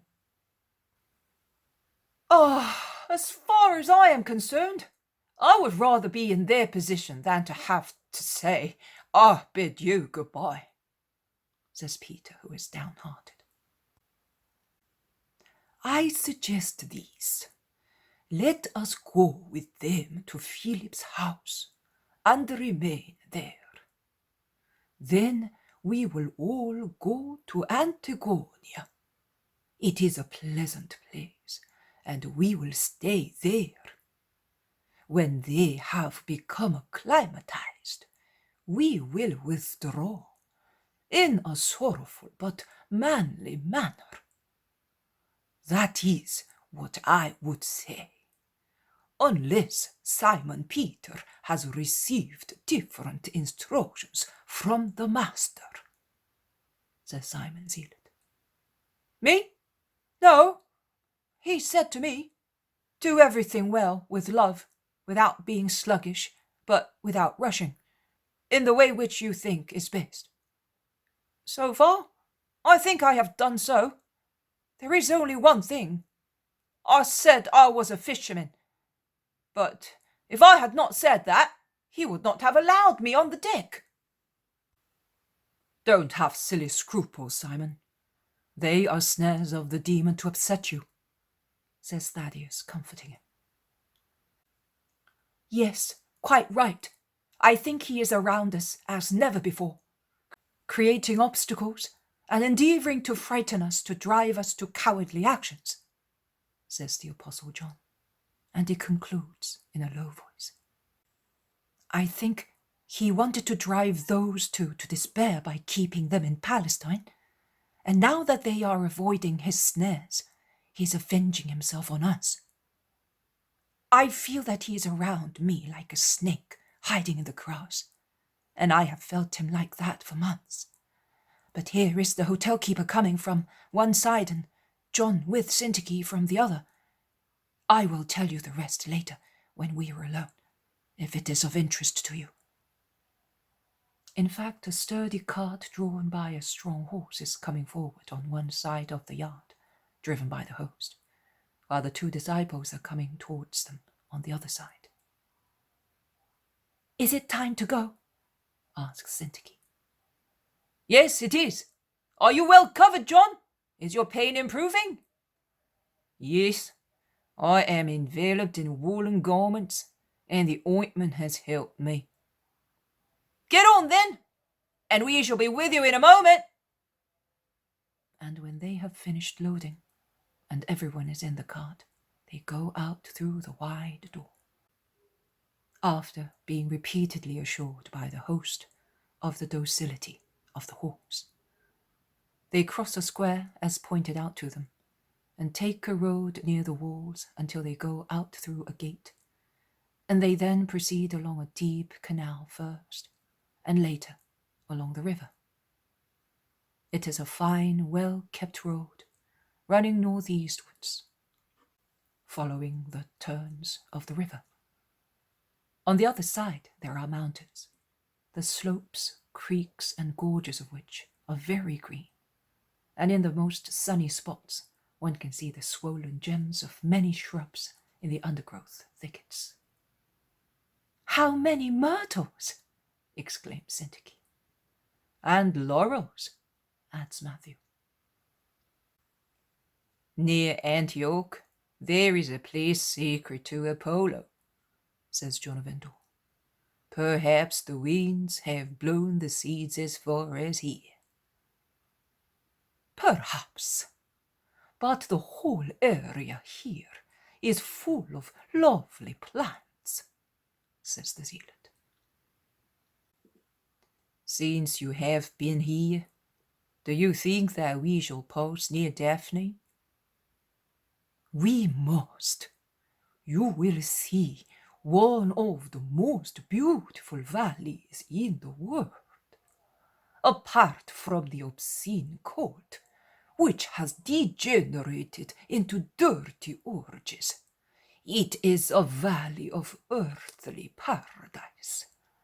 And if faith enters it, it will become a true paradise. Oh, how much good you will be able to do here. I wish you hearts as fertile as the soil, says the zealot, to arouse consoling thoughts in the two disciples. John lowers his head, and Syntyche sighs. The horse trots with a rhythmical step, and Peter does not speak, tense as he is in the strain of driving, although the horse proceeds safely without any need of guidance or spur. They travel thus quite fast until they stop at a bridge to eat and let the horse rest. The midday sun is shining, and all the beauty of a most beautiful country is visible. "But I prefer this to the sea," says Peter, looking around. "What a storm!" The Lord prayed for us. I felt that he was near us when we were praying on the deck, as close as if he were among us, says John, smiling. "I wonder where he is. I have no peace thinking that he has no clothes. And if he gets wet, and what will he eat? He's quite capable of fasting." You may rest assured that he does so to help us, says James of Alphaeus confidently. And for other reasons as well. Our brother has been very depressed for some time. I think that he mortifies himself continuously to defeat the world, says Thaddeus. You mean the demon who is in the world, says James of Zebedee. It's the same thing. But he will not succeed. My heart is weighed down with fear, says Andrew with a sigh. "Oh, now that we are far away, things will improve," says John of Endor, rather bitterly. "Don't you believe that? You and Syntyche were nothing compared to the great faults of the Messiah, according to the mighty ones in Israel," says Thaddeus sharply. "Are you sure? Over and above all my troubles, I have also this aching pain in my heart, that I have harmed Jesus by coming to him. If I were sure that it is not so, I would not suffer so much," says John of Endor. Do you think that I am sincere, John? Asks Thaddeus. "Yes, I do." Then, in the name of God and mine, I assure you that you have given Jesus but one sorrow, that of having to send you here on a mission. You have nothing to do with all his past, present, and future griefs. The first smile, after sad days of gloomy melancholy, brightens the hollow cheeks of John of Endor, who says, "What a relief you give me. The day seems brighter to me, my disease less troublesome, and my heart is more comforted. Thank you, Judas of Alphaeus. Thank you." They get into the cart again, and after crossing the bridge, they go along the other bank of the river, following the road that goes straight to Antioch through a very fertile area. There you are. Daphne is in that poetic valley with its temple and thickets. And over there, in the plain, there is Antioch and its towers on the walls. We will enter the gate near the river. Lazarus's house is not very far from the walls. His most beautiful houses have been sold. This one is left. Once it was the place where Theophilus' servants and clients stopped and rested, and it has many stables and granaries. Philip lives in it, a good old soul faithful to Lazarus. You will be at home there, and we will go to Antagonia, where the house is in which Eucharia lived with her children, who were very young then. "This town is well fortified, isn't it?" asks Peter, who is now relaxing. as he has realized that his test as a charioteer has been successful. Yes, very. Walls of great height and width, over 100 towers, which, as you can see, look like giants standing on the walls, with impassable moats at their feet. And Mount Silpius has also lent its tops to assist the defense system as a buttress in the weakest part of the walls. Here is the gate. It is better if you stop and go in, holding the horse by the bit. I will guide you as I know the way. They go through the gate, watched by Romans. The Apostle John says, I wonder whether the soldier of the fish gate is here. Jesus would be happy to know. We will look for him. But go on now, orders Peter, who is obviously worried at the idea of going to an unknown house. John obeys without speaking. He only looks carefully at every soldier he sees. After a short distance, there is a strongly built but simple house, that is, a high wall with no windows.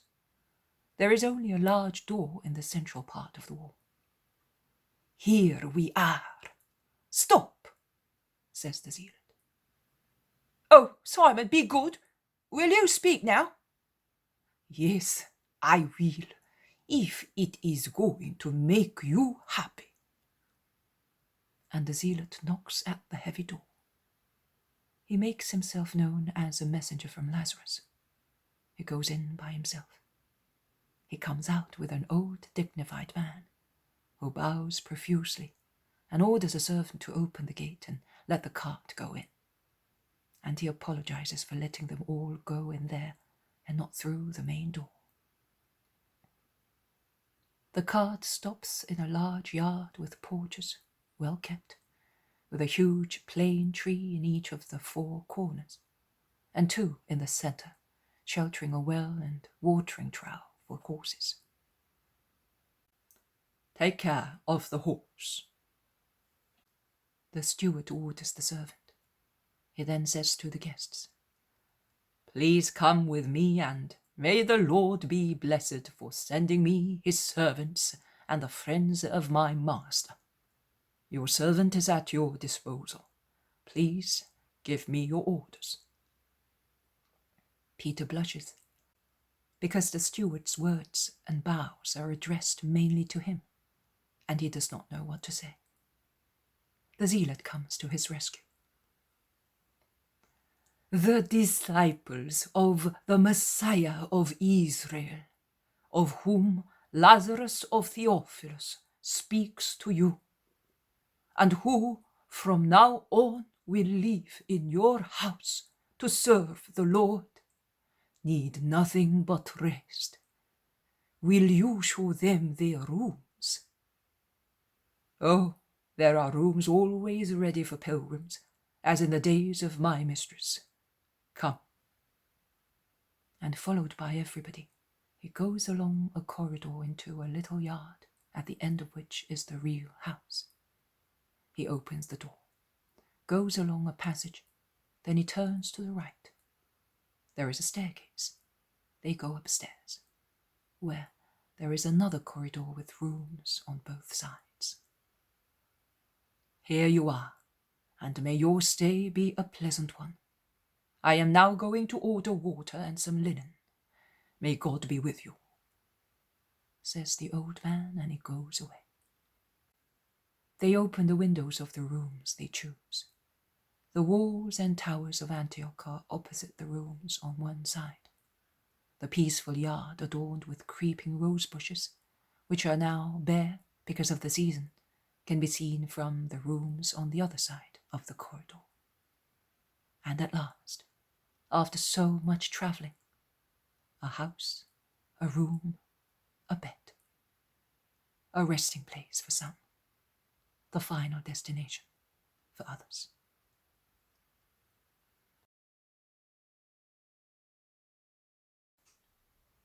The Poem of the Man God. The Third Year of the Public Life. Chapter 322. At Antigonia. 7th of November, 1945. My son Ptolemy has come to the market. He is going back to Antigonia today at the 6th hour. It is a mild day. Do you still wish to go as you had planned? Asks old Philip, while serving hot milk to his guests. We shall certainly go. When did you say? At the 6th hour. You can come back tomorrow if you wish, or the evening before the Sabbath, if you prefer so. All the Hebrew servants and those who have embraced our faith come for the Sabbath service. We will do that, and that place may still be chosen as the residence for these two. I will be pleased, even if I lose them, because it is a wholesome place, and you could do much good among the servants, some of whom are still the ones left by our master.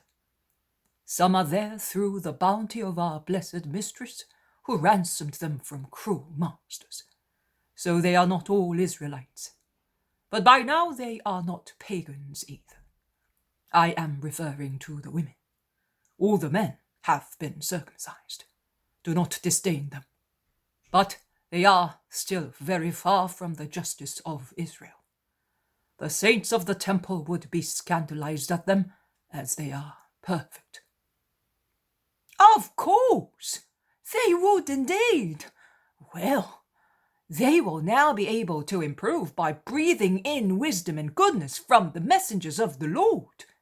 Have you heard how much you have to do? Concludes Peter, addressing the two. We will do it. We will not disappoint the master, promises Zacchie, and she goes out to prepare what is necessary to take. John of Endor asks Philip, Do you think that at Antagonia I could do some good also to other people as a teacher? Much good. Old Plautus died 3 months ago, and the children of the Gentiles have no school now. With regard to the Jews, there is no master of them, because all our people keep away from that place which is close to Daphne. It would take one like Theophilus, without rigidity for... Yes, without Pharisaism, you mean? Concludes Peter promptly. That's it, yes. I do not want to criticize, but I think it is of no use cursing. It would be better if they helped, as our mistress used to do. She brought more people to the law with her smiles, and in a better way than a rabbi. That is why the master sent me here. I am the man with the right qualifications. Oh, I will do his will, till I breathe my last. I now believe, I firmly believe, that my mission is nothing but a mission of predilection. I am going to tell Zacchie. You will see that we will stay there. I am going to tell her. And he goes out, full of life, as he had not been for a long time. Most High Lord, I thank you and bless you. He will still suffer, but not so much as previously. Oh, what a relief! Exclaims Peter. He then feels that it is his duty to give Philip some kind of explanation, as best he can, of his joy. You must realize that John was made the object of the attacks of the rigid ones in Israel. You call them rigid ones. Ah, I see. He was persecuted for political reasons, like... And he looks at the zealot. Yes. Like me and more, and for other reasons as well. because he provokes them, not only because he is of a different caste, but also because he belongs to the Messiah. So, and let this be said once for all, both he and Zacchie are entrusted to your loyalty. Do you understand? Yes, I do, and I know how to behave. What will you say they are? 2 teachers recommended by Lazarus of Theophilus. He is a teacher for boys, and she for girls. I see that she embroiders and has a loom. A considerable amount of needlework is done and sold in Antioch by foreigners, but it is rough and coarse stuff. Yesterday I saw that she had a piece of work which reminded me of my good mistress. They will be in great demand. Once again, may the Lord be praised, says Peter. Yes, that will soothe her grief in part. Are you going to leave already? We must. We have been delayed by the storm. At the beginning of Shabbat, we must be with the Master. He's already waiting for us, because we are late, explains Thaddeus. They part, each attending to his own business. That is, Philip goes where a woman calls him, the apostles to a high ground in the sunshine. We could leave the day after the Sabbath. What do you say? Asks James of Alphaeus. As far as I am concerned, I don't mind. Every morning I get up tormented by the idea that Jesus is alone, without clothes, without anyone looking after him, and every night I go to bed with the same fixed idea. But we shall decide today. Tell me, but was the Master aware of everything? I have been wondering for days how he knew that we were going to meet the Cretan, how he could foresee John's and Syntyche's work. How? That is many things, says Andrew. Actually, I think that the Cretan stops at Seleucia on fixed dates, and perhaps Lazarus told Jesus, and so he decided to leave without waiting until Passover, explains the zealot. Indeed, that's right. And how will John manage at Passover? Asks James of Alphaeus. Like every other Israelite, says Matthew. No, that would mean falling into the wolf's mouth. Not at all. Who is going to find him out among so many people? This guy. Oh, what have I said? Forget about it. It's only a trick of my mind. Peter is flushed and sad because he has spoken. Judas of Alphaeus lays a hand on his shoulder, and smiling with a severe smile, he says, Never mind. We are all thinking of the same thing. But we won't tell anybody. And let us bless the Eternal Father for diverting John's mind from this thought. They are all silent, engrossed in thought. But as they are true Israelites, the thought of how the exiled disciple will be able to celebrate Passover in Jerusalem worries them, and they begin to speak about it again. I think that Jesus will see to it. Perhaps John already knows. We have only got to ask him, says Matthew. No, don't. Don't put desires and thorns where peace is just springing up, begs the Apostle John. Yes, it is better to ask the Master himself, confirms James of Alphaeus. When shall we see him? What do you think? Asks Andrew. Oh, if we leave the day after the Sabbath, by the end of the moon we shall certainly be at Ptolemy, says James of Zebedee. If we find a ship, remarks Judas Thaddeus, and his brother adds, and if there is no storm.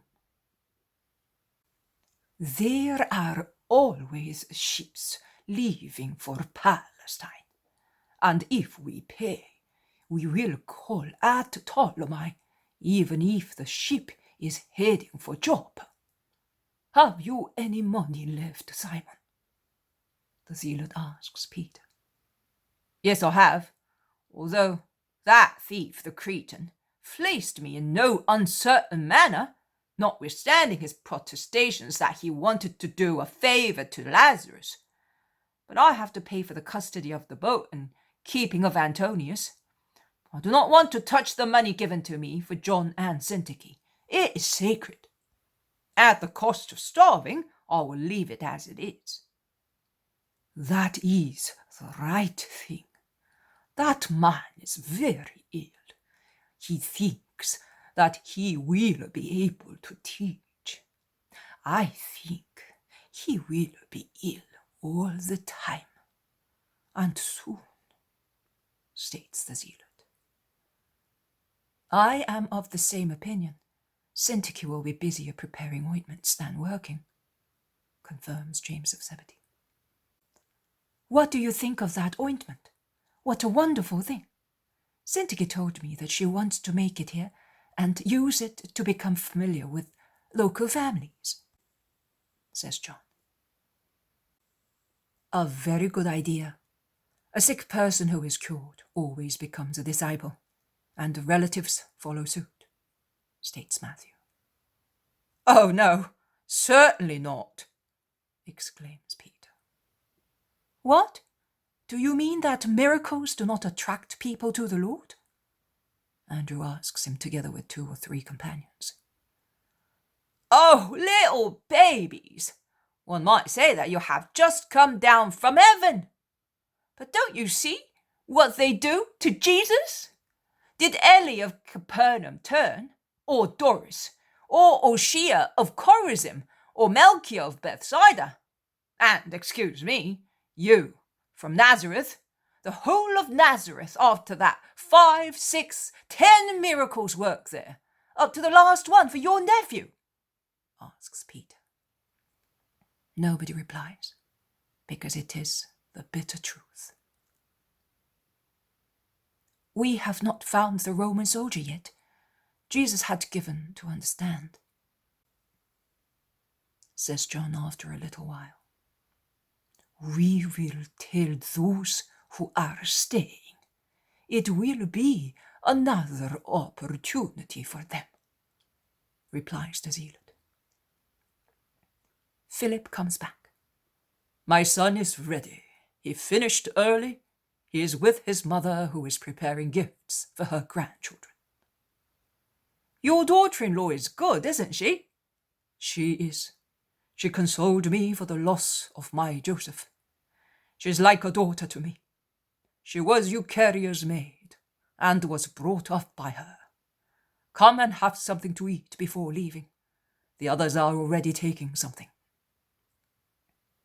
And they trot towards Antagonia, preceded by the cart of Ptolemy, Philip's grandson.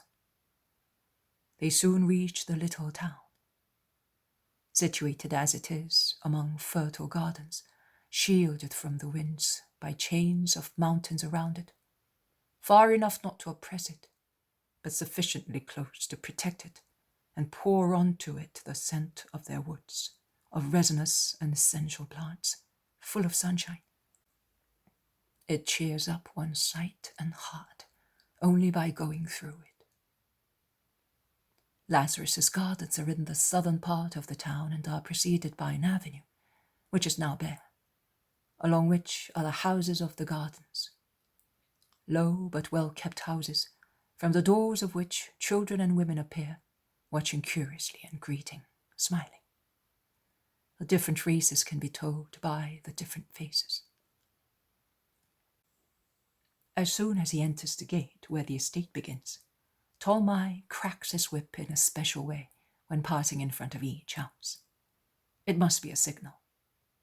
And the inhabitants of each house, after hearing it, go into their houses and then come out, closing the doors and walking along the avenue behind the 2 carts, as the horses are ambling, and they stop at the center of the radial paths, stretching in every direction like the spokes of a wheel, among numberless fields arranged as flower beds, some of which are bare, some full of evergreens, protected by laurels, acacias, or similar trees, and by other trees which ooze odoriferous milk-like juices and resins through the cuts in the trunks. There is in the air a mixed scent of balsamic, resinous, aromatic fragrances. There are beehives everywhere, as well as irrigation vats, where show-white doves are drinking. And in special areas, white hens are scratching about on the bare ground, which has just been hoed, while some girls are watching over them. Ptolemy cracks his whip repeatedly, until all the subjects of the little kingdom have gathered round the arrivals. He then begins his little speech. "Listen, Philip, our head and the father of my father, has sent and recommends these holy people from Israel, who have come here by the will of our master, and may God be always with him and his family.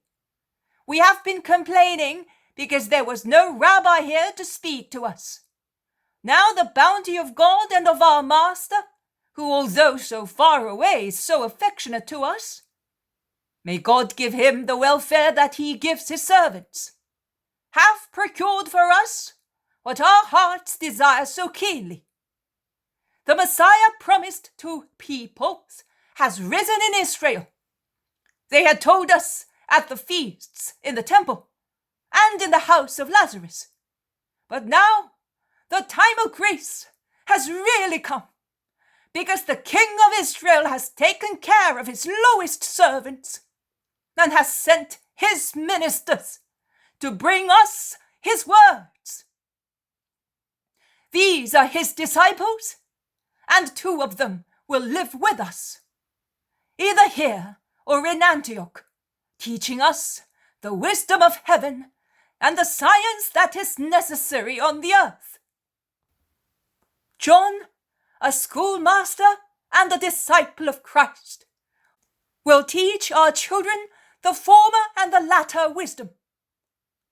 Syntyche, a disciple and a teacher of needlework, will teach our girls the science of the love of God and the art of needlework. Welcome them as a blessing from heaven, and love them as Lazarus of Theophilus and Eucharia loves them. Glory to their souls and peace.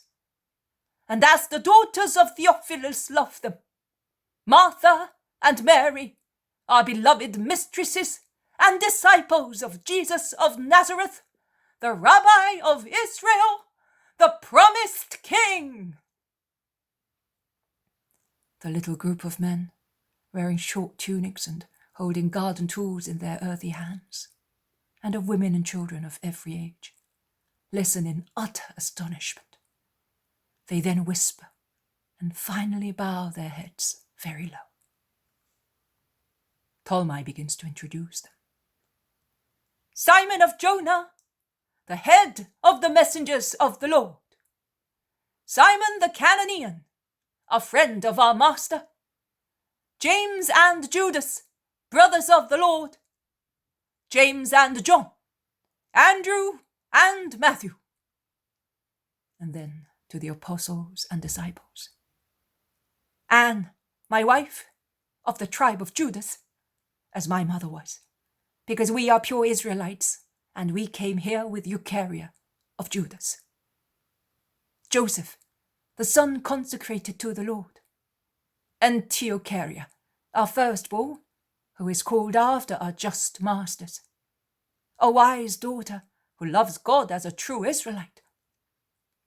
Nicolaus and Dositius. Nicolaus is a Nazarite. Dositius, a third-born, has been married for several years." He says that with a big sigh. To Hermione. "Come here, woman." A very young, swarthy woman comes forward, holding an unweaned babe in her arms. Here she is. She is the daughter of a proselyte and a Greek mother. My son saw her at Alexandroscene in Phoenicia when he was there on business, and wanted her. And Lazarus did not object. On the contrary, he said to me, better so than debauched. And it is better, but I wanted someone with Jewish blood. Poor Hermione has lowered her head as if she were accused. Dositheus trembles with anger and suffers. Anne, his mother, looks at him with sorrowful eyes. Although the youngest of all the apostles, John feels that it is necessary to raise the humiliated spirits and says, in the kingdom of the Lord there are no longer Greeks or Israelites, Romans or Phoenicians, but only the children of God. When you learn the word of God from those who have come here, your heart will rise to a new light. And this woman will no longer be the foreigner, but the disciple of our Lord Jesus, like yourself and all the rest. Hermione raises her mortified head and smiles gratefully at John, and the same expression of gratitude can be seen on the faces of Dositheus and Anne. Ptolemy replies gravely, God grant it, because apart from her origin I cannot blame my daughter-in-law for anything. The child in her arms is Alphaeus, her last-born, called after her father, a proselyte. The little girl with sky-blue eyes and ebony curls is Mirthica, who was called after Hermione's mother. And this one, the first-born, is Lazarus, our master wanted, and the other one is Hermas. The fifth must be called Ptolemy, and the sixth Anne, to tell the Lord and the world that your heart has opened to new understandings, says John again. Ptolemy bows without speaking. He then resumes the introductions. These are two brothers from Israel, Miriam and Sylvian of the tribe of Naphtali, and these are Elbonites, a Danite, and Simeon, a Judean. And here are the proselytes, Romans or sons of Romans, whom Eucharius' charity redeemed from slavery and heathenism. Lucius, Marcellus, Solon, and the son of Elatius. A Greek name, remarks Zacchie. From Thessalonica, the slave of a servant of Rome. And there is manifest contempt in saying servant of Rome. Eucharia took him with his dying father in troubled times, and if his father died a heathen, Solon is a proselyte. Priscilla, come forward with your children. A tall, thin woman with an aquiline nose comes forward, pushing a girl and a boy, with two lovely little girls hanging to her skirt. This is Solon's wife, a freedwoman of a Roman lady now dead. And this is Marius, Cornelia, and the twins, Mary and Martilla. Priscilla is experienced in essences. Amiclia, come with your children. She is the daughter of proselytes, and her boys, Cassius and Theodorus, are also proselytes. Thecla, don't hide yourself. She's Marcellus's wife. She is grieved because she is sterile. She's the daughter of proselytes too. And these are the farmers. Let us go to the gardens now. Come. And he leads them through the vast estate, followed by the gardeners who explain the various cultivations and work, while the girls go back to their hens, which have taken advantage of their absence to trespass onto other grounds. Ptolemy explains. They are brought here to free the soil from grubs before sowing the yearly cultivations. John of Endor smiles at the cackling hens and says, They look like those I had once. and he bends, throwing breadcrumbs taken from his sack, until he is surrounded by pullets, and he laughs because a cheeky one snatches the bread from his fingers. "That's not so bad," exclaims Peter, nudging Matthew and pointing to John, who is playing with the chicken, and to Zacchie, who is speaking Greek to Solon and Hermione. They then go back to the house of Ptolemy, who explains, "This is the place, but if you want to teach, we can make room. Are you staying here, or—" "Yes, Zacchie, here. It's lovelier. Antioch oppresses me with recollections." John begs his companion in a low voice. "Of course, as you wish, providing you are well. It is all the same to me. I no longer look back, only forward. Cheer up, John. We shall be all right here. Children, flowers, doves, hens for us poor human beings, and for our souls. The joy of serving the Lord. What do you all say?" she asks, addressing all the apostles. "We are of the same opinion as you, woman." "Well, that is settled." "Very well. We will leave with relieved minds." "Don't go away. I will not see you again.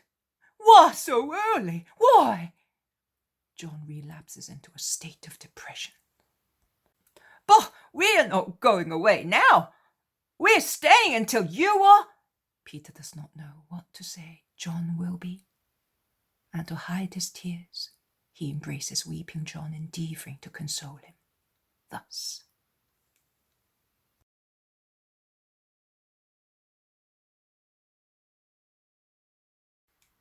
The poem of the Man God. The third year of the public life. Chapter 323. Farewell to Antioch after preaching. 8th of November, 1945. The apostles are once again in the house at Antioch with the 2 disciples, and all the men from Antagonia who are not wearing their clothes tucked up to work, but have on their long best garments. I thus understand that it is the Sabbath. Philip begs the apostles to speak to everybody at least once before their departure, which is now imminent. "On what?" "On anything you like. You have heard our conversation during the past days. You may speak accordingly." The apostles look at one another. Whose duty is it? Peter's, of course. He's the head. But Peter would rather not speak, but surrender the honour to James of Alphaeus or to John of Zebedee. And only when he sees that they are inflexible, he makes up his mind to speak. "Today in the synagogue, we heard the explanation of chapter 52 of Isaiah. A learned comment, according to the world, a defective one, according to wisdom. But the commentator is not to be blamed, because he gave what he could within the limits of his own wisdom, without the knowledge of the Messiah and of the new time brought by him. But let us not find fault with him. Let us instead pray that he may achieve the knowledge of these 2 graces and accept them without difficulty. You told me that at Passover you heard some people speak of the Master with faith, some with sneering words, and that only because of the great faith that fills the hearts of the house of Lazarus, all the hearts, you were able to bear the unease that the innuendos of other people caused to your hearts, particularly because these other people were rabbis of Israel. But to be learned does not mean to be holy or to possess the truth. And this is the truth. Jesus of Nazareth is the promised Messiah, the Saviour of whom the prophets speak. And the last of them went to rest in Abraham's bosom only recently, after his glorious martyrdom, which he suffered for the sake of justice. John the Baptist said, and those who heard his words are here now, "There is the Lamb of God that takes away the sin of the world." His words were believed by the most humble of those present, because humility helps to reach faith. Whereas it is difficult for proud people, laden as they are with unnecessary things, to reach the mountaintop where chaste, bright faith dwells. Those humble people, both because they were such and because they believed, deserved to be the first in the army of the Lord Jesus. You can thus see how necessary humility is in order to attain instant faith, and how faith is rewarded, particularly when one believes against adverse appearances. I exhort and stimulate you to possess these two qualities, and you will then be in the army of the Lord and will conquer the kingdom of heaven. It is your turn, Simon Zealot. I have spoken. Please, continue. The zealot, caught so suddenly and so clearly pointed out as the second speaker, can but move forward without delay or complaint. And he says, "I will continue the sermon of Simon Peter, the head of us all, by the will of the Lord. And I will continue taking up the subject of chapter 52 of Isaiah, as seen by one who knows the incarnate truth, whose servant he is for good. It says, 'Awake, clothe yourself in strength, Zion. Put on your richest clothes, city of the Holy One.' And that is how it should really be. Because when a promise is fulfilled, peace is made. Punishment comes to an end, and the time of joy comes.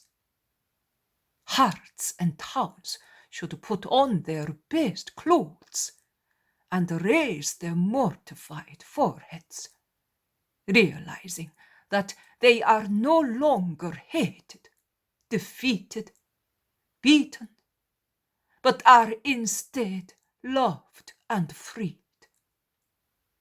We are not here to institute proceedings against Jerusalem. Charity, the first of all virtues, forbids it. Let us not watch the hearts of other people. Let us instead look at our own.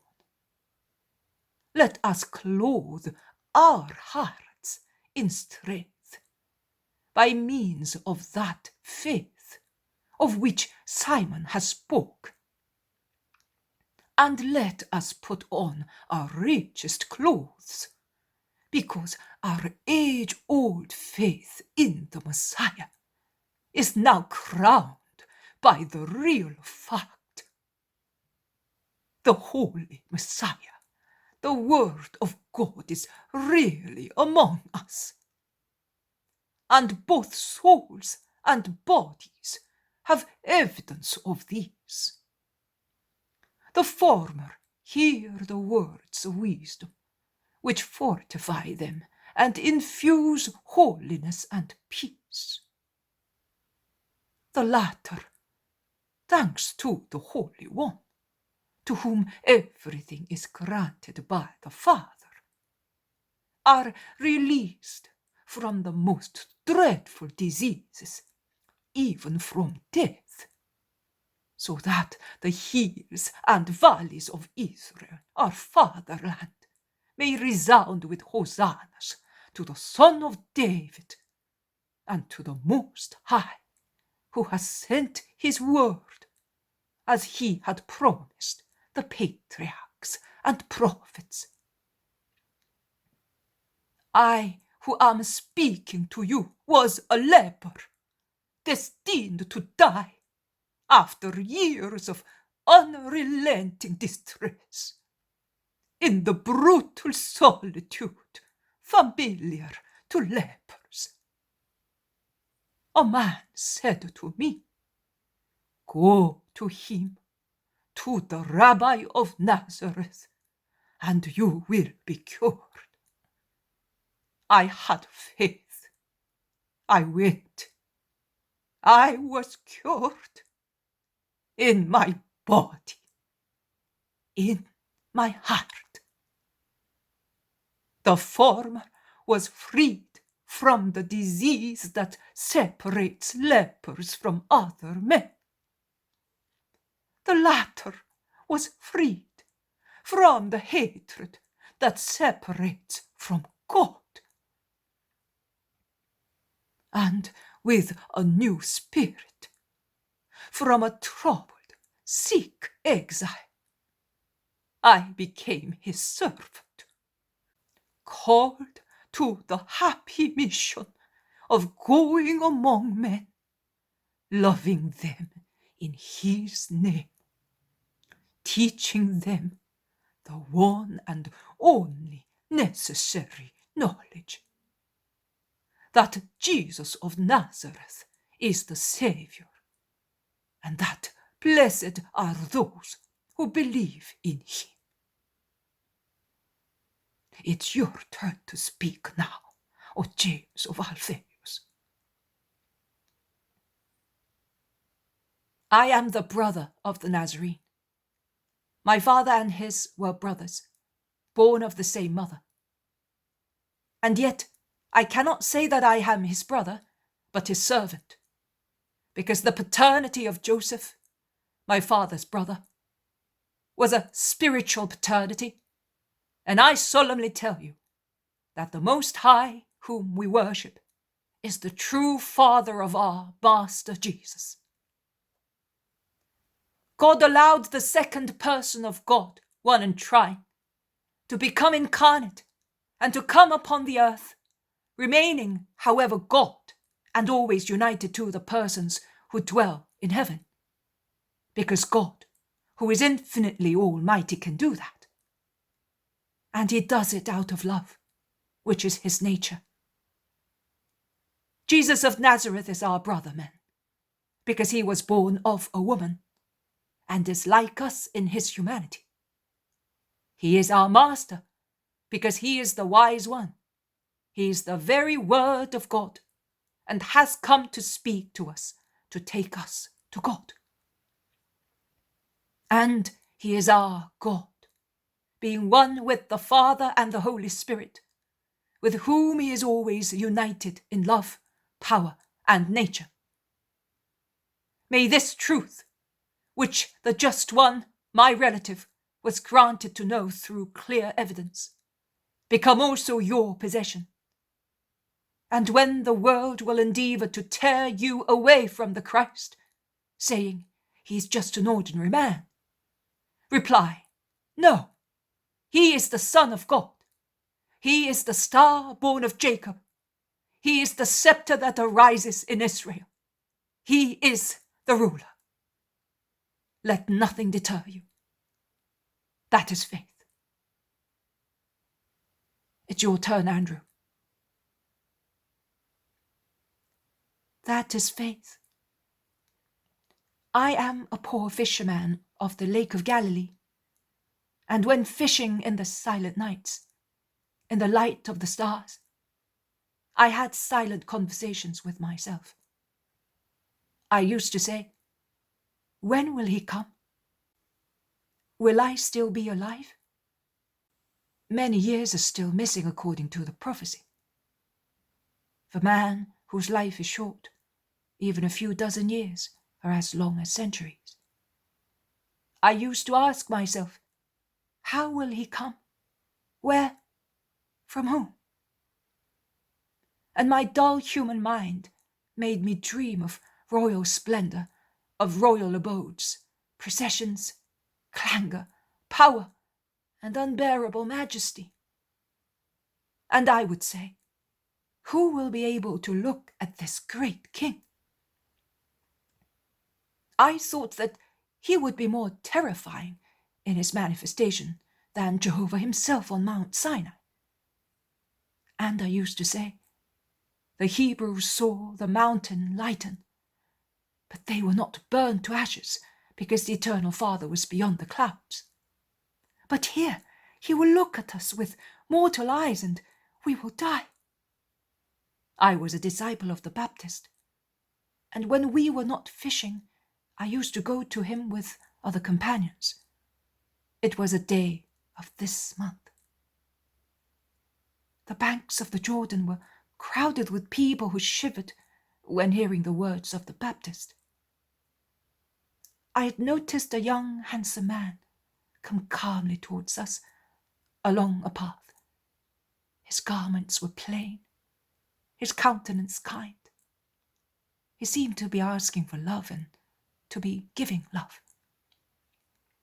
His blue eyes rested for a moment on me, and I felt something that I have never felt again. I felt as if my soul were being caressed, as if I were being lightly touched by the wings of angels. For a moment I felt that I was so far away from the earth, so different, that I said, I shall die now. This is God calling my soul. But I did not die. I was fascinated contemplating the young, unknown man, whose blue eyes were now staring at the Baptist. And the Baptist turned round, ran to him and bowed. They spoke to each other, and as John's voice was as loud as thunder, their mysterious words reached me, who was listening, tense as I was in the keen desire to know who the unknown young man was. My soul felt that he was different from everybody. They were saying, I should be baptized by you. Never mind just now, it is necessary to fulfill all justice. John had already said, someone will come and I am not fit to undo the straps of his sandals. He had already said, there is among you in Israel one whom you do not know. His winnowing fan is already in his hand, and he will clear his threshing floor, and he will burn the chaff in a fire that will never go out. I had in front of me a young man of the common people, whose countenance was mild and humble, and yet I felt that he was the one whose sandal straps not even the Holy One in Israel, the last prophet, the precursor, was fit to undo. I felt that he was the one whom we did not know. But I was not afraid. On the contrary, when John, after the enrapturing thunder of God and after the unimaginable brightness of the light in the shape of a dove of peace, said, Here is the Lamb of God, I cried, I believe, with the voice of my soul, rejoicing because I had foreseen the King Messiah in the young man who looked so mild and humble. Because of this faith I am his servant. Be so yourselves, and you will have peace. Matthew, it is your turn now to relate to other glories of the Lord. I cannot use the same serene words of Andrew. He was a just man. I was a sinner. Therefore, my words has not the joyful note of happiness, but it has the confident peace of a psalm. I was a sinner, a great sinner. I was living in utter error. I had hardened in it, and I felt no discomfort. If at times the Pharisees or the head of the synagogue lashed me with their insults and reproaches, reminding me of God, the inexorable judge, I was terrified for a moment. Then I would relax, thinking foolishly, in any case I am as good as damned. Let me have a good time. Therefore, as long as I can. And I sank deeper and deeper into sin. 2 years ago, an unknown man came to Capernaum in springtime. He was unknown also to me. He was in fact unknown to everybody, because he was at the beginning of his mission. Only a few men knew who he really was, those whom you see here, and few more. I was greatly surprised at his demeanour, which was more chaste than a virgin's. That was the first thing that amazed me. I saw that he was austere, and yet he was always willing to listen to the children who went to him as bees fly to flowers. Their innocent games and ingenious words were his only relaxation. Then his power amazed me. He worked miracles. I said, he is an exorciser, a holy man. I felt that I was so disgraceful as compared to him, that I shunned him. He was looking for me. Or that was my impression. Every time he passed near my bench, he would look at me with his kind, rather sad eyes. And every time I felt my torpid conscience start, and it never fell back to the same level of stupor. One day, as people exalted his words, I felt like listening to him. And hiding behind the corners of a house, I heard him speak to a little group of men. He spoke informally on charity, which is like an indulgence with regard to our sins. As from that evening, I, the greedy, hard-hearted man, wanted my many sins to be forgiven by God. I did things secretly, but he knew that it was I, because he knows everything. Once I heard him explain just chapter 52 of Isaiah. He said that the lewd and those whose hearts are not circumcised will not enter his kingdom and heaven Jerusalem. And he promised that that celestial city, the beauty of which he described so convincingly that I felt nostalgia for it, would belong to those who went to him. And then, on that day, his look was not a sad one, but a commanding one. He broke my heart. He stripped my soul. He cauterized this poor soul of mine. He took it in his hands and tortured it with his exacting love. And I had a new soul. Repentance and desire led me towards him. He did not wait for me to say, "Have mercy, my Lord." He said to me, "Follow me." The mild one had defeated Satan in the sinner's heart. May this tell you, if anyone among you is worried because of his sins, that he is the good Saviour, and that you must not shun him. On the contrary, the more one is a sinner, the more one must go to him with humility and repentance in order to be forgiven. James of Zebedee, will you speak now? I do not really know what to say. You have spoken and said what I would have said. But that is the truth, and it cannot be changed. I was with Andrew at the Jordan as well, but I only noticed him when he was pointed out by the Baptist.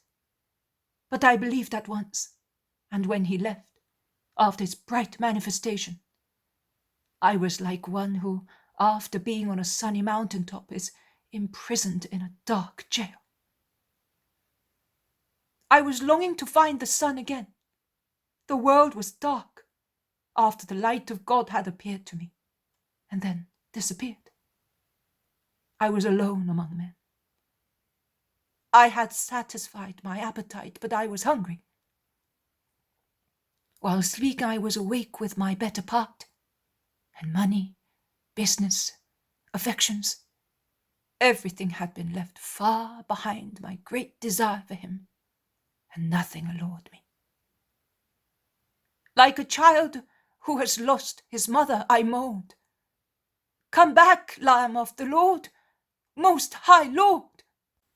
As you sent Raphael to guide Tobias, send your angel to lead me to the way of the Lord, that I may find him." And yet, when he appeared on the path coming from the desert, after we had been waiting for him in vain for weeks, and we had been looking for him anxiously, which vain effort made us feel more sorely the loss of our John, who had been arrested for the first time, I did not recognize him at once. And now, my brothers in the Lord, I want to teach you another way to go to him and recognize him. Simon of Jonah said that faith and humility are required to know him.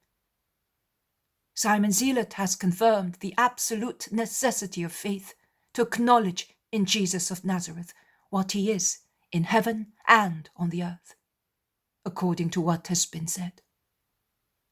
And Simon Zealot needed a truly great faith, also on behalf of his incurable body. That is why Simon Zealot says that faith and hope are the means to attain the Son of God. James, the brother of the Lord, has mentioned the power of strength to keep what has been found. The strength that prevents the snares of the world and of Satan from undermining our faith. Andrew has shown the necessity of joining a holy thirst for justice to faith, endeavoring to know and maintain the truth, whatever be the holy mouth announcing it, not out of human pride to be learned, but out of desire to know God. The man who improves his mind in the truth will find God. Matthew, once a sinner, has pointed out to you another way to attain God. To divest oneself of sensuality out of spirit of imitation, I would say by reflection of God, who is infinite purity. The first thing that impressed him, a sinner, was the chaste demeanor of the unknown man who had come to Capernaum. And as if it had the power to revive his dead countenance, he refrains first of all from sensual carnality, clearing the way for the coming of God and for the resurrection of the other dead virtues. From continence, he passes on to mercy. From mercy to contrition, he then surpasses himself and arrives at union with God. Follow me, I am coming. But his soul had already said, I am coming. and the Saviour had already said, "Follow me," when for the first time the virtue of the Master had drawn the attention of the sinner. Imitate him, because the experience of other people, even if painful, is a guide to avoid evil and find good for those who are of good will. As far as I am concerned, I say that the more man strives to live for the Spirit, the more fit he is to recognize the Lord. And an angelic life favors that in the highest degree. Of us disciples of John, he who recognized him after his absence was the virgin soul. Better than Andrew, he recognized him, notwithstanding penance had altered the visage of the Lamb of God. So, I say, be chaste to be able to recognize him. Judas, will you speak now? Yes, be chaste to be able to recognize him. But be chaste also to be able to keep him within you, with his wisdom and his love, with his whole self. It is still Isaiah who in chapter 52 says, "Touch nothing unclean, purify yourselves, you who carry the vessels of the Lord." Really, every soul that becomes his disciple is like a vase full of the Lord, and the body containing the soul is like one who carries the sacred vase to the Lord. God cannot be where there is impurity. Matthew told you how the Lord explained that nothing unclean or separated from God will be in the celestial Jerusalem.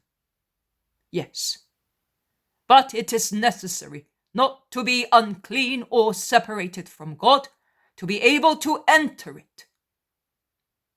Wretched are those people who wait until the last hour to repent. They will not always have time to do so.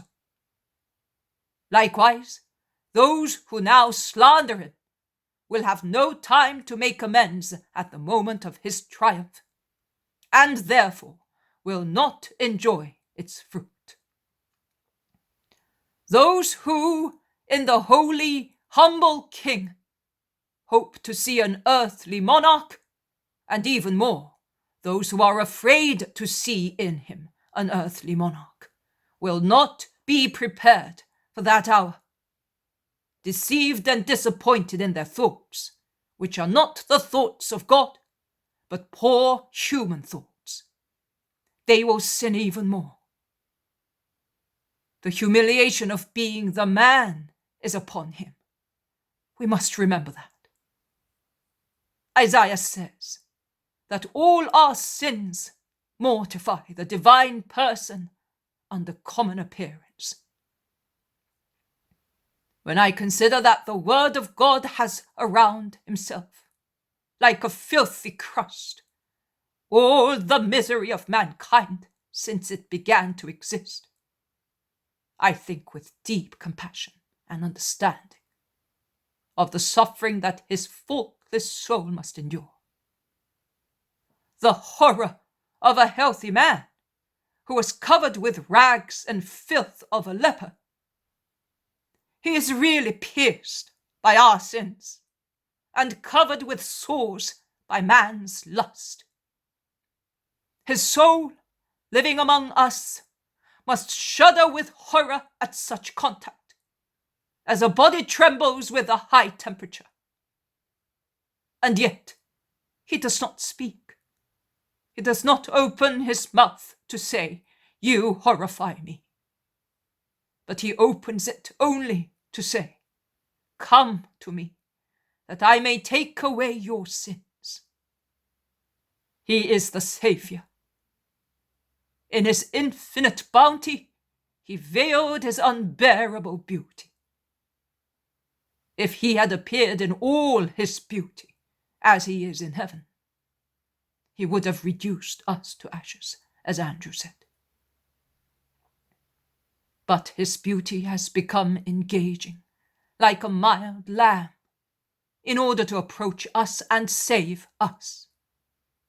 His oppression, his condemnation will last until, consumed by the effort of being the perfect man among imperfect men, he is raised above the multitude of those he has redeemed, in the triumph of his holy regality. God who submits to death, to take us to life.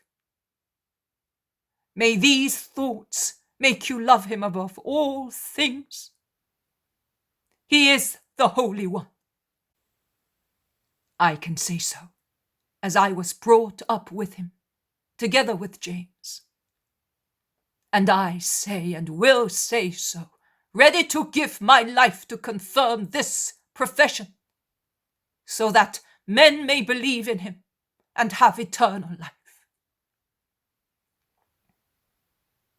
John of Zebedee, it is your turn to speak.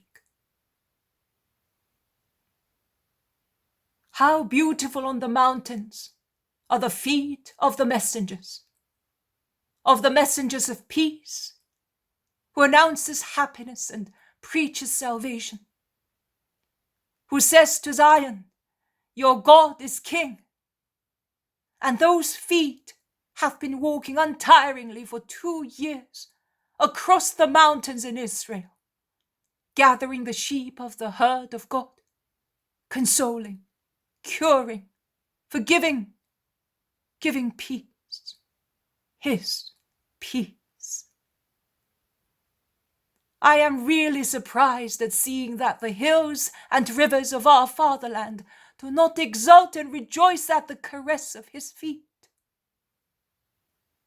But what amazes me most is to see that the hearts of men do not exult or rejoice, saying, praised be the Lord, the expected one has come. Blessed be he who comes in the name of the Lord. He who bestows graces and blessings, peace and health, and calls us to his kingdom, opening the way for us. Above all, he who pours forth love with every action of his, with every word, glance, breath. What is therefore this world as to be blind to the light that is living among us? Which slabs, thicker than the stone closing the entrance of a sepulchre, has it placed on the sight of its soul, not to see this light? What mountain of sins has it on itself to be so oppressed, separated, blinded, deafened, chained, paralyzed, as to stand inert before the Saviour? What is the Saviour? He is light blended with love. The mouths of my brothers have praised the Lord. They have recalled his works and have pointed out the virtues to be put into practice in order to reach his way. I say to you, love. There is no other virtue that is greater or more like his nature. If you love, you will practice every virtue without difficulty, beginning from chastity. It will be no burden to you to be chaste, because by loving Jesus, you will love no one immoderately. You will be humble, because with the eyes of lovers you will see infinite perfections in him. And thus you will not pride yourselves on your scanty ones. And you will believe. Who does not believe in him whom one loves? You will be contrite with sorrow that saves, because your sorrow will be honest. That is, you will be sorry for the pain you have caused him, not for the pain deserved by you. And you will be strong. Oh, yes. When one is united to Jesus, one is strong, strong against everything. You will be full of hope, because you will not doubt the heart that loves you with his whole self.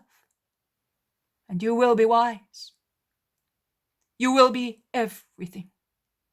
Love him who announces true happiness, who preaches salvation, who goes across mountains and valleys tirelessly, gathering the herd, on whose way there is peace, as there is peace in his kingdom, which is not of this world, but it is true as God is true. Flee from any direction that is not his. Get rid of every fog. Go to the light. Do not be like the world, which does not want to see the light, which does not want to know it, but go to our Father, who is the Father of lights, who is infinite light. Go to him through his Son, who is the light of the world. To enjoy God in the embrace of the Paraclete, who is the brightness of the lights, in one only beatitude of love that concentrates the three into one. Infinite ocean of love, without storms, without darkness. Do receive us, all of us, both those who are innocent and those who have repented, all of us, in your peace forever, all of us, everybody on the earth, that we may love you, God, and our neighbor, as you want. Everybody in heaven, that we may still and always love but you and the celestial inhabitants, that we may love also our brothers militant on the earth in expectation of peace, and like angels of love, we may defend them and support them in their struggles and temptations, so that they may be with you in your peace, for the eternal glory of our Lord Jesus the Saviour, the lover of man, until the limitless limit of sublime annihilation. As usual, John, soaring in his flights of love, draws with him souls where there is refined love and mystic silence. Only after some time the listeners begin to speak, and Philip is the first, addressing Peter. Is John the teacher not speaking? He will always be speaking to you. Leave him now in his peace, and let us be alone with him for a little while. Saba, do what I told you, and you as well, O good Berenice. They all go out, and only the 8 apostles and 2 disciples are left in the large room. There is grave silence. They all look rather pale. The apostles, because they know what is about to happen, and the 2 disciples, because they foresee it. Peter opens his mouth to speak, but finds only these words: "Let us pray." And he intones the Our Father. Then, and he is really so pale that he will probably not look like this when he dies, he says, going between the 2 and laying his hands on their shoulders. We have now to part, my children. What shall I say to the Lord on your behalf? He will certainly be anxious to hear about your spiritual state. Syntyche falls on her knees, covering her face with her hands, and John imitates her. Peter has them at his feet, and he instinctively caresses them, biting his lips, not to yield to emotion. John looks up. His face is heart-rending, and says, "You will tell the master that we are doing his will." And Syntyche, and ask him to help us to fulfill it until the end. Tears prevent longer sentences. "All right, let us kiss one another goodbye. This hour was to come."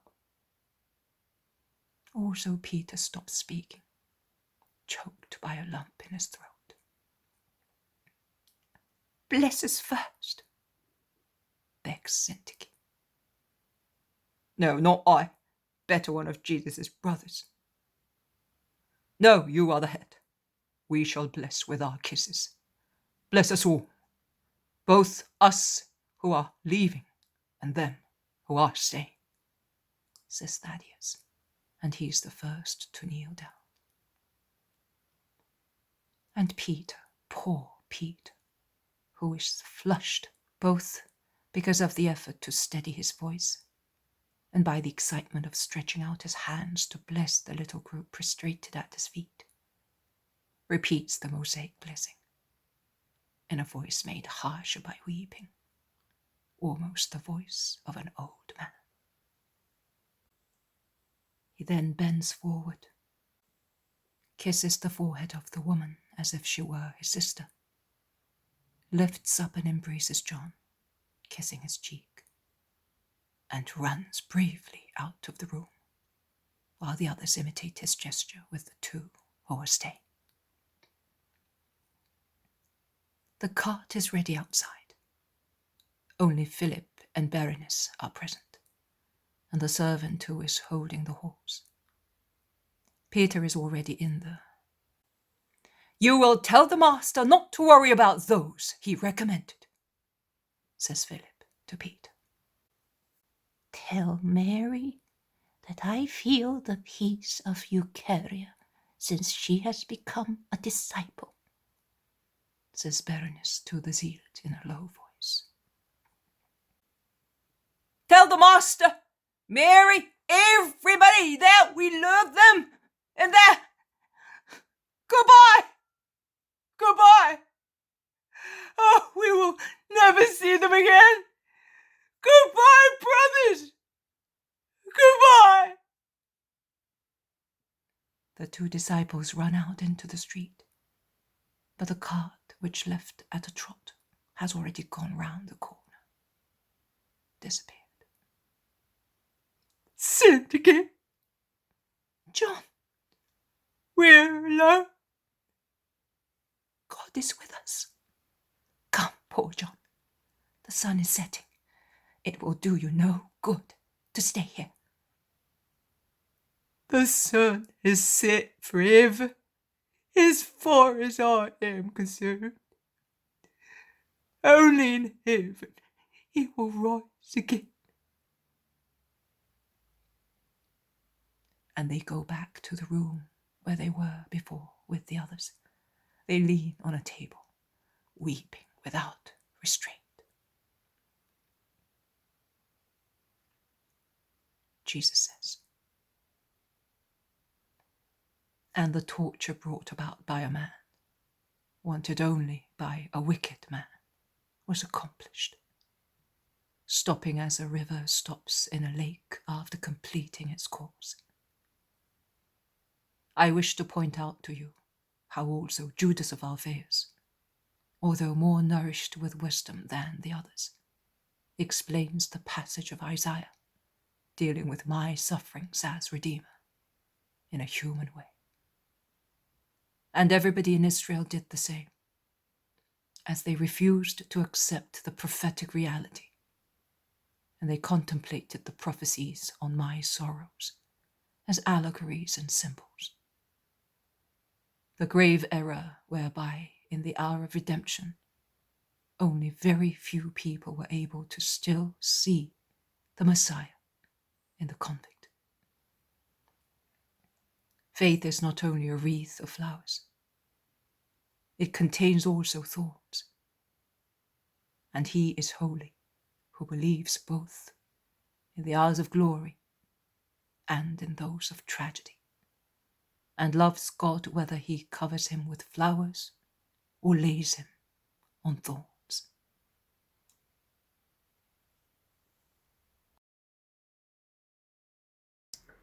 The poem of the man God, the third year of the public life, chapter 324. Return of the 8 apostles and arrival at Achzib, 10th of November, 1945. Jesus, who is so pale, thin, and sad that I would say that he must be suffering, is on the highest point of a little mountain where there is also a village. But Jesus is not in the village, which, although on the mountaintop, stretches down the southeast slope. Jesus instead is on a little spur, on the highest point, facing northwest, actually more west than north. As Jesus is looking in various directions, he can see an undulating chain of mountains, the extreme northwest and southwest ends of which jut out into the sea.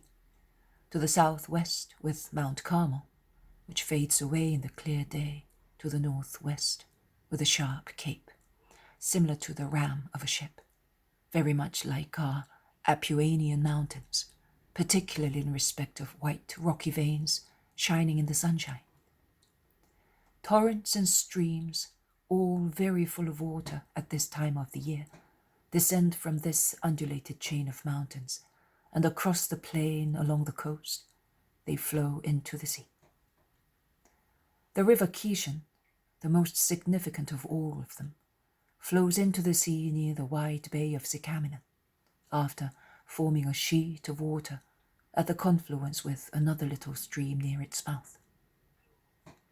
The water of the streams glitter like topazes or sapphires in the midday sunshine of a clear day, while the sea looks like a huge sapphire, veined with light strings of pearls. Springtime in the south is already beginning to appear through the new leaves bursting from the open buds. Tender, shiny leaves, so fresh that I would call them virginal, unaware of dust or storms, of bites, of insects, and of the contact of men. And the branches of almond trees are already tufts of white pinkish foam, so soft and ethereal that they seem to be on the point of flying away from their native branches to sail like little clouds in the serene air. Also the fields in the plain, which is fertile, although not large, delimited by the northwest and southwest capes, are verdant with corn, which makes them a pleasant sight, whereas shortly before they were bare. Jesus is looking. 3 roads can be seen from where he stands.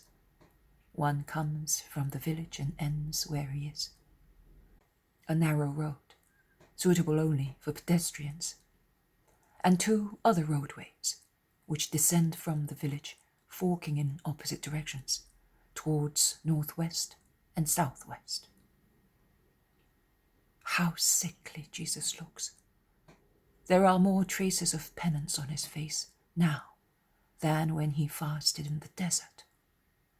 He had then grown pale, but he was still young and vigorous. He is now worn out by complex suffering that crushes both physical and moral strength. His eyes are sad, sweetly and severely sad at the same time. His thin cheeks enhance even more the spirituality of his profile, of his high forehead, long straight nose, and lips absolutely devoid of sensuality. an angelical face excluding all materiality.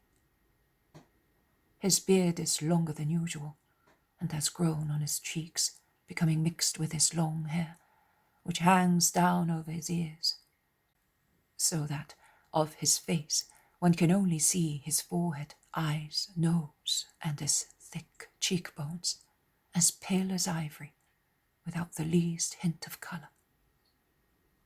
His hair is ruffled and dull, and as a souvenir of the cave in which he has been, there are little parts of dry leaves and twigs entangled in it.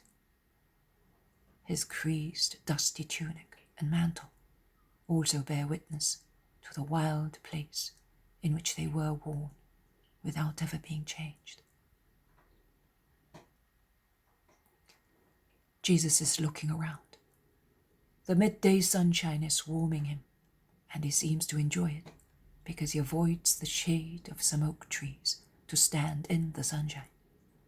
But although the sun is bright and clear, it does not enliven his dusty hair or his tired eyes, neither does it tinge his emaciated face.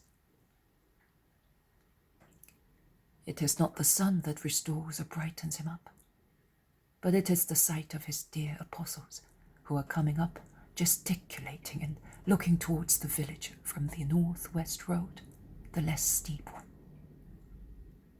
His metamorphosis then takes place. His eyes brighten up, and his face seems to become less emaciated because of a rosy nuance that spreads over his cheeks, and, above all, because his smile lights it up. He stretches out his arms, which were folded, and exclaims, "My dear ones." He said so, raising his face, casting his eyes round, as if he wanted to communicate his joy to stalks and plants, to the clear sky, to the air, which already smells of springtime.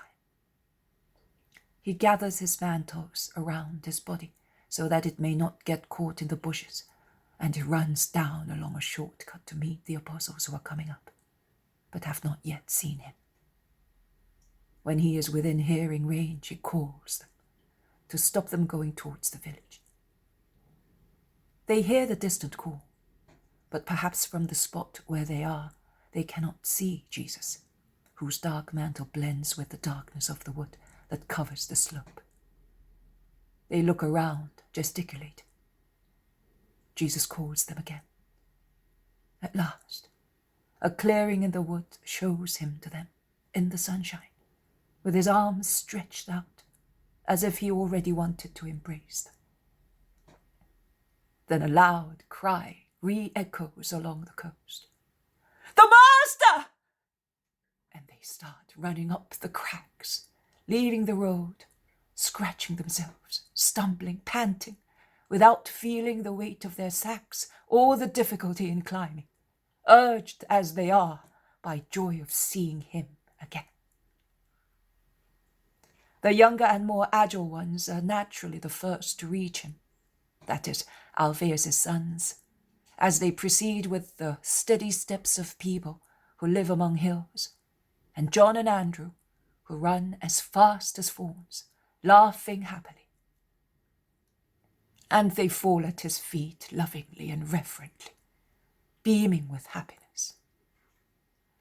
Then James of Zebedee arrives, and next, the ones who are less experienced in races and mountains, Matthew and the Zealot, who arrive almost together, and last, Peter. But he elbows his way through the group in no uncertain manner to reach the Master, whose legs have been embraced by the first arrivals, who are still kissing his mantle or his hands. He grasps John and Andrew, who are clinging to Jesus' garments, like oysters to a rock, and panting because of the exertion, he pushes them aside so that he can fall at Jesus' feet, saying, "Oh, my Master, I'm now back to life at last. I could not bear it any longer. I have grown old and thin as if I had been seriously ill. Look whether it is true, Master." and he raises his head to be looked at by Jesus. But in doing so, he sees the change in Jesus, and he stands up shouting, Master! But what have you done? How foolish we are! Just look! Can't you see anything? Jesus has been ill. Master of mine, what happened to you? Tell you, Simon. Nothing, my friend. Nothing? With that face? Then someone has hurt you. No, Simon. It is not possible. You have either been ill or persecuted. I have eyes to see. So have I. And I see that, in fact, you have grown old and thin. So, why are you so? The Lord asks, smiling at Peter, who is scanning him as if he wanted to find out the truth from Jesus' hair, skin, beard. But I have suffered, and I do not deny it. Do you think it was pleasant to see so much grief? You have said it. I suffered also for the same reason. Just for that, Jesus? Asks Judas of Alphaeus with so much pity and love. Yes, because of that grief, my brother. Because of the grief caused by the necessity to send away. And by the grief of being compelled by... Please be silent. Silence on my injury is dearer to me than any word uttered to console me, saying, I know why you have suffered. In any case, you may all know that I suffered for many reasons, not just for that one. And had Judas not interrupted me, I would have told you. Jesus is austere in saying so. They are all subdued. But Peter is the first to collect himself, and he asks, But where have you been, Master? And what have you done? I was in a grotto, praying, meditating, fortifying my spirit, obtaining strength for you in your mission, and for John and Syntyche in their suffering. But where? Without clothes? Without money? How did you manage? Simon is excited. In a grotto, I did not need anything. But what about food, fire, a bed? Everything, I mean. I was hoping that you would be a guest, like a lost pilgrim at Jphthahel, or elsewhere in a house. And that gave me some peace. But tell him whether I was tormented by the thought that he was without clothes, without food, without the possibility of getting any, and above all, without the will of getting it. Oh, Jesus, you should not have done that, and you will never do it again. I will not leave you for 1 hour. I will sew my tunic to yours, so that I can follow you like a shadow, whether you like it or not. I will part from you only if I die. Or if I die. Oh, not you. You must not die before me. Don't say that. Do you really want to break my heart? No. On the contrary, I want to rejoice with you, and with everybody in this lovely hour that brings my dearest friends back to me. See, I am already feeling better because your sincere love nourishes, warms, and consoles me in everything. And he caresses them one by one, while their faces shine with happy smiles. Their eyes sparkle with joy, and their lips tremble with emotion at those words. And they ask, Really, Lord? Is that so, Master? Are we so dear to you? Yes, so dear. Have you any food with you? Yes, I was sure that you would be exhausted, and I got some on the way. I have bread and roast meat, milk, cheese and apples, and a flask of generous wine and some eggs for you, providing they're not broken. Well, Let us sit down here in this lovely sunshine and eat. While eating, you can tell me." They sit in the sun on a terrace, and Peter opens his sack and examines his treasure. "Everything is all right," he exclaims. "Also the honey from Antagonia. Well, then I tell you, on our way back, if they had put us in a barrel and had got a madman to roll it, or if they had put us in a boat without oars, even if the boat leaked and there was a storm, we would have come back safe and sound. But going there, the more I think of it, the more I am convinced that the demon was interfering with us to prevent us from going with those two poor wretches. Of course, on our way back, there was no purpose," confirms the zealot. "Master, did you do penance for us?" asks John, who is so intent in contemplating Jesus that he forgets to eat. "Yes, John, my thought followed you. I perceived your dangers and your affliction. I helped you as I could." "Oh, I felt it. I even told you. Do you remember?" "Yes, it is true," they all confirm. "Well, you are now giving back to me what I gave you." "Did you fast, Lord?" asks Andrew. "Of course he did, even if he wanted to eat, as he was without money, in a cave. How could you expect him to get food?" replies Peter. "All for our sake. How sorry I am," says James of Alphaeus. "Oh no, do not worry. I did not do it for you only, but for the whole world as well. As I did when I began my mission, so I did now. Then, at the end, I was assisted by angels. I am assisted by you now. And believe me, it is a double joy to me, because the ministry of charity is unbreakable by angels, but it is not so easily found among men. You are practicing it, and from men, for my sake, you have become angels, having chosen to be holy at all costs.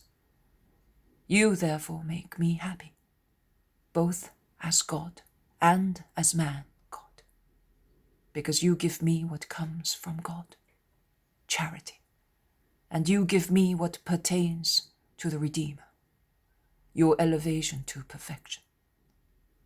That is what comes from you, and it is more nourishing than any food. Also then in the desert, I was nourished with love after fasting, and it restored me. And what happened then is happening now. We have all suffered, both you and I, but not in vain. I know that it has helped you more than a full year of teaching. Sorrow, meditation on the harm man can do to his neighbor, the piety, faith, hope, charity you had to practice, all by yourselves, have matured you like children who become men. "Oh, yes, I have grown old. I have indeed. I will never again be the same Simon of Jonah as I was when I left. I have understood how sorrowful, how toilsome is our mission, notwithstanding all its beauty," says Peter with a sigh. Well, we're all together now. Tell me. "Speak, Simon. You can speak better than I can," says Peter to the zealot. No. As a good leader, you must speak on behalf of everybody, replies the other. And Peter begins, stating as a preliminary introduction, "But help me." He recounts everything in good order until the departure from Antioch. He then begins to speak of their return. "We were all grieved, as you can readily understand. I will never forget the last words of those two." With the back of his hand, Peter wipes 2 big tears streaming down his cheeks. "They sounded like the last cry of someone drowning. Listen, you had better go on. I cannot." And he gets up and goes away to control his emotion. Simon Zealot resumes. "None of us spoke for a long while. We could not. We had a lump in our throats, which were aching, and we did not want to weep, because if one of us had begun, it would have been the end. I had taken the reins, because Simon of Jonah, to conceal his sorrowful state, had gone to the end of the cart, pretending to search for something in the sacks. We stopped at a little village halfway between Antioch and Seleucia. Although moonlight became brighter and brighter as night became darker, we stopped there, because we were not familiar with the roads. And we dozed there, lying on our belongings. None of us would eat, because we could not. We were thinking of those two. At daybreak, we crossed the bridge, and before the 3rd hour, we were at Seleucia. We took the horse and cart back to the hotel keeper, and since he was such a kind man, we asked his advice with regard to the ship. He said, "I will come to the port with you. I know people and they know me." And that is what he did. He found 3 boats leaving for ports in this area. But on one there were some queer fellows with whom we did not want to be. Our man told us, as he had heard of them from the owner of the boat. The second one was from Ashkelon, and they refused to call at Tyre unless we paid a sum of money that we could not afford. The third one was a really miserable little boat with a load of timber. A poor boat with few hands, and I think with a great deal of misery. That is why they agreed to call at Tyre, although they were heading for Caesarea, providing we paid for 1 day's meals and wages for the whole crew. It suited us. Actually, both Matthew and I were somewhat worried. There are storms at this time of the year, and you know what happened on our way there. But Simon Peter said, "Nothing will happen." So we went on board. The boat sailed so smoothly and fast that angels seemed to be acting as sails. We reached Tyre in only half of the time which had taken us to get there. And when we arrived, the owner of the boat was so kind that he agreed to tow our boat until we were near Ptolemy. Peter, Andrew, and John had gone into it to handle it. But it was very easy. Nothing like our outward voyage. At Ptolemy we parted, and we were so pleased that before getting into our boat, where all our things were, we gave him more money than we had agreed upon. We stopped one day at Ptolemais, and then we came here. But we will never forget what we suffered. Simon of Jonah is right. And are we not right also in saying that the demon interfered with us only on our outward voyage? Some of the apostles ask. You are right. Now listen, your mission is over. We shall now go towards Jphthahel, waiting for Philip and Nathanael. And we must do that at once. Then the others will come. In the meantime, we shall evangelize here, at the borders of Phoenicia, and in Phoenicia itself. But what has recently happened is to be buried in your hearts forever. You shall not reply to anybody inquiring about it. Not even to Philip and Nathanael? They know that we came with you. I will speak to them. I have suffered very much, my dear friends, as you have seen yourselves. With my suffering, I paid for John's and Syntyche's peace. Do not let my suffering be useless. Do not overburden my shoulders with another weight. I have already so many. And their weight becomes heavier day by day, hour by hour. Tell Nathanael that I have suffered very much. Tell Philip, and tell them to be good. Tell the other two.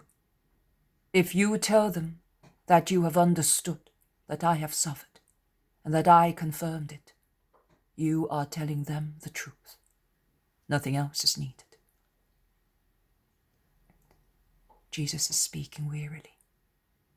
The 8 look at him sorrowfully, and Peter dares to caress his head, standing behind his back.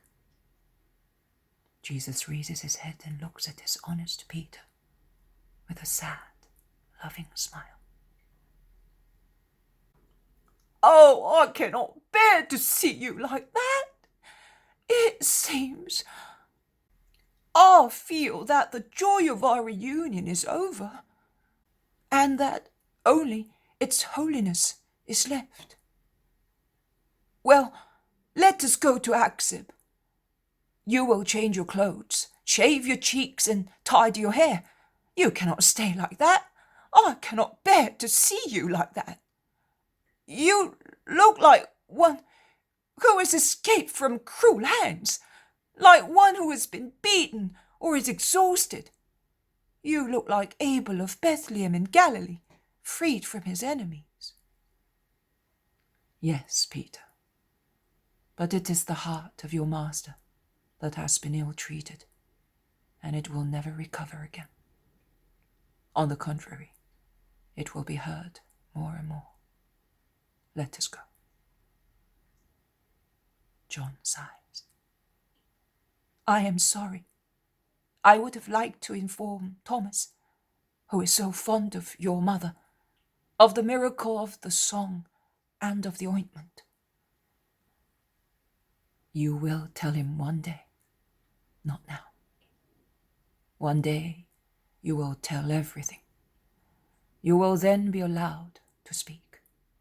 I myself will say to you, go and tell everything you know. In the meantime, see the truth in the miracle. That is, the power of faith. John and Syntyche calmed the sea and cured the man, not by means of words or of the ointment, but through the faith with which they mentioned the name of Mary and made use of her ointment. And also because your faith was there as well, and your charity. Charity towards the injured man, charity towards the Cretan. You saved the life of the former and tried to give faith to the latter. But if it is easy to cure bodies, it is very difficult to cure souls.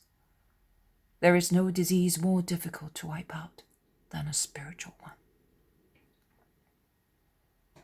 And Jesus gives a deep sigh.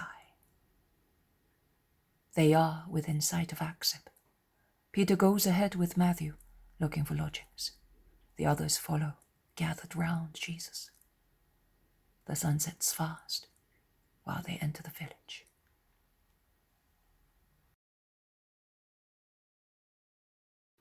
The poem of the man God, the third year of the public life. Chapter 325. At Achzib, with 6 apostles. 11th of November, 1945.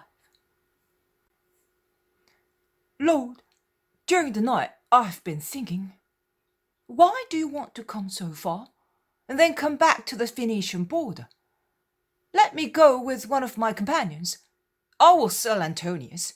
I regret having to do it, but we do not need it anymore, and it would attract people's notice. And I will go and meet Philip and Bartholomew. They can only come along that road, and I shall certainly meet them. And you may rest assured that I will not speak. I do not wish to grieve you. You can rest here with the others, and it will save us all going all the way to Jphthahel. And we will save time, says Peter, while coming out of the house where they slept, and they look less haggard, as they are wearing clean clothes and their beards and their hair have been dressed by skillful hands. It is a good idea. I will not stop you.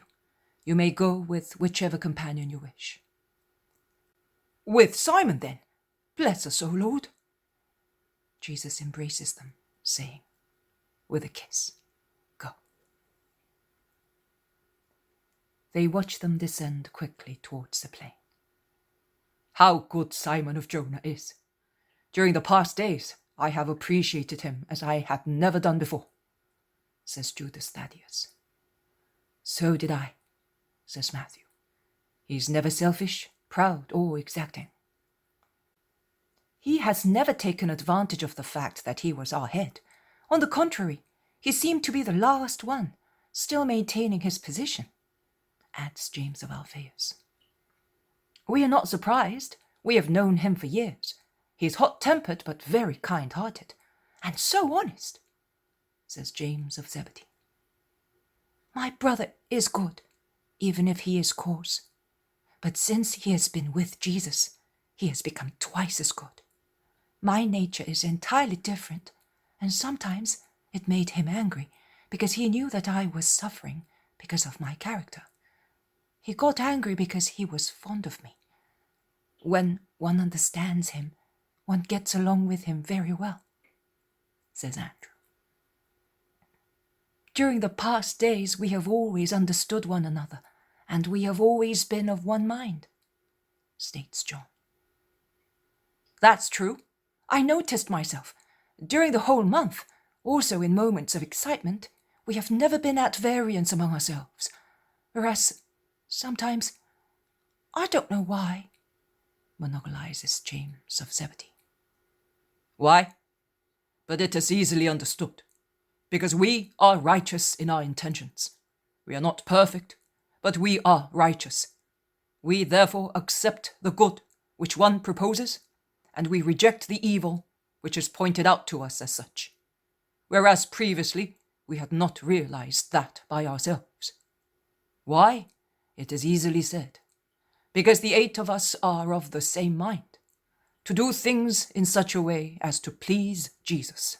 That's all, exclaims Thaddeus.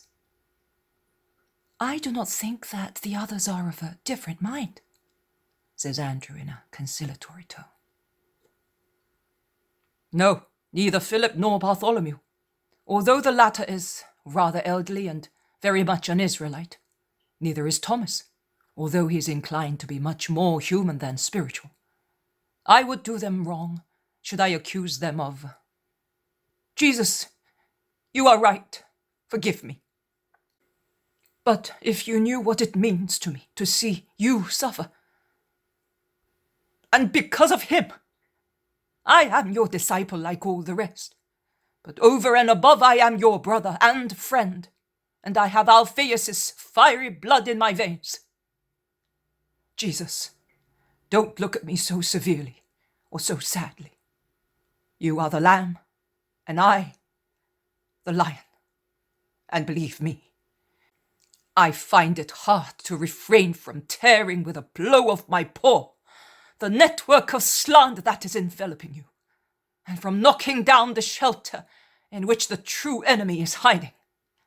I would like to see the real side of his spiritual face, which I call, and perhaps it is calumny, but if I could identify him without the least fear of error, I would mark him in such a way that for the rest of his life he would not dream of hurting you, says Thaddeus passionately, although Jesus had cast a glance at him to stop him when he began to speak. James of Zebedee replies to him, "You would have to mark half of the people in Israel, but Jesus will proceed just the same. During the past days, you have seen whether anything can stop Jesus. What shall we do now, Master? Have you spoken here?" "No, I have not been on these slopes one day yet. I slept in the wood." "Why did they not want you?" "Their hearts rejected the pilgrim. I was penniless." "They are hard-hearted then. What were they afraid of?" "That I might be a highwayman. But it does not matter. The Father who is in heaven made me meet with a goat, which was either lost or had run away. Come, I will show her to you. She lives in the thicket with her kid, but she did not run away when she saw me arrive. On the contrary, she let me milk her into my mouth, as if I were her little one too.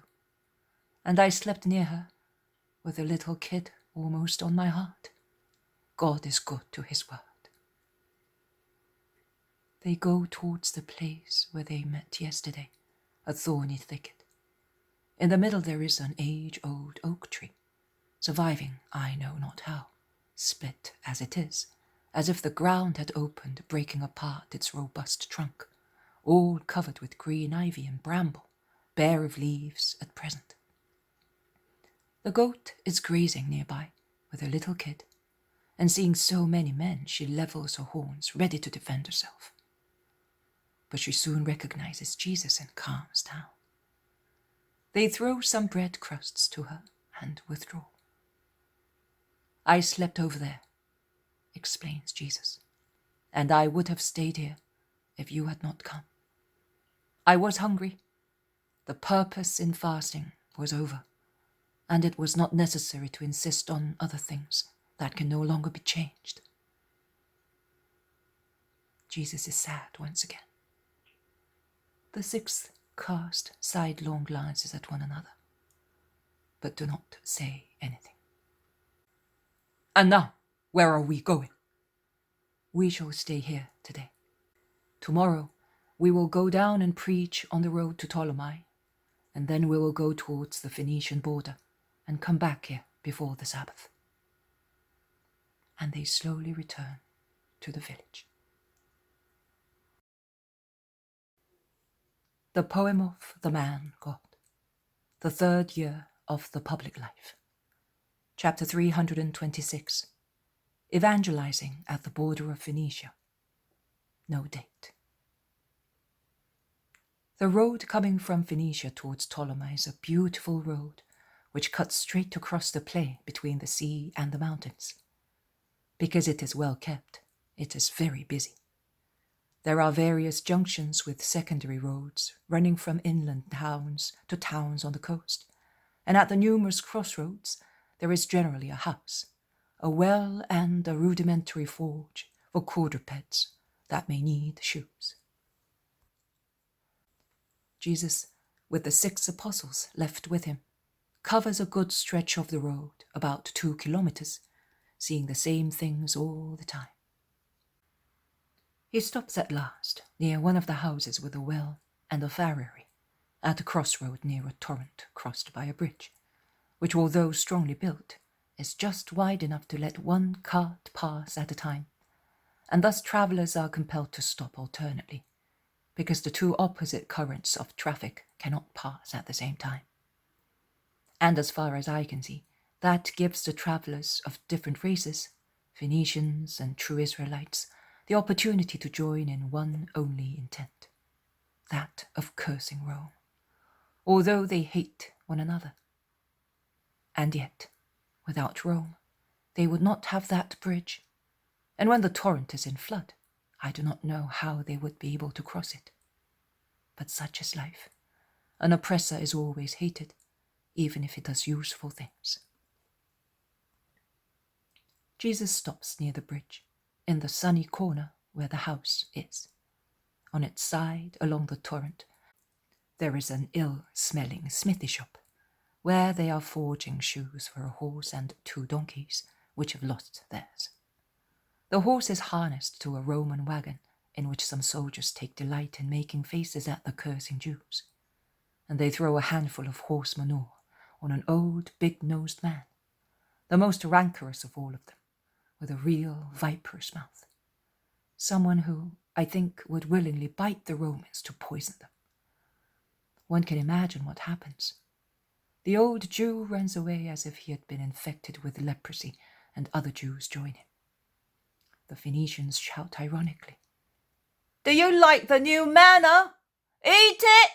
It will give you energy to shout against those who are too good to you, you hypocritical vipers! The soldiers laugh scornfully. Jesus is silent.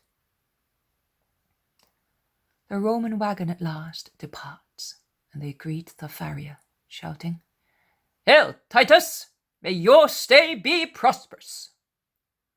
The man, who is vigorous, elderly, bull-necked, clean-shaven, with very dark eyes above a sturdy nose, and under a wide, protruding forehead, which is bald at the temples, while his hair is short and frizzly, raises a heavy hammer, waving them goodbye, and then goes back to the anvil, on which a young man had laid a red-hot iron, while another boy sears the hoof of a little donkey, preparing it to be shot.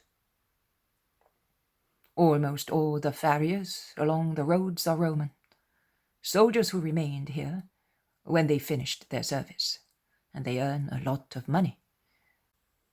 Nothing ever prevents them from curing animals, and a donkey may lose a shoe before sunset on a Sabbath, or at the time of the dedication, remarks Matthew. The man who shot Antonius was married to a Jewess, says John. And foolish women are more numerous than wise ones, states James of Zebedee. And to whom do the children belong? To God or to paganism? Asks Andrew. They generally belong to the stronger of the two, replies Matthew. And unless the woman is an apostolate herself, they are Hebrews, because men, at least these men, do not interfere. They are not even very fanatical about their Olympus. I think that now they believe in nothing but the necessity of money. They have all large families. But they are mean people. They have no faith, no fatherland. They are disliked by everybody, says Thaddeus. No, you are wrong. Rome does not despise them. On the contrary, Rome always helps them. They are more useful now than when they were armed. They penetrate into our country more by corruption of blood than by violence. It is the first generation, eventually, that suffers. Then they spread and the world forgets, says Matthew, who seems to be well informed. Yes, it is the children that suffer, but also the Jewish women, married like that, for themselves and for their children. I feel sorry for them. Nobody speaks to them of God any longer, but that will not happen in future. Then there will be no such separations of people and countries, because souls will be united in one fatherland only. Mine, says Jesus, who has been silent so far. But they will be dead by then, exclaims John. No, they will be gathered in my name. No longer Romans or Libyans, Greeks or people from the Black Sea area, Iberians or Gauls, Egyptians or Hebrews, but souls of Christ. And woe betide those who will distinguish souls, whom I equally loved, and for whom I equally suffered, according to their nationalities. He who should do that would prove that he has not understood charity, which is universal. The apostles understand the covert reproof and lower their heads without speaking. The clangor of iron beaten on the anvil has ceased, and the hammer blows on the last hoof of a donkey are deadening. And Jesus takes advantage of the situation to speak loud, so that the crowds may hear him. He seems to be continuing his conversation with the apostles. In actual fact, he is speaking to the passers-by, and perhaps also to those in the house, certainly to some women, as women's voices calling one another can be heard in the mild air. There is always a relationship among men, even if it does not appear to exist. That is, the origin from one only Creator. If later the children of the only Father have become separated, the tie of their origin has not changed, as the blood of a son who disowns his father's house does not change. In Cain's veins, there was Adam's blood, also after the crime which compelled him to roam in the wide world. And in the veins of the children born after Eve's grief, weeping over her murdered son, there was the same blood that boiled in the veins of far-away Cain. The same, and for a purer reason, applies to the equality of the children of the Creator. Are they lost, exiled, apostolates, guilty, speaking languages different from ours? Do they believe in faiths which we loathe? Are they corrupted by marrying heathens?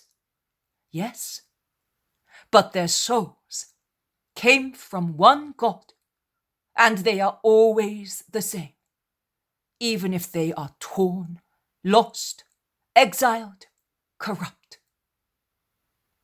Even if they are the cause of grief to the God Father, they are still souls created by him. The good children of a very good Father must have good feelings. Good towards the Father.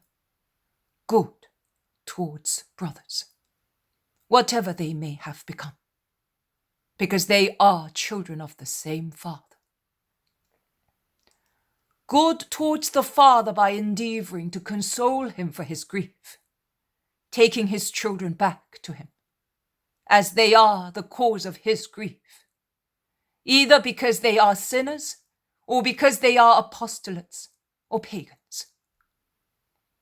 Good towards them because they have souls created by the Father, enclosed in guilty, sullied bodies, and have become dull through wrong religions, but are always souls of God, equal to our own. Remember, you people of Israel, that there is no one, not even the idolater most remote from God because of his idolatrous religion, not even the most pagan of pagans or the most atheistic man who is completely devoid of some trace of his origin. Remember, you who have gone wrong in getting detached from our just religion by descending into mixing sexes, which is condemned by our religion.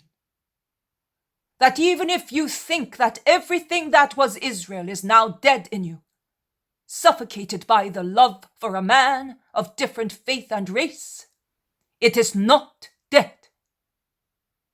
There is something still alive, and that is Israel. And it is your duty to blow the dying fire, to foster the spark still existing by the will of God, so that it may overwhelm carnal love.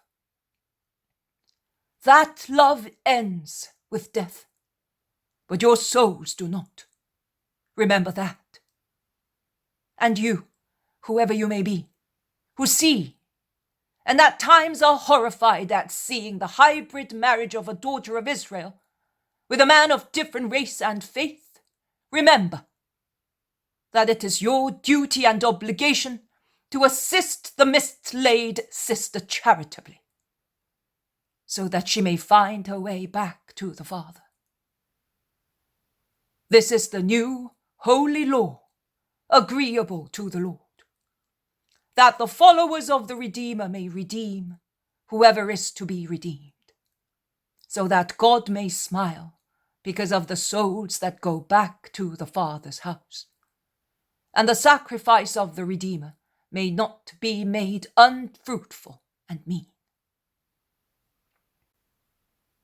To leaven dough, the housewife takes a little of the dough of the previous week.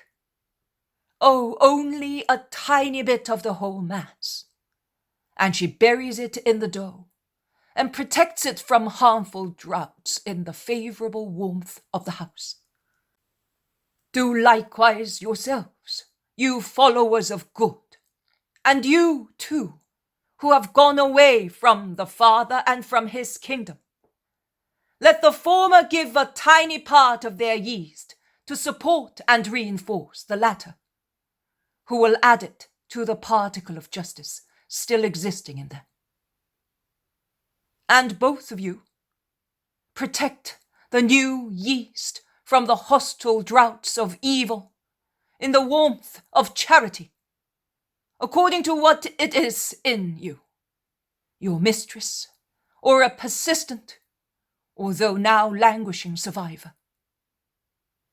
Support with the warmth of your homes, with the faith of the same religion what is fermenting in the heart of a mislaid co-religionist, so that she may feel that she is still loved, she is still a daughter of Zion, and a sister of yours, and a goodwill may materialize, and the kingdom of heaven may come to all souls.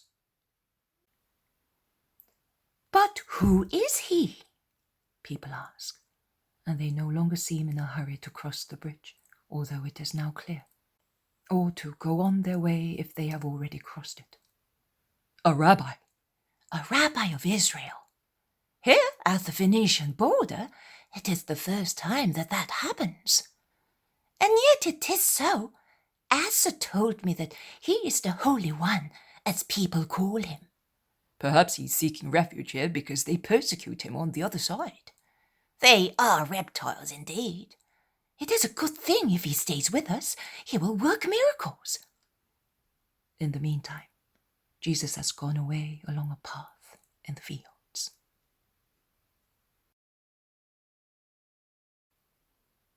The poem of the man God. The third year of the public life. Chapter 327. Arrival at Alexandroscene. 12th of November, 1945. They reach the road once again after a long tour through fields and after crossing the torrent by a little bridge of squeaky boards, fit only for people. A footbridge rather than anything more substantial. And they continue walking along the plain, which becomes narrower and narrower as the hills come closer to the coast, so much so that after another torrent, with the usual essential Roman bridge, the road leaves the plain and becomes mountainous, and forks at the bridge. One road, which is not so steep, runs northwards along a valley. The other one, which Jesus takes, following the indication of the Roman milestone. Alexandroscene, 5 miles, is a real flight of steps in the steep rocky mountain, the sharp ends of which drop into the Mediterranean, while the view of the sea becomes wider and wider as they climb. Only pedestrians and little donkeys can go along that road, or flight of steps, as it should be called, but probably because it is a good shortcut. It is very busy, and people curiously watch the unusual Galilean group going along it. That must be the Cape of the Storm, says Matthew, pointing to the promontory jutting out into the sea. Yes, down there is the village of which the fishermen spoke to us, confirms James of Zebedee. I wonder who built this road. Who knows how long it has been here? Phoenician work, perhaps? From the top we shall see Alexandroscene, beyond which there is the White Cape.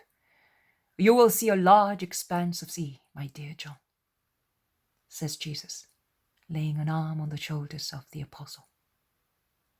That will make me happy, but it will soon be dark. Where are we stopping? At Alexandroscene. See, the road is already going down.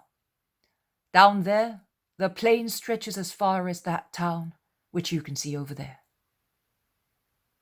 It is the town of the woman from Antagonia. How can we satisfy her request? Asks Andrew. You know, Master, she said to us, go to Alexandroscene. My brothers have stores there, and they are proselytes. Tell them about the Master. We are children of God too. And she wept, because as she is a daughter-in-law, she is rather frowned upon, so her brothers never go to see her, and she never hears of them, explains John. We will look for her brothers. If they welcome us as pilgrims, we shall be able to satisfy her. But how can we prove that we have seen her? She works for Lazarus, and we are Lazarus's friends, says Jesus. That is true. You can speak. Yes, but quicken your pace so that we may find the house. Do you know where it is? Yes, it is near the fort. They deal very much with the Romans, to whom they sell many goods. Very well. They cover the beautiful level road quickly, a real consular road, linked with roads coming from the mainland, and it proceeds towards the mainland after the steep flight of steps across the rocky promontory near the coast. Alexandroscene is more a military than a civil town. It must be of strategic importance, but I do not know why.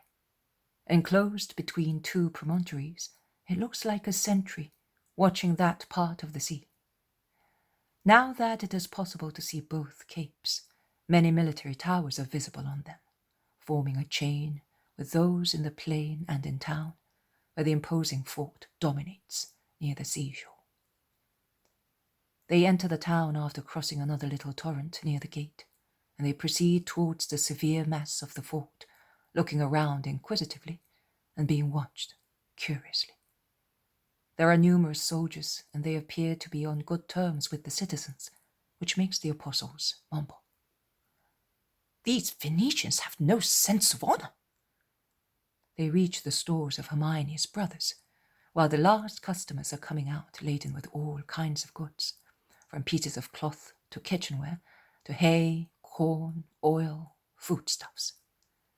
The large entrance hall smells of leather, spices, hay, straw, raw wool, and it leads into a yard as wide as a square, with storehouses under the porches. A swarthy, bearded man goes to meet them. What do you need? Foodstuffs? Yes, and lodgings, if you do not mind giving hospitality to pilgrims. We come from far and have never been here before. Welcome us in the name of the Lord. The man looks carefully at Jesus, who has spoken on behalf of everybody. He scans his face, then says, Actually, we do not give lodgings, but I like you. You are a Galilean, aren't you? Better Galileans than Judeans. Too much mold in the latter. They never forgive us for not having pure blood. It would be much better if their souls were pure. Come in here. I will be back at once. I'm closing up. It is already dark. It is in fact twilight, and it is even darker in the yard overlooked by the powerful fort. They go into a room, and tired as they are, they sit down on seats scattered here and there. The man comes back with 2 more brothers, an older and a younger one, and shows them the guests, who stand up greeting, saying, "Here they are. What do you think? They seem to be honest." "Yes, you have done the right thing," says the oldest brother to his younger one. And then addressing the guests, or rather Jesus, he clearly appears to be the head, he asks, "What are your names?" Jesus of Nazareth, James and Judas also of Nazareth, James and John of Bethsaida, and Andrew as well, and Matthew of Capernaum. "How come you are here? Persecuted?" No, we are evangelizing. We have been all over Palestine more than once, from Galilee to Judea, from one sea to the other. And we have been beyond the Jordan as far as Hauran. We have now come here to teach. "A rabbi here. It's amazing, isn't it, Philip and Elias?" asks the oldest brother. "Yes, very. To which caste do you belong?" To none. I belong to God. The good people of the world believe in me. I am poor, and I love the poor. But I do not despise rich people, whom I teach to love, to be merciful, and to be detached from riches. As I teach the poor to love their poverty, trusting in God, who does not let anybody perish. Among my rich friends and disciples, there is Lazarus of Bethany. "Lazarus? A sister of ours is married to one of his servants." I know. That is also one of the reasons why I came, to tell you that she sends you her regards and loves you.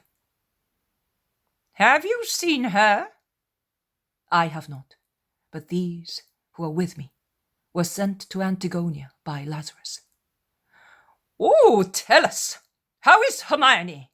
Is she really happy?" Her husband and mother-in-law are very fond of her.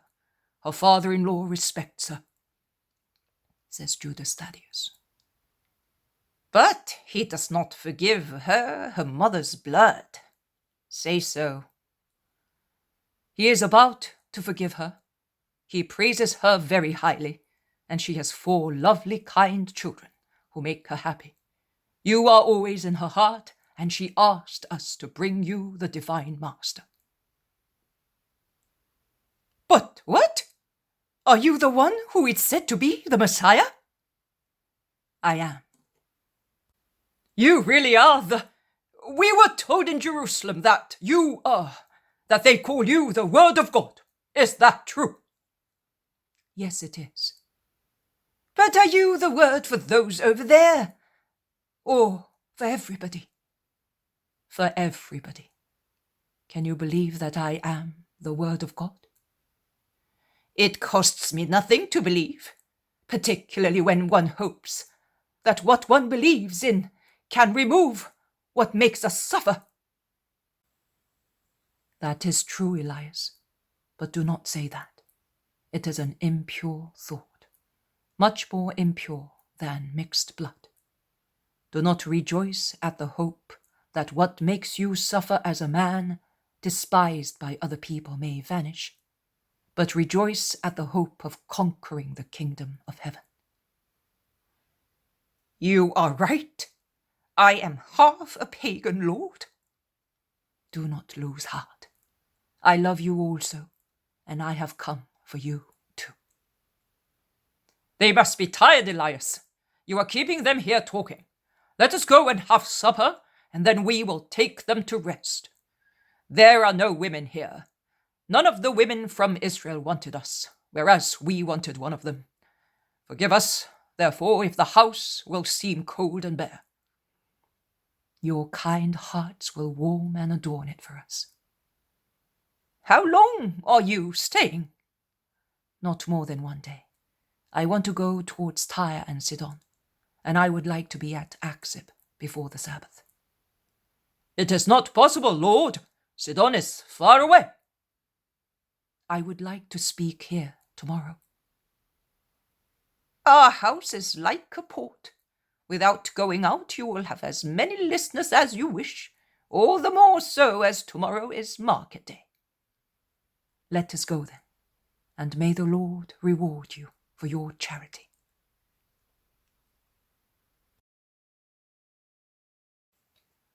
The poem of the man God. The third year of the public life. Chapter 328. The day after at Alexandroscene. Parable of the vineyard labourers. 13th of November, 1945.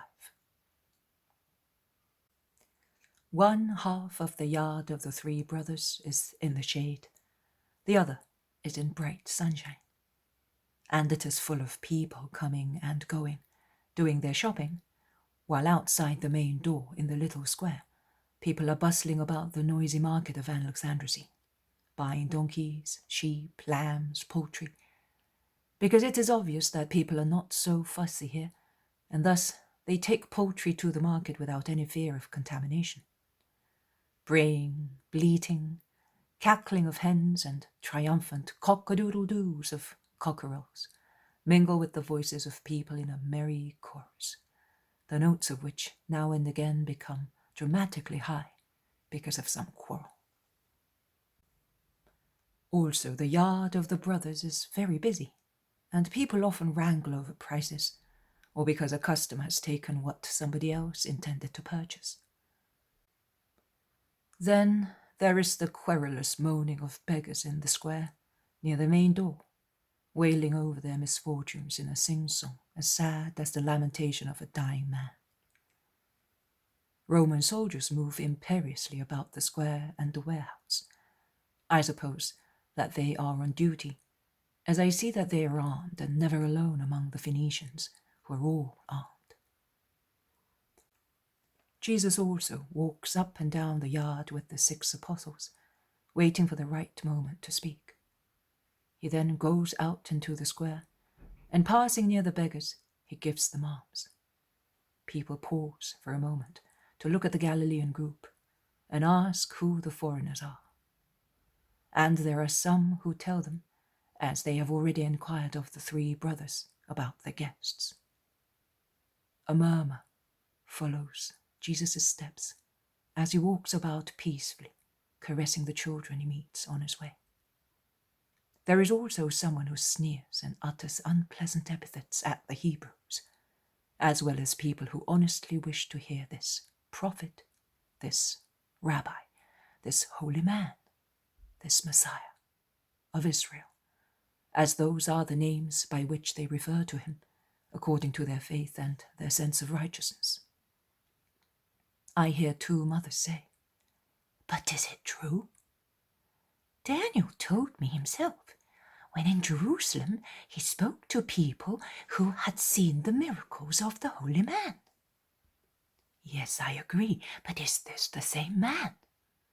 "Oh, Daniel told me that it cannot be but him, because of what he says." "Well, what do you think? Will he grant me the grace, even if I am only a proselyte?" "I would say so. Try. Perhaps he will not come back here again. Try. He will certainly not hurt you." "I am going," says the little woman, leaving the vendor of the kitchenware with whom she was haggling over some soup plates. The man, who had heard the conversation of the 2 women, disappointed and irritated because a good deal had come to nothing, rails at the remaining woman. "Cursed proselyte, Jewish blood, corrupted woman," etc., etc. I hear 2 grave-bearded men say, "I would like to hear him. They say that he is a great rabbi." "A prophet, you should say, greater than the Baptist. Elias told me certain things, wonderful things, and he knows because his sister is married to a servant of a very wealthy man of Israel, and to get news of her he calls on his fellow servants. That rich man is a great friend of the rabbi." A third man, a Phoenician perhaps, who, being close to the two, has heard what they said, thrusts forth his thin, satiric face between the two, and says, laughing scornfully, "Lovely holiness, dressed with wealth. As far as I know, a holy man should live in poverty." "Hold your cursed tongue, Doro! You heathen are not fit to judge these things." You are fit. Particularly you, Samuel. You had better pay me that debt of yours. Here, take it, and don't come near me any more, you fawn-faced vampire. I hear an old, half-blind man, led by a little girl, ask, "Where is the Messiah?" And the girl says, "Make room for old Mark. Please tell old Mark where the Messiah is." The feeble, trembling voice of the old man and the girl's argentine and steady one spread in vain over the square, until another man says, "Do you want to go to the rabbi? He has gone back towards Daniel's house. There he is, standing over there, speaking to the beggars." I can hear 2 Roman soldiers say, "He must be the one whom those crooks of the Jews persecute. Only by looking at him you can see that he is better than they are." "That is why he annoys them." "Let's go and tell the ensign. That is the instruction." "How silly, O Caius! Rome bewares of lambs and puts up with, nay, I would say caresses, tigers." "I don't think so, Scipio. Pontius puts people to death quite easily." "Yes, but he does not close his house to the creeping hyenas who flatter him." "Politics, Scipio. Politics." "Cowardice, Caius, and stupidity. He should make friends with this man. He would receive help to keep this Asiatic rabble obedient. Pontius serves Rome badly by neglecting this good man and flattering wicked people." "Do not criticize our proconsul. We are soldiers, and our superior is as sacred as a god. We have sworn obedience to divine Caesar, and the proconsul is his representative." "That is all right with regard to our duty towards our sacred and immortal fatherland, but not with regard to one's personal judgment." "But obedience is based on judgment. If your judgment is against an order and criticize it, you will not obey wholeheartedly. Rome relies on our blind obedience to defend its conquests." "You speak like a tribune, and you are quite right. But I would point out to you that if Rome is queen, we are not slaves. We are subjects. Rome has no slave citizens, and must not have any. It is slavery to prevent citizens from speaking their minds. I say that it is my opinion that Pontius is wrong in not taking care of this Israelite. Call him Messiah, holy prophet, rabbi, as you like. And I feel that I can say so, because my loyalty to Rome is in no way impaired. Neither is my love. Nay, that is what I would like, because I feel that by teaching people to respect the laws and the consuls, he cooperates to the welfare of Rome." "You are a learned man, Scipio. You will go a long way." "You are already well ahead. I am a poor soldier, but look over there. There is an assemblage of people round the man. Let us go and tell our superiors." In fact, near the main door of the 3 brothers, there is a group of people round Jesus, who is well visible because of his height. Then, all of a sudden, a shout is heard, and the people become excited. Many people rush from the market towards the group, while others leave the group and run towards the square and beyond it, questions, answers. What happened? What is the matter? The man from Israel has cured old Mark. The veil has vanished from his eyes. Jesus, in the meantime, has gone into the yard, followed by a train of people. Behind them all, moving with great difficulty, there is one of the beggars, a cripple, who is dragging himself along more with his hands than with his feet.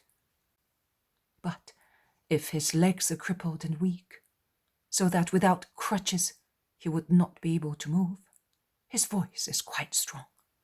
He sounds like a siren rending the sunny morning air.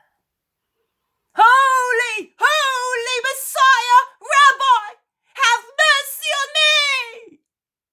He's shouting at the top of his voice, unrelentingly. 2 or 3 people turn round. Spare your breath! Mark is a Jew, you are not. He grants graces to true Israelites, not to the sons of a dog. My mother was a Hebrew, and God struck her because of a sin, giving her a monster like you. Away, you son of a she-wolf! Go back to your place, you filthy mud! The man leans against the wall. He's downhearted and frightened by the threatening fists. Jesus stops, turns round, looks at him. He orders, Man, come here. The man looks at him, looks at those threatening him, and dare not come forward. Jesus squeezes through the little crowd and goes to him. He takes him by the hand, that is, he lays his hand on the man's shoulder and says, Be not afraid, come with me. And looking at the merciless people, he says severely, God belongs to all men who seek him and are merciful. They take a hint and are now the ones to be left at the rear of the crowd, or rather, they remain where they are. Jesus turns round again. He sees that they are embarrassed and on the point of going away, and he says to them, No, you may come forward as well. It will do you good too. It will straighten and fortify your souls, as I am going to straighten and fortify this man, because he has faith. Man, I tell you, be cured of your infirmity. And he takes his hand off the shoulders of the cripple, after the latter has something like a shock. The man straightens himself up on his legs, now steady, throws away his worn-out crutches and shouts, He has cured me! Praised be the God of my mother! And he kneels down to kiss the hem of Jesus' mantle. The tumult of those who wish to see or have seen and are making comments rises to the highest pitch. In the long entrance hall, leading from the square to the yard, the clamour resounds with the resonance of a well and is echoed by the walls of the fort. The soldiers think that there is a brawl, which is likely to be the case in places like this one, with so many contrasting races and religions, and the squad rushes to the spot. They elbow their way violently through the crowd, asking what is the matter. A miracle! A miracle! Jonah the cripple has been cured! There he is over there, near the Galilean! The soldiers look at one another. They do not speak until the whole crowd has passed by, and more people have piled up behind it, coming from the warehouses and the square, where only the vendors are left. They are fretting with indignation at the sudden distraction, which has caused the market to be a complete failure that day. Then, when they see one of the 3 brothers pass by, they ask him, Philip, do you know what the rabbi is going to do now? He will be speaking and teaching in my yard, replies Philip, all overjoyed. The soldiers consult with one another. Shall we stay? Shall we go away? The ensign told us to watch. Whom? The man? As far as he's concerned, we may as well go and amuse ourselves, dicing for an amphora of wine of Cyprus, says Scipio, the soldier who had previously defended Jesus, talking to his companion. I would say that he needs protection, not the rights of Rome. See him over there? Amongst all our gods there is not one so mild and yet so manly looking. The mob here are unworthy of him, and the unworthy are always wicked. Let us stay and protect him. If necessary, we will defend him, and will dust these galley slaves' jackets, says another one half sarcastically and half admiringly. You are right, Pudens. Nay, Actius, go and call Prochorus, the ensign who is always dreaming of plots against Rome, and of promotions for himself, as a reward for his keen watching over the health of divine Caesar and of goddess Rome, the mother and mistress of the world, so that he may convince himself that he will not gain any armband or crown here. A young soldier runs away and comes back at once, saying, Prochorus is not coming. He's sending Triarius Aquila. Very well. Better him than Caecilius Maximus himself. Aquila has served in Africa, in Gaul, and the wild forests where Varus and his legion were wiped out. He knows Greek and Britons, and he's clever at telling. Oh, hail! Here is our glorious Aquila. Come, teach us poor wretches how to judge the value of men. Long live Aquila, the master of armies! They all shout, shaking the old soldier whose face, bare arms and calves are marked with scars. He smiles in a friendly manner and exclaims, Long live Rome, the mistress of the world. Not me, a poor soldier. What is the matter? We are to watch that tall man, whose hair is as fair as very light copper. Good, but who is he? They say that he is the Messiah. His name is Jesus, and he comes from Nazareth. You know, he's the one about whom the order was issued. Maybe. But I think that we are chasing shadows. They say that he wants to proclaim himself king and supplant Rome. The Sanhedrin, Sadducees, Pharisees, and Herodians have denounced him to Pontius. You know that the Jews have that fixed idea in their heads, and a king pops up now and again. I know. But if they are worried about this one, in any case, let us listen to what he says. I think that he's going to speak. I heard from the centurion soldier that Publius Quintilianus said to him that he's a divine philosopher. The imperial ladies are enthusiastic for him, says another young soldier. I am sure they are. I would be enthusiastic myself if I were a woman, and I would like to have him in my bed, says another young soldier, laughing wholeheartedly. Shut up, you wanton fellow! Lust is devouring you, remarks another one jokingly. And not you, Fabius? Anna, Sarah, Alba, Mary. Be quiet, Sabinus. He's speaking and I want to listen to him, orders the Triarius. They all become silent. Jesus has got on a case placed against the wall. He can thus be seen by everybody.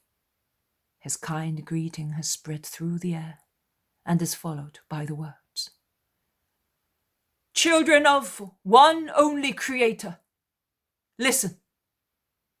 And in the heedful silence of the crowd, he continues. The time of grace has come not only for Israel, but for everybody in the world. Men of Israel, who are here for various reasons. Proselytes, Phoenicians, Gentiles, everybody. Listen to the word of God, understand justice, and become familiar with charity.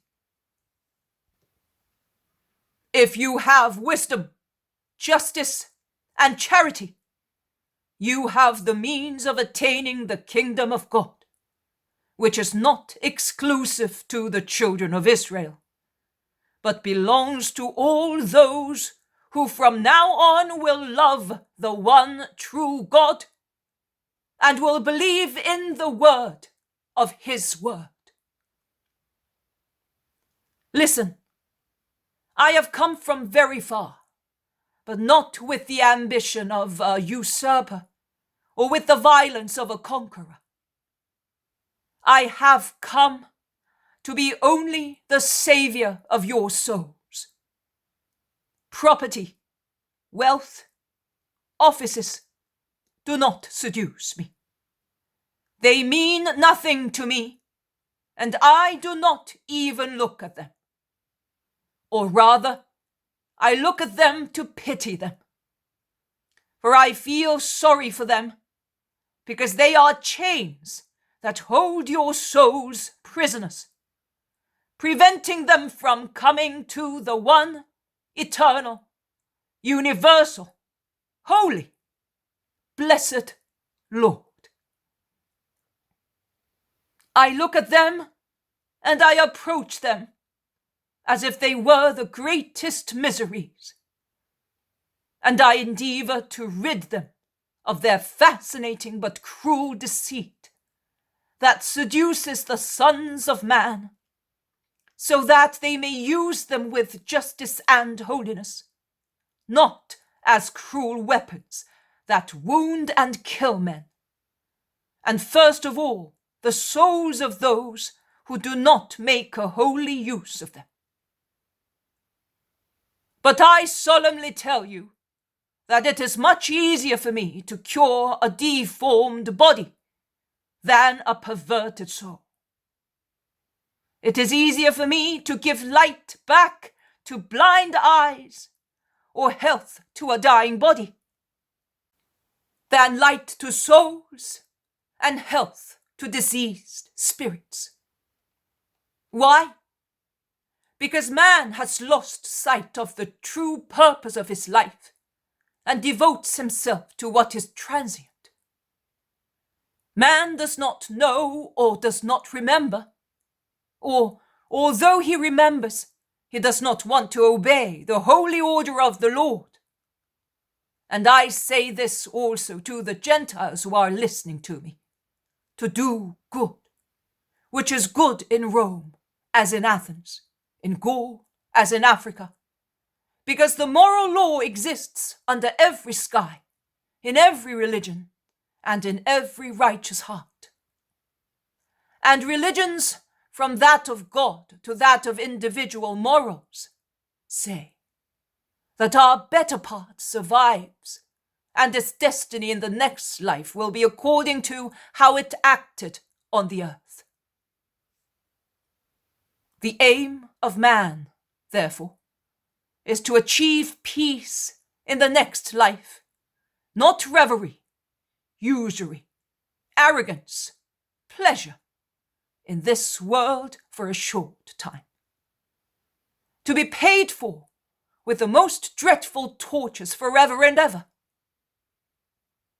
Well, man does not know, or does not remember, or does not want to remember that truth.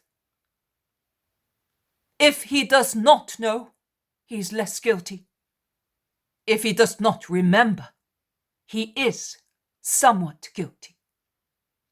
Because the truth is to be kept alight like a holy torch in minds and hearts.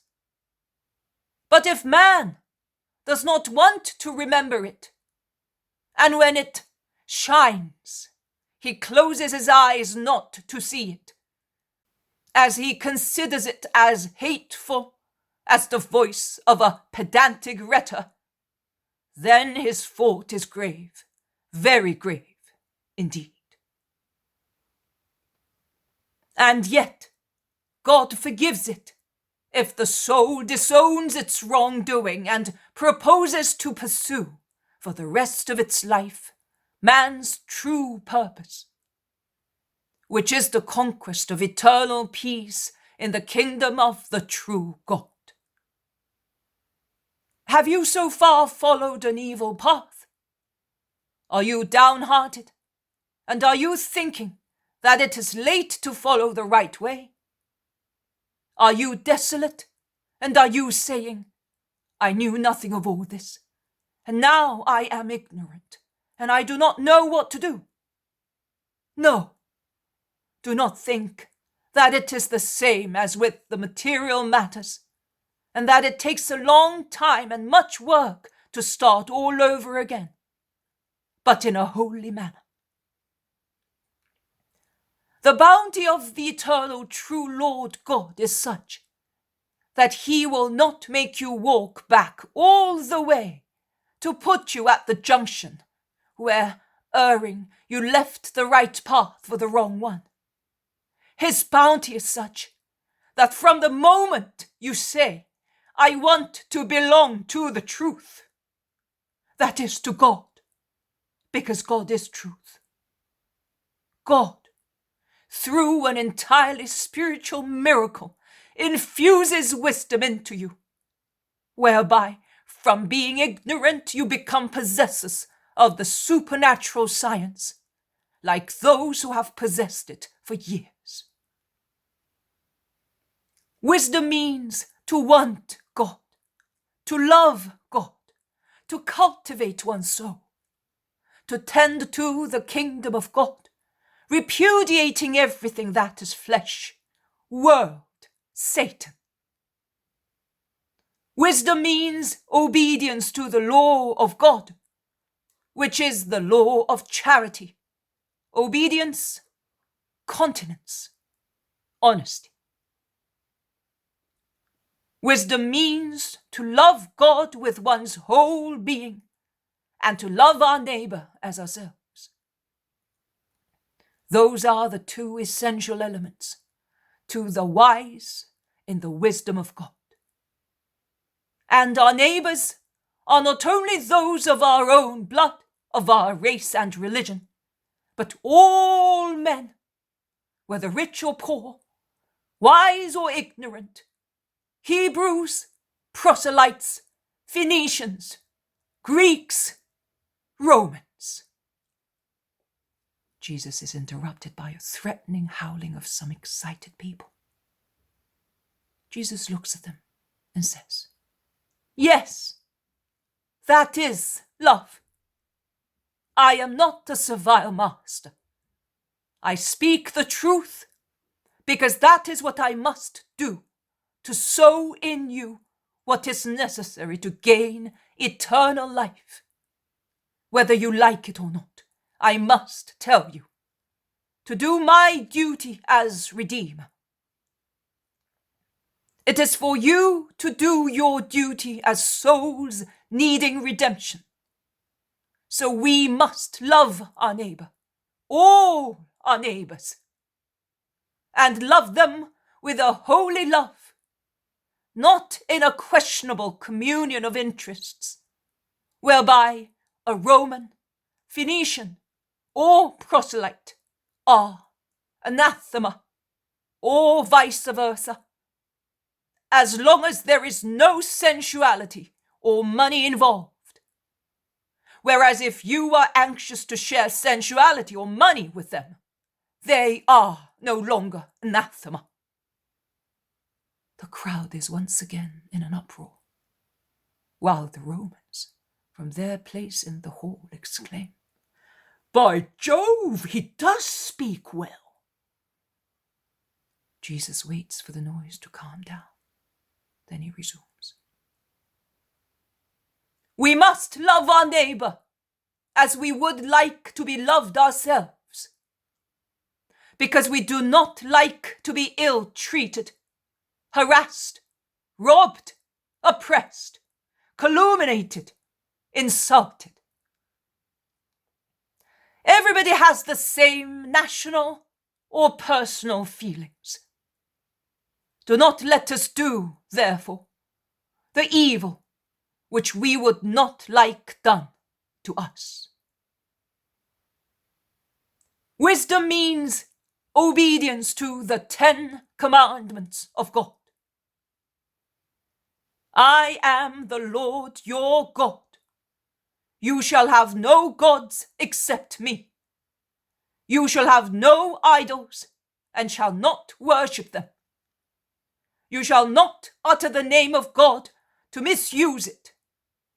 It is the name of the Lord your God, and God will punish those who use it without any reason, to curse it or to validate a sin.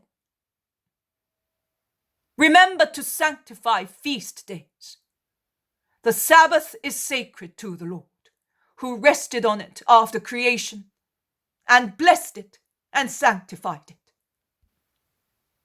Honor your father and your mother, that you may live peacefully for a long time on the earth and eternally in heaven. You shall not kill. You shall not commit adultery. You shall not steal. You shall not bear false witness against your neighbor. You shall not covet your neighbor's house.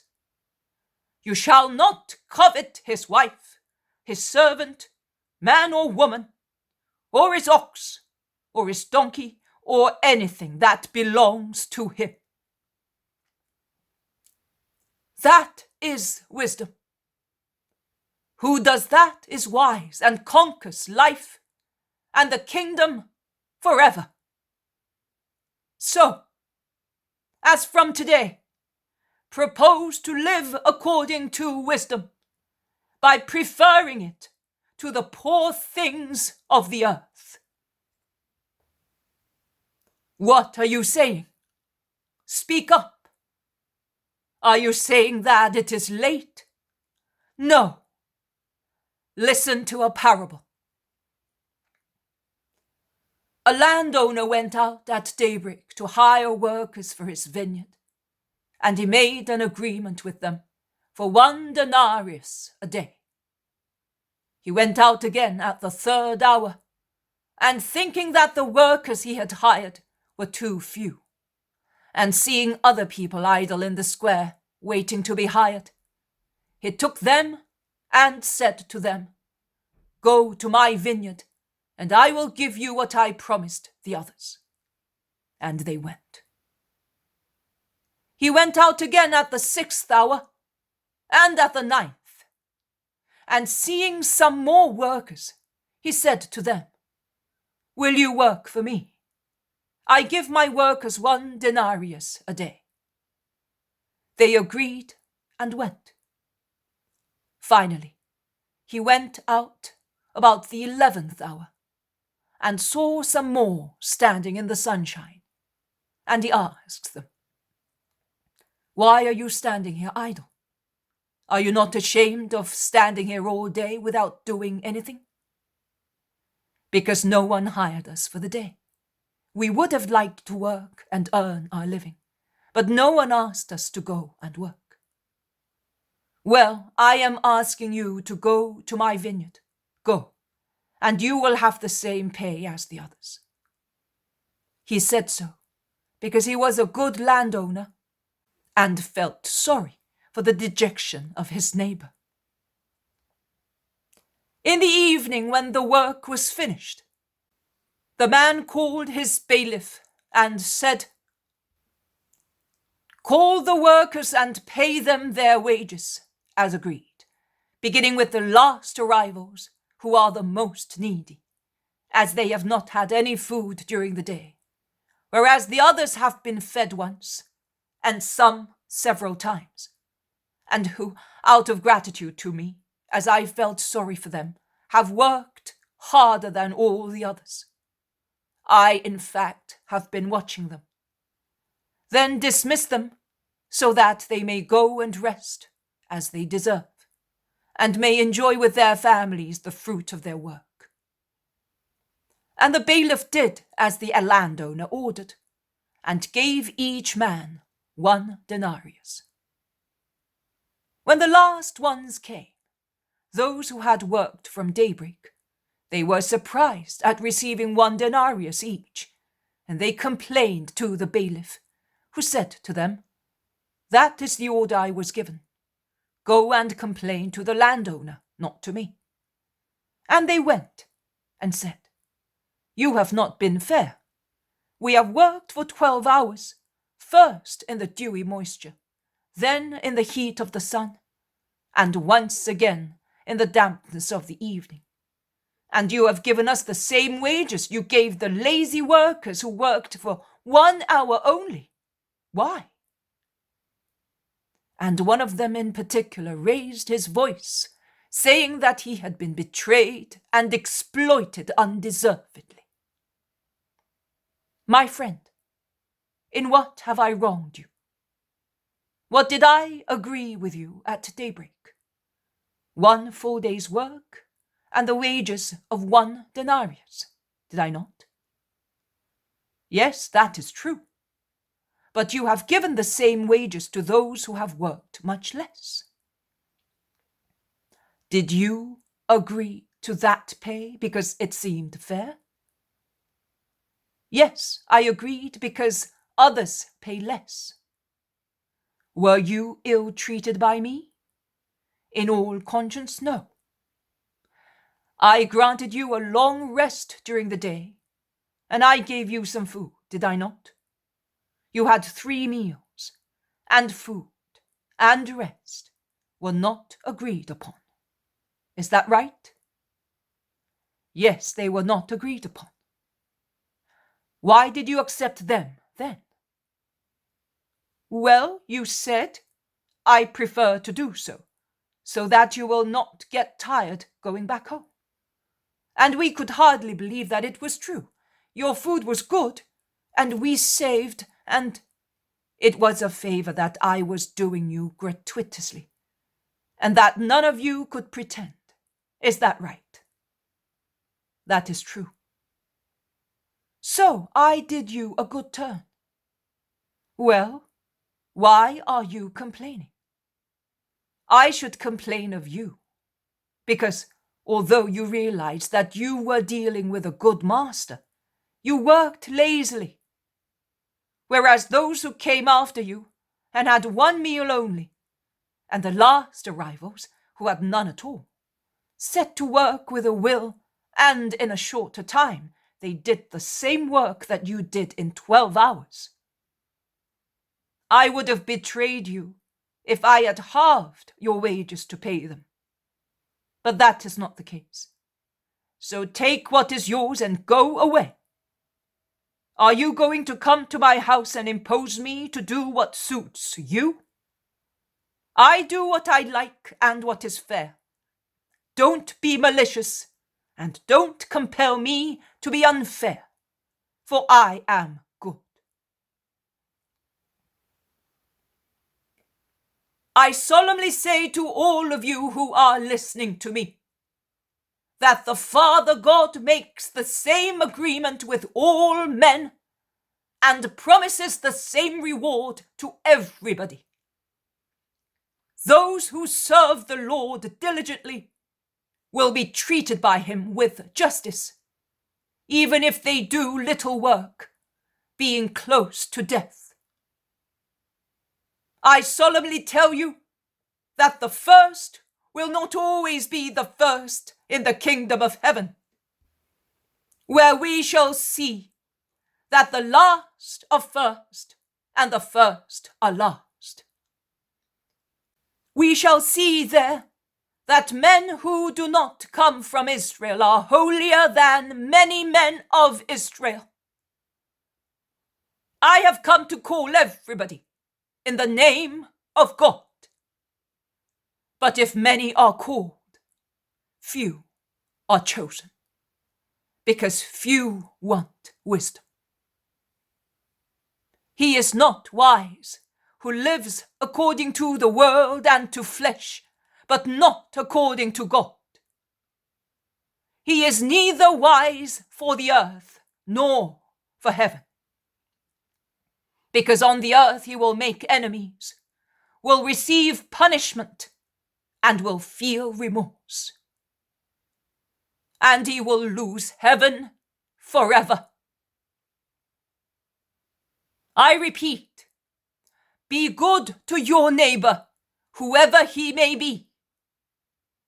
Be obedient and leave to God the task of punishing those who are unjust in giving orders. Be continent by resisting sensuality. Be honest by resisting gold.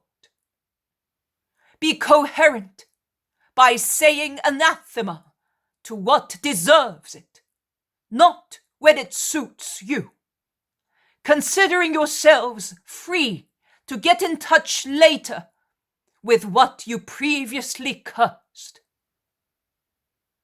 Do not do to other people what you would not like done to yourselves. And then, go away, you boring prophet! You have spoiled the market! You have taken our customers away! Shout the vendors, rushing into the yard. And those who had shouted previously in the yard at the beginning of Jesus' sermon, not only Phoenicians, but also Jews who are in this town for reasons unknown to me, joined the vendors insulting, threatening, and above all, driving away. They do not like Jesus because he does not advise evil things. He crosses his arms and looks. He is sad, but solemn. The people divided into two parties are quarreling, defending or offending the Nazarene. Insults, praises, curses, blessings. Some shout, the Pharisees are right! You have sold yourself to Rome! You are the lover of prostitutes and publicans! Some contradict them. Be quiet, blasphemous tongues! You have sold yourselves to Rome, you infernal Phoenicians! You are demons! May hell swallow you! Go away! Go away, you thieves and usurers who has come to this market! And so on. The soldiers intervene, saying, rather than an instigator, he's a victim. And with their spears they drive everybody out of the yard and close the door. Only the 3 proselyte brothers and the 6 disciples are left inside with Jesus. Why on earth did you make him speak? The Triarius asks the 3 brothers. So many people speak, replies Elias. Of course, but nothing happens, because they teach what people like. He does not, and he is a bore. The old soldier stares at Jesus, who has got down off the case and is standing, apparently thinking of something else. The crowds are still quarreling outside. In fact, more troops come from the barracks, led by the centurion himself. They knock at the door and have it opened, while some remain outside to drive away both those who shout, "Long live the King of Israel," and those who curse him. The centurion comes forward and he looks worried. His anger explodes against old Aquila. Is that how you protect Rome? By letting people acclaim a foreign king in a subject region? The old soldier salutes stiffly and replies, He was teaching respect and obedience, and was speaking of a kingdom not of this earth. That is why they hate him, because he is good and respectful. There was no reason why I should enjoin silence on a man who was not offending our law. The centurion calms down and mumbles, So it is another sedition of this foul mob. Well, tell the man to go away at once. I do not want trouble here. Carry out my instructions and escort him out of town as soon as the road is clear. He may go wherever he likes, to hell if he wants, as long as he gets out of my jurisdiction. Have you understood? Yes, we have, and we will act accordingly. The centurion turns round, displaying his bright cuirass and causing his purple mantle to flutter, and he goes away without even looking at Jesus. The three brothers say to the master, "We are sorry. It is no fault of yours, and be not afraid. No harm will happen to you, I tell you." The three change colour. Philip says, "How are you aware of our fear?" Jesus smiles kindly, a smile which is like a ray of sunlight on his sad face. "I know what is in hearts and what is in the future." The soldiers are waiting in the sunshine, casting sidelong glances and making comments. Can they possibly love us, when they hate even that man who does not oppress them? And who works miracles, you should say. By Hercules, who was it that came to tell us that there was a suspect to be watched?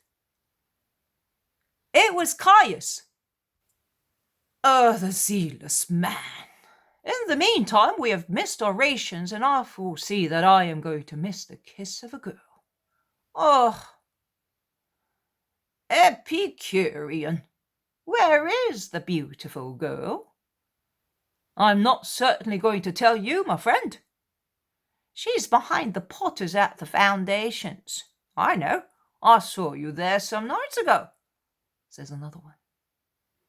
The Triarius goes toward Jesus and walks round him, looking at him all the time. He does not know what to say. Jesus smiles to encourage him. The man does not know what to do, but he goes closer. Jesus points to his scars. All wounds are they. So you are a valiant and loyal soldier. The praise makes the old soldier blush. You have suffered very much for the sake of your fatherland and of your emperor. Would you not be prepared to suffer something for a greater fatherland, heaven, for an eternal emperor, God? The soldier shakes his head and says, "I am a poor pagan, but I may still arrive at the 11th hour. But who will teach me? You have seen, they are expelling you, and that is a wound which is sore. Not mine. At least I gave them back to my enemies. But what do you give to those who hurt you? Forgiveness, soldier. Forgiveness and love." So, I am right. It is foolish to suspect you. Goodbye, Galilean. Goodbye, Roman. Jesus is left alone until the three brothers and the disciples come back with some food, which the brothers offer to the soldiers, and the apostles to Jesus. They eat without relish in the sunshine, whilst the soldiers eat and drink merrily. Then a soldier goes out to have a look at the silent square. "We can go!" he shouts. "They have all gone away. The patrols only are there." Jesus stands up submissively. He blesses and comforts the three brothers, with whom he fixes an appointment for Passover at Gethsemane, and he goes out, escorted by the soldiers, and followed by the mortified disciples. They proceed along the empty road until they reach the country. "Hail, Galilean!" says the Triarius. "Goodbye, Aquila. Please." Do not ill-treat Daniel, Elias, and Philip. I only am the guilty one. Tell the centurion. I will not tell him anything. He has already forgotten all about it. And the 3 brothers supply us with many good things, particularly with the cypress wine that the centurion loves more than his own life. Go in peace. Goodbye.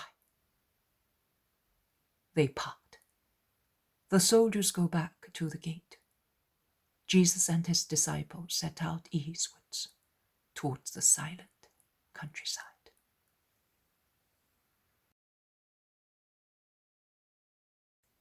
The poem of the man God.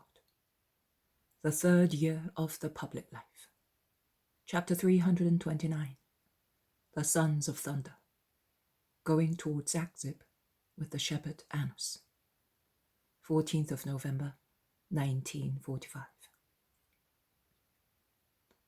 Jesus is walking across a very mountainous region.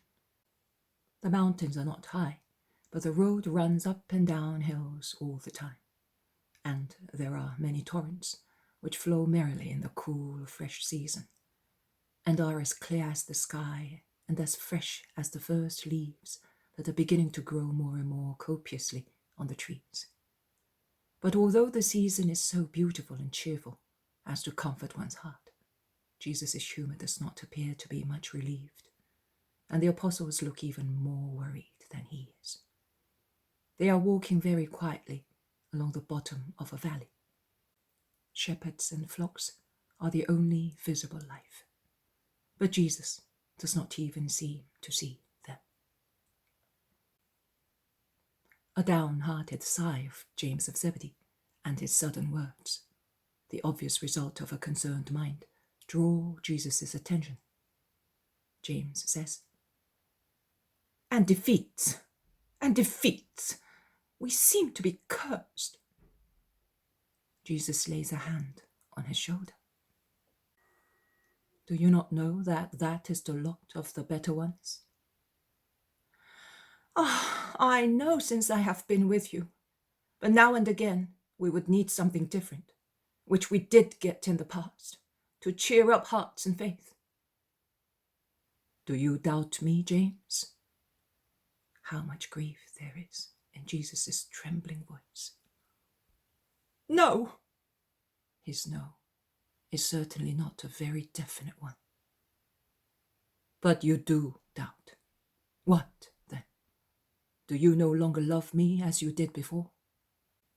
The fact that you have seen me expelled, derided, or only neglected near the Phoenician borders has perhaps weakened your love, has it? There is deep grief in Jesus' trembling words, although there are no sobs or tears. His very soul is weeping. No, my Lord, not that. On the contrary, the more I see you misunderstood, rejected, humiliated, afflicted, the more my love for you increases, and I would willingly offer my life as a sacrifice in order not to see you thus, and to be able to change the hearts of men. You must believe me. Do not crush my heart, which is already so depressed, by doubting that I do not love you. Otherwise I will go to extremes. I will go back and I will revenge myself upon those who grieve you, to prove that I love you, to remove your doubt, and if they catch me and kill me, I will not care in the least. I will be satisfied with giving you a proof of my love. Oh, son of thunder, whence so much impetuosity? Do you want to be an exterminating thunderbolt? Jesus smiles at the ardor and intentions of James. Oh, at least I see you smile. That is already one result of my intentions. What do you say, John? Shall we carry out my intentions to relieve the master, who is depressed because of so many repulses? Oh, yes, let us go. We will go back and speak to them, and if they still insult him, saying that he is king only by word, or is laughing-stock king, a penniless or a mad king, We will give them a good thrashing until they realize that the king has an army of faithful men who are not prepared to stand their mockery. Violence can be useful at times. Let's go, brother. John replies to him, and angry as he is, he seems to be another man, so different from the ever-mild John. Jesus places himself between the two, catches them by the arms to hold them back, and says, "Just listen to them. And what have I been preaching for such a long time? Oh, what a wonderful surprise! Also John, my dove, has become a hawk. Look how ugly, gloomy, perturbed he looks, disfigured by hatred. Oh, shame! And you are surprised because some Phoenicians remain indifferent, some Jews are resentful, some Romans expelled me, while you are the first who have not understood anything after being with me for 2 years. And you have become gall because of the hatred in your hearts, and you cast my doctrine of love and forgiveness out of your hearts, and you reject it as if it were a foolish thing. And you welcome violence as a good ally. Oh, Holy Father, this is a defeat indeed. Instead of being hawks sharpening their beaks and claws, would it not be better if you were angels, praying the Father to give relief to his Son? When has a storm ever done any good with its thunderbolts and hailstones?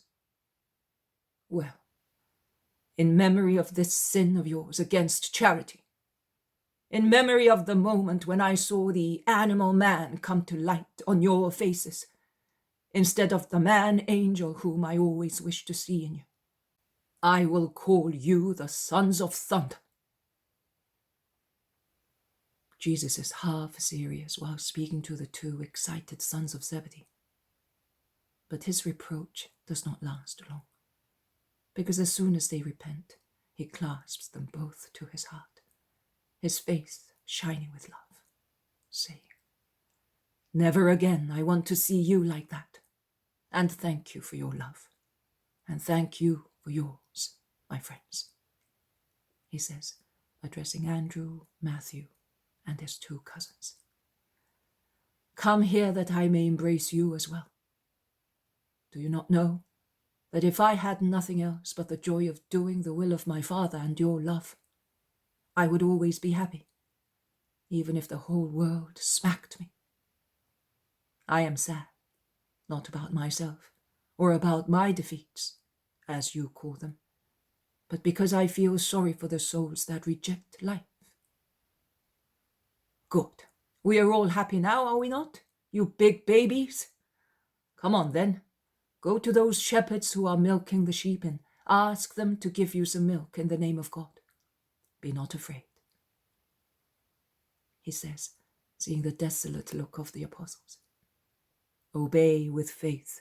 You will get milk, not a thrashing, even if the man is a Phoenician." And the 6 go off while Jesus waits for them on the road. And the sad Jesus, whom no one wants, prays in the meantime. The apostles come back with a little pail of milk, and they say, "The man asks you to go over there. He wants to speak to you, but he cannot leave his unreliable goats to young shepherds." Jesus says, "Well, let us go there and eat their bread." And they go to the edge of the ditch, where the goats are chewing precariously. "Thank you for the milk you have given me. What do you want of me?" You are the Nazarene, are you not? The one who works miracles? "I am the one who preaches eternal salvation. I am the way to go to the true God, the truth that gives itself, the life that enlivens you. I am not a wizard that works wonders. The miracles that I work are a manifestation of my goodness and of your weakness that needs proofs in order to believe. But what do you want of me?" Well, were you at Alexandroscene 2 days ago? Yes, I was. Why? I was there too, with my kids, and when I realised that there was going to be a quarrel, I went away. Because they are in the habit of stirring up trouble to steal what is in the market. They are thieves, all of them, the Phoenicians and the others. I shall not say so because I am the son of a proselyte father and a Syrian mother and a proselyte myself. But it is the truth. Well, let us go back to my story. I took shelter in a stable with my kids, waiting for my son's colt. And in the evening when I was leaving the town, I met a woman who was weeping with her little daughter in her arms. She had walked 8 miles to come to you.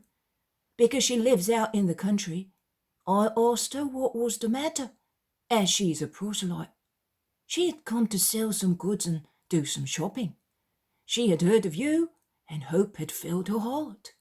She ran home to get the little girl, but one walked slowly with a load. When she arrived at the warehouse of the brothers, you were no longer there. The brothers said to her, they expelled him, but last night he told us that he would go back via the steps of Tyre. As I am a father too, I said to her, we'll go there. But she replied to me, if after what had happened he goes back to Galilee by a different road. I said to her, now listen, it is either that road or the one along the border. I am pasturing my flock between Rehob and Lysandon, on the border road between here and Naphtali. If I see him, I will tell him. I promise you on my honour. And I have told you. And may God reward you. I will go to the woman. I must go back to Achzib. Are you going to Achzib? Well, we can go together, if you do not scorn the company of a shepherd. I scorn no one. Why are you going to Achzib? Because my lambs are there, unless I have lost them all. Why? Because there is a disease. I do not know whether it was witchcraft or something else. I know that my lovely flock has been taken ill. That is why I brought the goats here, as they are still healthy, and I'll keep them away from the sheep. 2 of my sons will look after them here. They are now in town shopping, but I am going back there to see them die, my beautiful woolly sheep. The man sighs. He looks at Jesus and he apologizes. It is foolish to speak to you of these things, considering who you are, and to distress you, as you must be already distressed by the way that they treat you. But our sheep are love and money to us, you know. I understand. But they will recover. Did you get anyone who is familiar with these things to see them? Oh, they have all said the same thing. Kill them and sell the skins. There is nothing else to be done. And they have also threatened me. If I take them about, they are afraid of the disease for their own sheep. So I have to keep them in, and they die quicker. They are bad, you know. Those at Achzib. Jesus says simply, I know. I say that they have bewitched them. No, do not believe such nonsense. Will you be leaving at once when your sons arrive? Yes, I will. They will be here any moment now. Are these your disciples? Only these? No, I have more. Why do they not come here? Once I met a group of them near Merom. A shepherd was their head. So they said. A tall, strong man. Elias was his name. It was in October, I think, either before or after the tabernacles. Has he left you now? None of my disciples have left me. I was told. What? That the Pharisees, in short, that your disciples have left you because they were afraid and that you were... A demon. You may say it, I know. Double merit for you, as you believe just the same. And because of that merit, could you not? But perhaps I'm asking for a sacrilege. Tell me, if it is wicked, I will let you know. Could you not bless my flock when passing by? The man says, very anxiously. I will bless your flock. This one. And he raises his hand, blessing the goats scattered around. And your flock of sheep. Do you believe that my blessing will save them? As you save men from diseases, so you must be able to save animals. They say that you are the Son of God.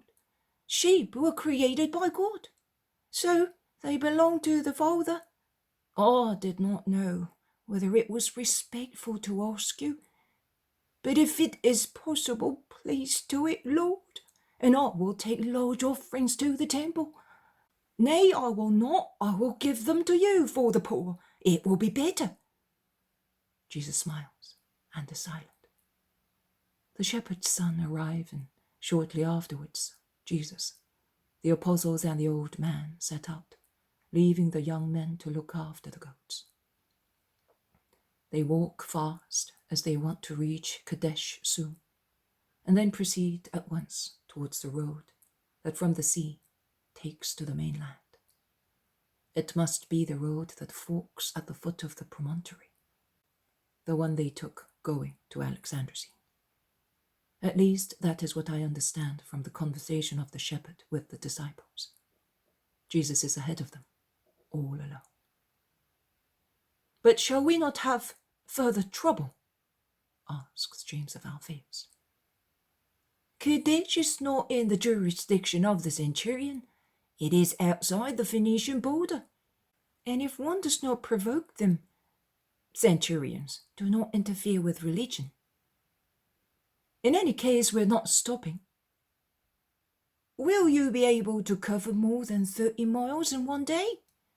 Asks the shepherd. Oh, we are perpetual, untiring pilgrims. They walk on. They reach Kadesh and pass by it without any trouble. They take the straight road. Achzib is indicated on the milestone. The shepherd points it out, saying, We shall be there tomorrow. You will come with me tonight. I know farmers in the valleys, but many of them are within the Phoenician borders. Well, we will cross the frontier, and we will certainly not be found out. Their vigilance. They had better look out for robbers.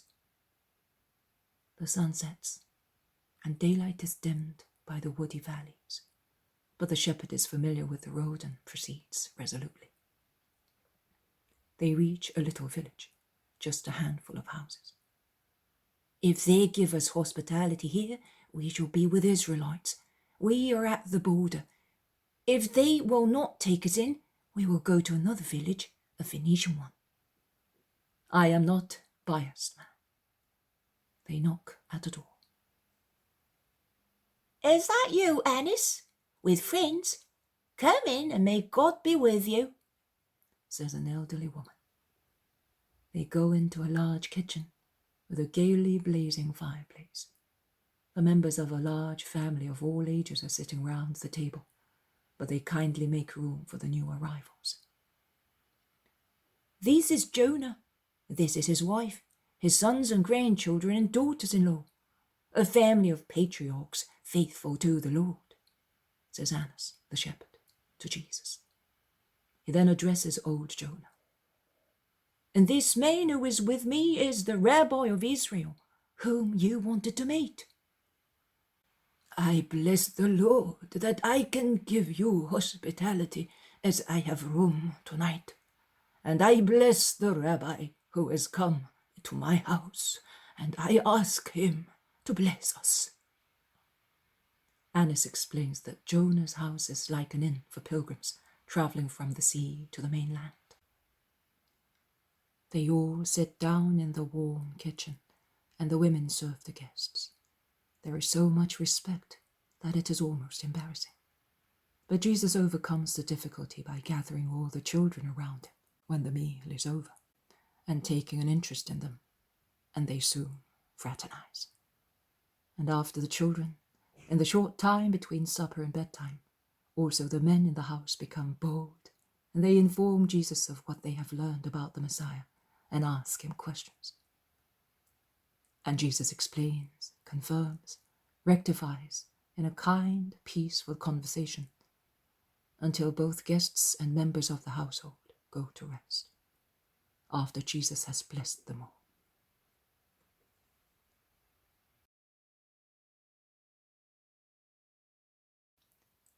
The Poem of the Man God, the third year of the public life. Chapter 330. The Canaanian Mother, 15th of November, 1945. Is the master with you? The old farmer Jonah asks Judas Thaddeus, who is entering the kitchen where the fire is already blazing to warm the milk and the room, which is rather chilly in the early hours of a beautiful end of January morning, I think, or early February. He must have gone out to pray. He often goes out at dawn, when he knows he can be alone. He will be here shortly. Why are you asking? I have asked also the others who have gone out looking for him, because there is a woman in the next room with my wife.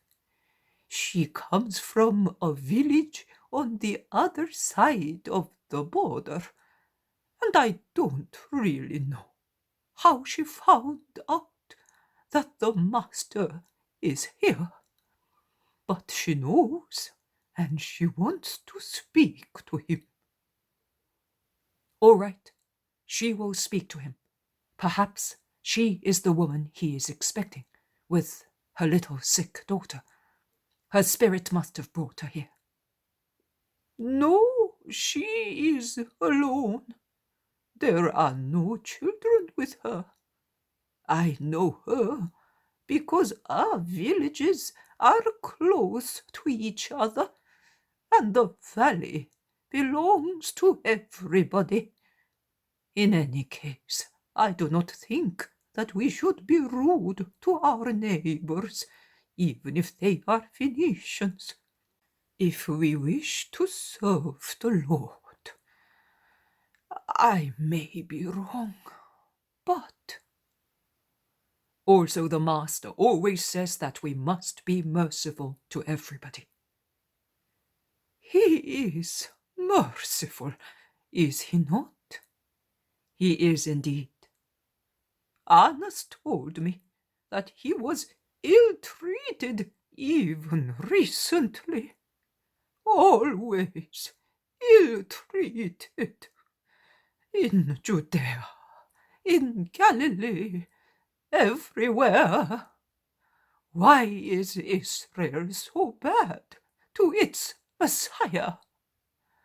I am referring to the mighty ones in Israel, because the people love him. How are you aware of such things? Oh, I live here, far away. But I am a faithful Israelite. It is sufficient to go to the temple on holy days of obligation, to learn all the good and all the evil. But one hears more of evil things than of good ones, because good is humble and does not praise itself. Those who receive it should proclaim it, but only few people are grateful after receiving a grace. Man receives assistance and forgets it. Evil instead blows its trumpets loud and has its words heard even by those who do not want to hear them. You, his disciples, are you not aware of how much they run down and accuse the Messiah in the temple. In their teaching, the scribes speak of nothing else. I think they must have made a collection of lessons on how to accuse the Master, as well as a collection of facts that they exhibit as plausible charges against him. And one's conscience must be righteous, firm, and free, to be able to resist and judge wisely. Is he aware of such maneuvers? He is aware of everything, and we are more or less aware as well. But he does not worry. He continues his work, and disciples and believers in him are increasing day by day. God grant they may persevere until the end. But man changes his mind, and weak. Here is the Master coming towards the house with 3 disciples. And the old man goes out, followed by Judas Thaddeus, to pay his respect to Jesus, whose appearance is imposing, while he walks towards the house. Peace be with you today and always, Jonah. Glory and peace to you, Master, forever. Peace to you, Judas. Have Andrew and John not come back yet? No, I did not hear them go out. I did not hear anybody. I was fast asleep. Come in, Master. Come in, everybody. The air is cool this morning. It must have been very cold in the wood. There is warm milk for everybody over there. They are taking their milk, and everybody, with the exception of Jesus, dips large slices of bread into it, when Andrew and John arrive with Annas, the shepherd. Ah, you are here! We had come back to tell the rest that we had not found you, exclaims Andrew.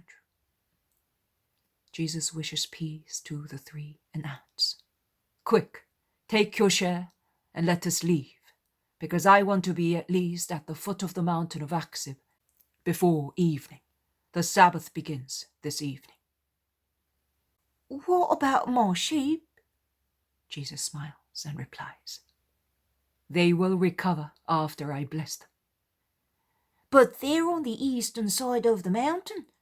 You are going westwards to see that woman. Leave it to God, and he will see to everything. The meal is over, and the apostles go upstairs to get their travelling bags and be ready to leave. Master, that woman in the next room, are you not listening to her? I have no time, Jonah. I have a long way to go, and in any case, I have come for the sheep of Israel. Goodbye, Jonah.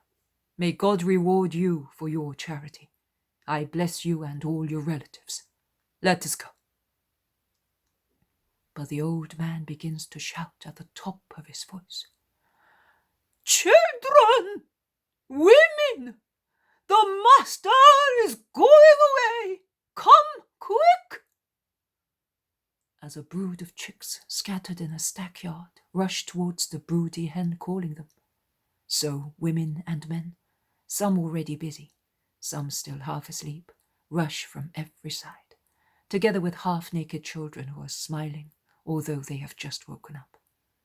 They all gather round Jesus, who is in the middle of the threshing floor, and the mothers envelop their children in their wide skirts to protect them from the cool air, or they hold them in their arms until a maidservant brings their clothes and puts them on them.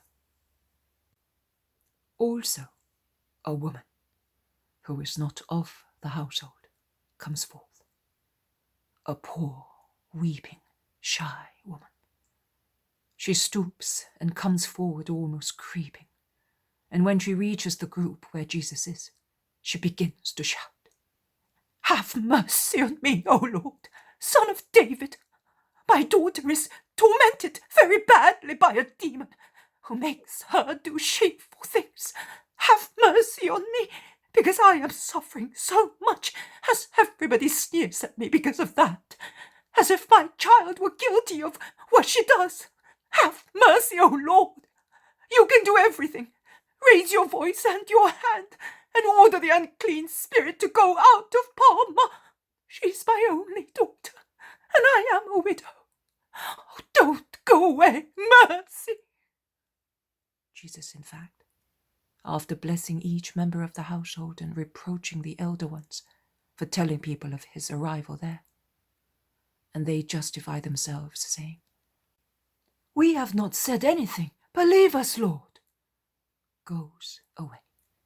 He is inexplicably hard towards the poor woman, who is dragging herself along on her knees, with her arms stretched out in suppliant attitude, while she says, panting, "I saw you yesterday while you were crossing the torrent, and I heard them call you Master. I followed you among the bushes, and I heard what these people were saying. I understood who you are, and I came here this morning before daybreak, and I remained here on the threshold like a little dog until Sarah got up and made me go in. Have mercy, my Lord, on a mother and a little girl." but Jesus is walking fast and turns a deaf ear to her entreaties. The people of the household say to her, "Resign yourself. He will not listen to you. He said so himself. He has come for the children of Israel." She's desperate, but at the same time full of faith. And she stands up, saying, "No, I will pray until he listens to me." and she follows the master, shouting her entreaties, which draw to the doors of the houses to the village all those who are already awake, and who, like the people of Jonah's household, begin to follow her to see what happens. In the meantime, the apostles, seized with astonishment, look at one another and whisper, "Why is he doing that? He has never done it before." And John says, "He cured also those 2 people at Alexandroscene." "But they were proselytes," replies Thaddeus. "And what about the woman he's going to cure now?" "She is a proselyte as well," says the shepherd Annas. "Oh, but how many times he has cured Gentiles or heathens? And what about the Roman girl?" says Andrew desolately, as he cannot set his mind at rest, seeing Jesus' harsh behaviour towards the Canaan woman. "I will tell you what it is," exclaims James of Zebedee. "The master is angry. His patience has come to an end before so many attacks of human wickedness. Can't you see how changed he is? He's quite right. From now on, he will devote himself only to those with whom he is familiar, and he is doing the right thing." "Good. But in the meantime, this woman is following us, howling, and a train of people are coming behind her. Although he does not want to be noticed, he has found the way to draw even the attention of trees," grumbles Matthew. Let us go and tell him to send her away. Look at the lovely procession there is behind us.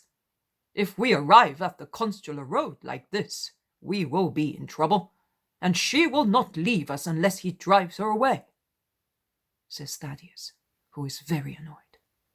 He even turns round and says to the woman in a commanding voice, "Be quiet and go away."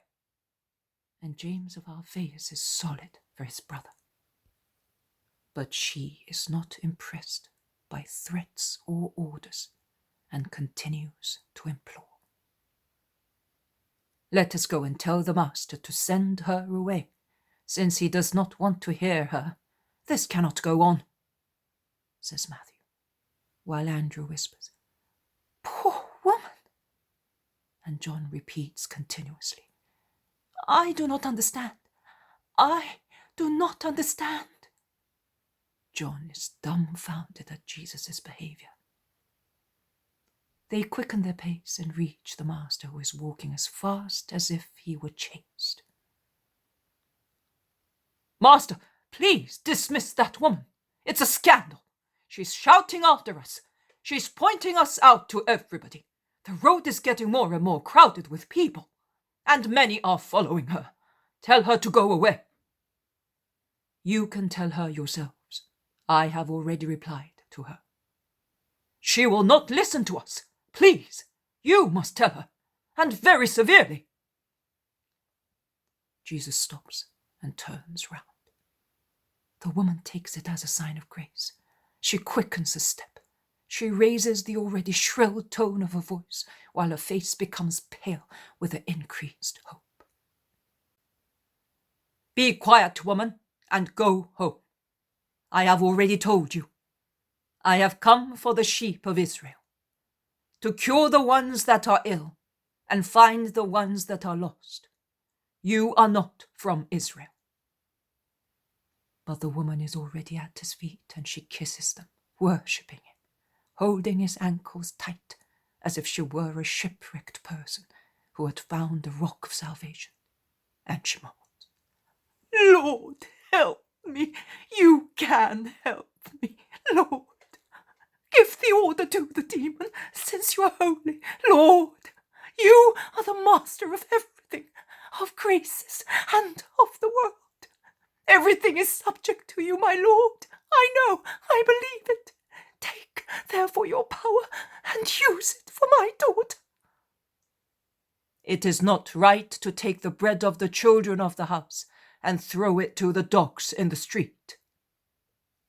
I believe you, and through my faith, from a dog of the street I have become a dog of the house. I told you, I came before daybreak to lie down on the threshold of the house in which you were, and if you had come out there, you would have trampled on me. But you went out from the other side and did not see me. You did not see this poor distressed dog, starving for your grace, waiting to go in, creeping where you were, to kiss your feet, imploring you not to drive it away. It is not right to throw the bread of the children to dogs, repeats Jesus. But dogs go into the room where the landlord is eating with his children, and they eat what falls from the table, or the remnants of food which the family gives them, as they are of no further use. I am not asking you to treat me as a daughter and let me sit at your table, but give me at least the crumbs. Jesus smiles. Oh, what a transfiguration that joyful smile works on his face. The people, the apostles, the woman look at him with admiration. They realize that something is about to happen. And Jesus says, "Oh, woman, great is your faith, and you comfort my spirit by it. Go, therefore, and it will be done to you as you wish. As from this moment, the demon has gone out of your daughter. Go in peace. And as from a stray dog, you wanted to be a dog of the house, endeavor in the future to be a daughter sitting at the table of the Father. Goodbye." Oh, my Lord, Lord, my Lord, I would like to run away and see my beloved Palma, and I would like to stay with you and follow you, blessed, holy. Go, woman, go in peace. And Jesus resumes his way, while the Canaanian woman, more agile than a young girl, runs away along the road she came, followed by the crowd, anxious to see the miracle. But, Master, Why did you make her implore you so much before listening to her? Asks James of Zebedee. Through your fault and the fault of all of you. That is not a defeat, James. I was not expelled, derided, or cursed here. Let that be a relief to your disheartened spirits. I have already had today my most delicious food, and I bless God for it. And now, let us go and see this other woman who believes and can wait with firm faith. And what about my sheep, Lord? In a short while, I should take a road which is different from yours to go to my grazing ground. Jesus smiles but does not reply. It is beautiful to walk now that the sun warms the air and makes the new leaves of woods and the grass of meadows sparkle like emeralds, changing each flower cup into a setting for the drops of dew, shining on the many-coloured wildflowers. And Jesus proceeds, smiling. And the apostles, immediately relieved, follow him, smiling. They reach the road junction. The shepherd Annas, who looks mortified, says, And should I leave you here? Are you really not coming to cure my sheep? I believe too, and I am a proselyte. Promise at least that you will come after the Sabbath. Oh, Annas, is it possible that you have not yet understood that your sheep were cured when I raised my hand near Lezemden? You may go too, to see the miracle and to bless the Lord. I think that Lot's wife, when she was turned into a pillar of salt, was very much like the shepherd, who has remained as he was, a little bent forward, with his face looking up to see Jesus, with one arm half stretched out in midair. He looks like a statue. And a label could be placed under it, the petitioner. He then comes round and prostrates himself, saying, You are blessed, holy, good, but I promised you a lot of money, and I have only a few drachmae with me. Come to see me after Sabbath. I will come, not for the money, but to bless you once again for your simple faith. Goodbye, Annas. Peace be with you. And they part. And that was not a defeat either, my friends. Neither have they derided, expelled, or cursed me here. Come on, quick. There is a mother who has been waiting for us for days. And their march continues, with a short rest to eat some bread and cheese and drink at a spring. It is midday when they see the road junction appear. That is where the steps of Tyre begin, over there, says Matthew, and he cheers up, considering that they have covered most of the road. Leaning on a Roman milestone there is a woman. At her feet, on a folding seat, there is a little girl, about 7 or 8 years old. The woman is looking in all directions, towards the steps in the rock, towards the Ptolemais road, towards the road on which Jesus is walking, and now and again she bends to caress a child, to protect her head from the sun with a piece of cloth, to cover her feet and hands with a shawl. There is the woman. I wonder where she slept these past days, asks Andrew. Perhaps in that house near the crossroad. There are no other houses nearby, replies Matthew. Or out in the open, says James of Alphaeus. No, not with the child, surely, replies his brother. Jesus does not speak, but he smiles. All in a row with Jesus in the center, 3 on each side, they take up all the road. at this time of the day when travellers stop to eat, wherever they happen to be at midday. Jesus, tall, handsome in the centre of the row, smiles, and his face is so radiant that all the light of the sun seems to be concentrated on it, while rays of light emanate from it. The woman looks up. They are now about 50 meters apart. Jesus stares at her, which perhaps draws her attention, diverted for a moment by the child's weeping. She looks at him, and in an involuntary gesture of anxiety, she presses her hands against her heart.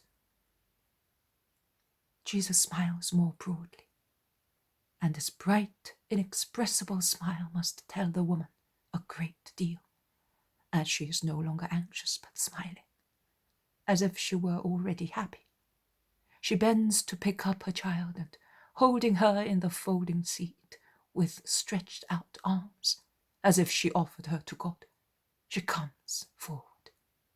And when she arrives at Jesus' feet, she kneels down, lifting as much as she can the child in the seat, who looks ecstatically at Jesus' most handsome face. The woman does not say one word. And what else could she say that is not already deeply expressed in her whole attitude? And Jesus says but one word, a little but powerful, gladdening word, like God's fiat at the creation of the world. Yes. And he lays his hand on the chest of the little girl. And the child, with the cry of a woodlark freed from a cage, shouts, "Mommy!" And all of a sudden sits up and slides down onto her feet and embraces her mother, who, exhausted as she is, staggers and is on the point of falling back in a swoon brought about by tiredness, by anxiety that is calming down, by joy that overwhelms the strength of her heart, already weak by so much suffering. Jesus is ready to hold her, a much stronger support than the little girl's, who, overburdening her mother with her own weight, is certainly not the best means to support a mother on her knees. Jesus makes her sit down and instills strength into her, and he looks at her, while silent tears stream down the tired but happy face of the woman. Then words come to her lips. "Thank you, my Lord. Thanks and blessings. My hope has been granted. I waited for you so long, but I am happy now." The woman, after she comes round, kneels down once again, worshipping, holding the little girl in front of her, while Jesus caresses the child. And she explains. A bone had been rotting in her back for 2 years, paralyzing her and leading her slowly to death with great pain. We had her visited by doctors at Antioch, Tyre, Sidon, and even Caesarea and Penance. And we spent so much on doctors and medicines that we were compelled to sell the house we had in town and retire to the one in the country, dismissing the servants of the house and keeping only those who worked in the fields, selling the crops that we used to consume ourselves. But nothing helped her. I saw you. I was aware of what you have done elsewhere. I hoped to receive grace myself, and I did. I will now go back home without any worries and thoroughly happy. And I will make my husband happy. It was my James who set hope in my heart by telling me, what your power works in Galilee and Judea. Oh, had we not been afraid of not finding you, we would have come with the girl. But you are always travelling around. And travelling, I came to you. But where did you stay these past days? In that house. But at night only the child was in there. There is a good woman who looked after her for me.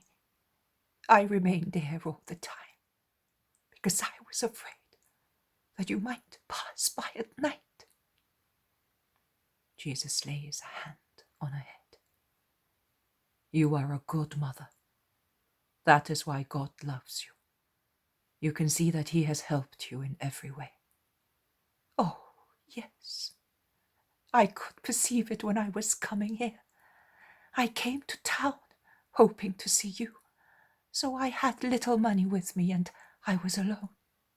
Then, following the advice of that man, I came here. I sent word home, and I came, and I have never lacked anything, neither bread, nor shelter, nor courage. With what weight on your arms all the time? Could you not get a cart? Asks James of Alphaeus, who is moved to pity. No, she would have suffered too much. It would have been enough to kill her. My Johanna came to grace in the arms of her mother. Jesus caresses both of them on their heads. You may go now, and be always faithful to the Lord. May the Lord and my peace be with you. Jesus resumes walking on the road to Ptolemy. And that is not a defeat either, my friends. And I was not expelled, derided, or cursed here either. Following the straight road, they soon reach the forge near the bridge. The Roman farrier is resting in the sunshine, sitting against the wall of his house. He recognizes Jesus and greets him. Jesus returns the greeting and says, "Will you allow me to stop here and rest a while we eat some bread?" "Of course, Rabbi. My wife wanted to see you because I told her what she had not heard of your speech the last time you were here. Esther is Hebrew, but since I am a Roman, I did not dare tell you. I would have sent her after you." "Call her then." And Jesus sits on the bench against the wall, while James of Zebedee hands out bread and cheese. A woman about 40 years old comes out. She looks embarrassed and blushes. "Peace to you, Esther. Have you been anxious to meet me? Why?" "Because of what you said. Rabbis despise us because we are married to Romans. But I have children, and I have taken them all to the temple, and the boys have all been circumcised. I told Titus beforehand when he wanted to marry me, and he is good. And he leaves me completely free with the children. Everything is Hebrew here, customs, rites. But rabbis and heads of synagogues curse us. You don't. You have compassionate words for us. Oh, do you know what that means to us? It is like being embraced by our fathers and mothers who disowned us and cursed us and are severe with us. It is like going back to the homes we left and not feeling like strangers in them. Titus is kind. On our holy days, he closes the farriery with a heavy loss of money and takes me and the children to the temple, because he says that one cannot live without religion. He says that his religion is now his family and his work, as previously it was his duty as a soldier. But my Lord, I wanted to speak to you about one thing. You said that the followers of the true God must take a little of their holy yeast and put it into the good flour to make it rise holily. I have done that with my husband. I have tried, during the 20 years we have been together, to work his soul, which is good, with the yeast of Israel. But he cannot make up his mind, and he's old. I would like to have him with me in the next life, united by faith as we are now by love. I am not asking for riches, welfare, health. What we have is sufficient. Praised be the Lord for it. But that is what I would like. Pray for my husband, that he may belong to the true God. He will. You may be sure of that. You are asking for something holy, and it will be granted to you. You have understood the duty of a wife to God and to her husband. I wish all wives did. I solemnly tell you that many of them should imitate you. Continue like that, and you will have the joy of having your Titus beside you in prayer and in heaven. Now show me your children. The woman calls her numerous issue. Jacob, Judas, Levi, Mary, John, Anne, Eliza, Marcus. She then goes into the house and comes out again with one who can hardly walk, and one of 3 months at most.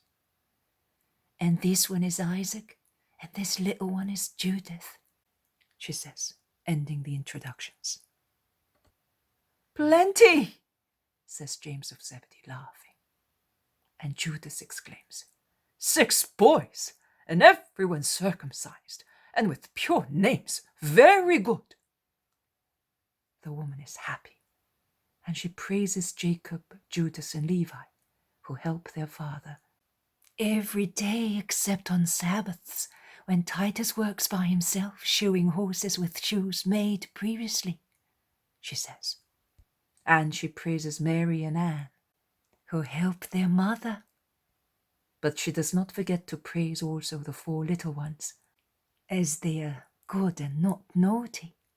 Titus helps me to bring them up, as he was a disciplined soldier, she says, casting a loving glance at the man, who, leaning against the doorpost, with a hand resting on his side, has listened to everything his wife has said, with a hearty smile on his honest face, and who now becomes elated, hearing his merits as a soldier being mentioned. Very well. The discipline of the army is not disliked by God, when soldiers do their duty humanely. The essential point is to be always morally honest in every task, in order to be always virtuous.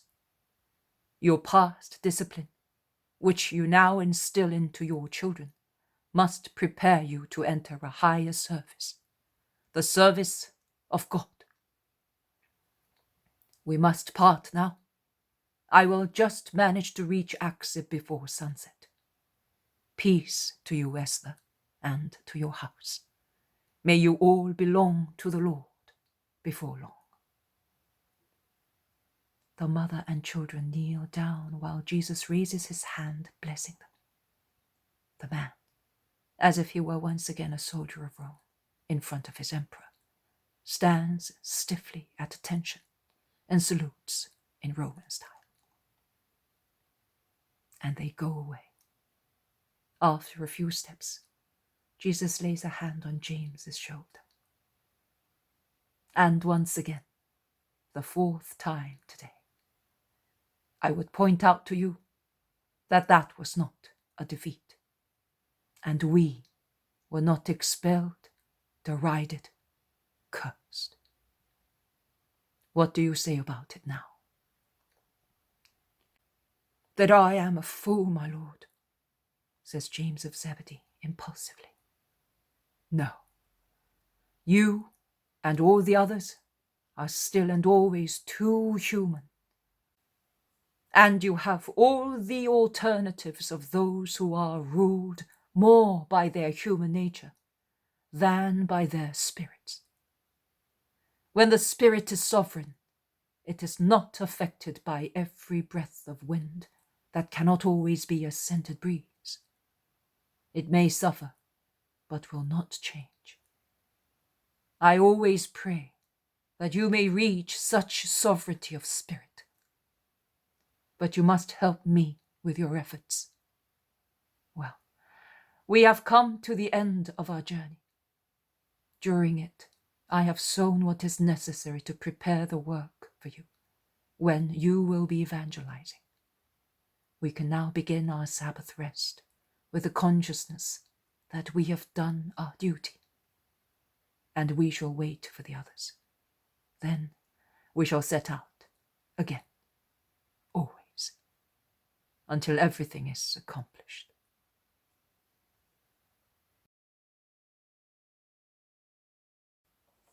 The poem of the Man God, the third year of the public life. Chapter 331. Bartholomew has understood and suffered. 17th of November, 1945. Jesus is with the 6 apostles in a room where there are some very poor beds, placed very close to one another. The free space is barely sufficient to let them go from one end of the room to the other.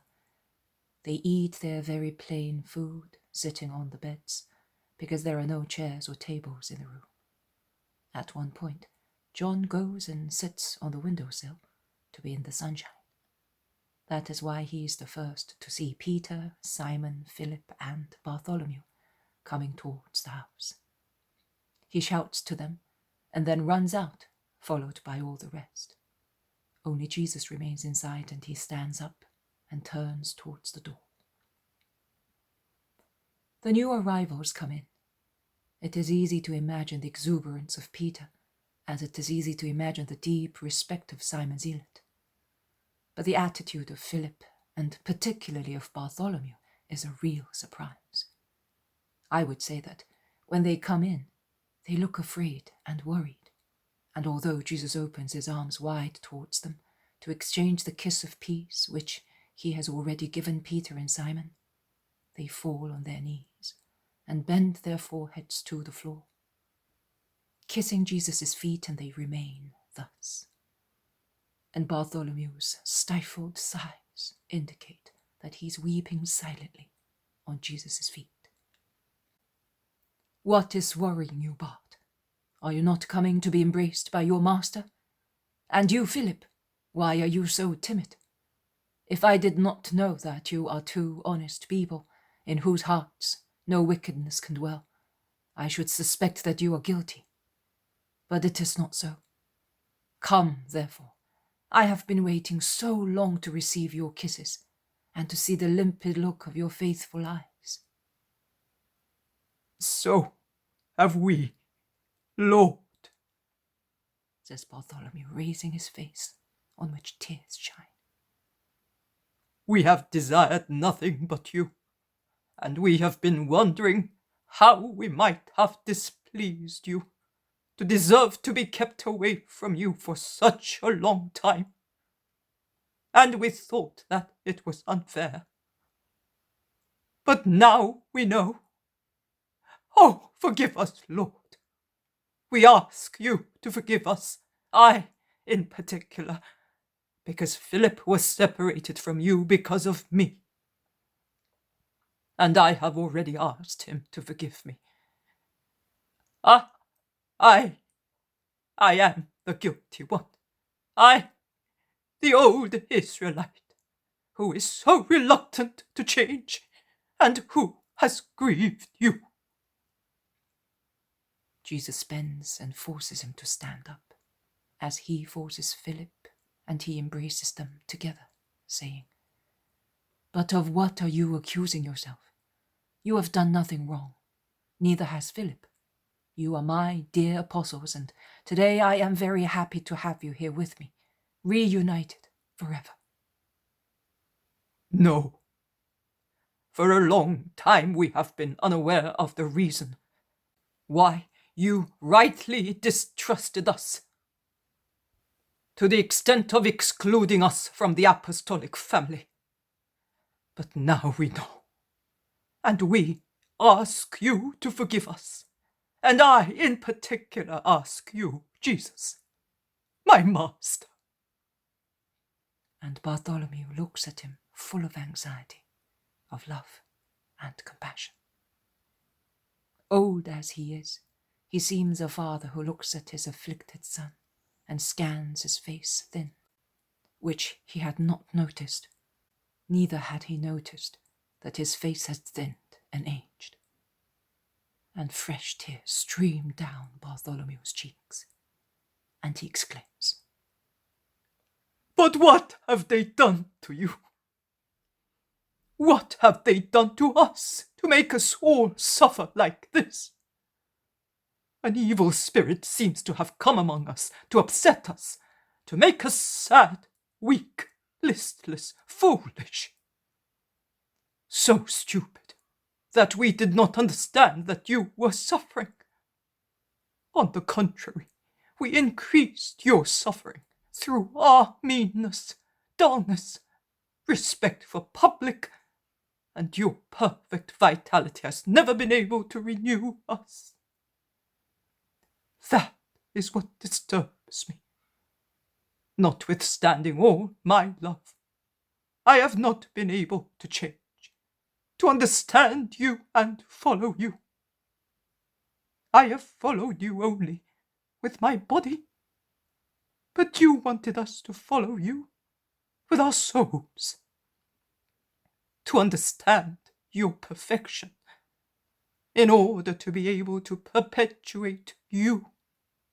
Oh, my master, you will leave us one day after so many struggles, snares, so much disgust and sorrow, and you will be grieved, seeing that we are still unprepared. and Bartholomew inclines his head on Jesus' shoulder and weeps desolately, afflicted with the knowledge that he has been a dull disciple. Do not lose heart, Nathaniel. You see all that like a absurdity that surprises you, but your Jesus knew that you are men, and he does not expect more than you can give. Oh, you will give me everything, but now you must grow and be perfected. It is slow work, but I can wait, and I rejoice at your perfecting, because it is a continuous improvement in my life. Also your tears, also the harmony among those who were with me, also the kindness that follows the harshness typical of your nature, and comes about after selfishness and spiritual greed. Even your present gravity, everything, is a stage of your growing in me. So do not worry. Set your mind at rest, for I know everything. Your honesty, your good faith, your generosity, your sincere love. Should I doubt my wise Bart and Philip, so sensible and loyal? I would wrong my father, who granted me to have you among my dearest ones. Now, let us sit down here, and those who have already rested can look after their tired, hungry brothers, giving them food and relief. In the meantime, tell your master and brothers what they do not know. And he sits on his little bed with Philip and Nathaniel beside him, while Peter and Simon sit on the next bed, opposite Jesus, knees to knees. Will you speak, Philip? I have already spoken, and you have been more just than I have all this time. Oh, Bartholomew, just! I had only understood that if the master had not taken us with him, it was not because of inconstancy or animosity towards us. and I endeavoured to set your mind at peace, preventing you from thinking of things, as later you would have repented of your thoughts and would have felt remorse. I had one remorse only, for preventing you from disobeying the Master when you wanted to follow Simon of Jonah, who was going to Nazareth to get Marcian. Later, I saw both your body and soul suffer so much that I said, it would have been better if I had let him go. The Master would not have forgiven his disobedience, and Bartholomew would not be poisoning his soul with such ideas. But see, if you had gone, you would never have had the key to the mystery, and perhaps your suspicion of the Master's inconstancy would never have been dispelled. Instead, yes, thus I understood, Master. Simon of Jonah and Simon Zealot, whom I harassed with questions to find out many things and have confirmation of things I already know, said only this to me. The Master has suffered very much, so much that he has grown thin and old, and the whole of Israel, and first of all we ourselves, are to be blamed for that.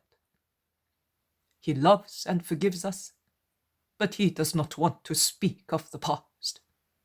So we advise you not to ask questions, and not to say anything. But I want to say something. I will not ask any question, but I must speak, so that you may know. Because nothing of what is in the soul of your apostle is to be concealed from you. One day, Simon and the others had already gone away a few days before. Michael of Cana came to me. He is a distant relation, a good friend and an old schoolmate. I am sure that he came in good faith, because he is fond of me. But he who sent him is not in good faith. He wanted to know why I had remained at home, while the others had left, and he said to me, "So it is true. You parted from them because, as a good Israelite, you could not approve of certain things. And the others, beginning with Jesus of Nazareth, let you go quite willingly, because they know that you would not help them, not even as a silent accomplice. You are doing the right thing. I see that you are still the man of good old days. I thought you had become corrupt by denying Israel. You are doing the right thing for your spirit, your own welfare, and for your relatives. Because the Sanhedrin will not forget what is happening, and those who are taking part in it will be persecuted." I said to him, "What are you talking about? I told you that I was instructed to stay at home, both because of the season and to send eventual pilgrims to Nazareth, or inform them to wait for the Master at Capernaum by the end of Shabbat. And you are talking about parting, complicity, persecutions. What do you mean?" "Philip, that is what I said, did I not?" Philip nods assent. Bartholomew resumes. "Michael then told me that it was a known fact that you were rebelling against the advice and order of the members of the Sanhedrin by keeping John of Vendor and a Greek woman with you." "My lord, I am grieving you, am I not? But I must tell you. I ask you, is it true that they were at Nazareth?" "Yes, it is." "Is it true that they left with you?" "Yes, it is." "Philip, Michael was right, but how did he know?" "That's no problem. It's those snakes who stopped me and Simon, and goodness knows how many more. The usual vipers," says Peter impulsively. Jesus instead asks quietly, "Did he not tell you anything else?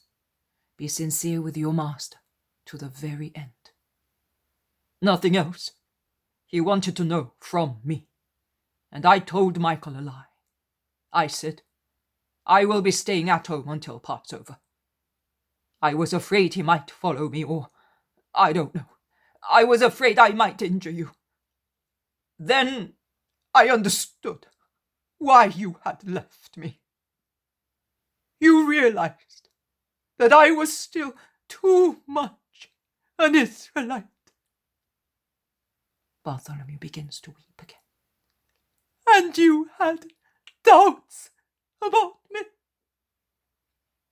No, absolutely not. It was not necessary for you to be with your companions at that particular moment, whereas you were necessary, and you can see that yourself at Bethsaida. Each man has his mission. Every age has its work. No, don't put me aside because of work, Lord. Don't worry about that. You are good, but I want to be with you. It is a punishment to be away from you, and I, although silly and incapable, I could have at least comforted you if I could have done nothing else. I have understood. You sent these ones here away with those two. Don't tell me. I don't want to know. But I feel that it is so. And I say so. Well, in that case, I could and should have been with you. But you did not take me to punish me for being so reluctant to become new. But I swear to you, Master, what I suffered has changed me, and never again will you see the old Nathaniel in me. So you can see that our suffering has come to a joyful end for everybody. And now we shall slowly go to meet Thomas and Judas, without waiting for them to go to the appointed place, and we shall set out again with them. There is so much to be done. We will set off tomorrow, quick. And you will be doing the right thing, because the weather is changing in the north, a calamity for cultivations, says Philip. Yes, the recent hailstorms have destroyed strips of the country. You should see them, Lord. Certain places seem to have been burned out by fire. And the strange thing is that the disaster happened, as I said, in strips, says Peter. While you were away, we had many hailstorms. One day, about the middle of Tebeth, it looked like a real scourge. I am told that down in the plain they have to sow all over again. It was warmer previously, but since then sunshine is a pleasure. We are going backwards. What strange signs? What will they be? Asks Philip.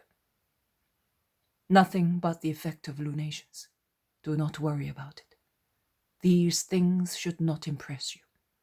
In any case, we are going towards the plain, and it will be pleasant to travel.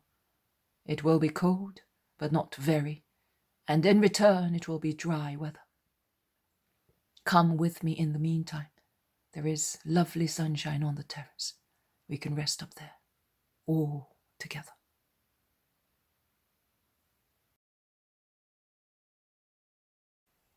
The poem of the man God. The third year of the public life. Chapter 332. On the way back to Galilee. 18th of November, 1945. And now that we have satisfied also the shepherd, what shall we do? Asks Peter, who is alone with Jesus while the others are in a group a few meters behind them. We are going to the road along the coast towards Sycamina.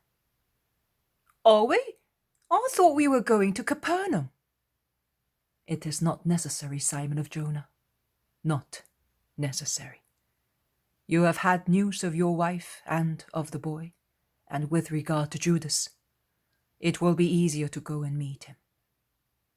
Exactly, my lord. Is he not coming by the inland road, along the river and the lake? It is the shortest and the best sheltered one. But he is not coming that way. Remember that he has to watch over the disciples, and they are mostly scattered on the western side in this season, which is also very cold once again. All right, if you say so. I am satisfied being with you and seeing that you're not so sad. And I am in no hurry to meet Judas of Simon. I wish we did not meet him.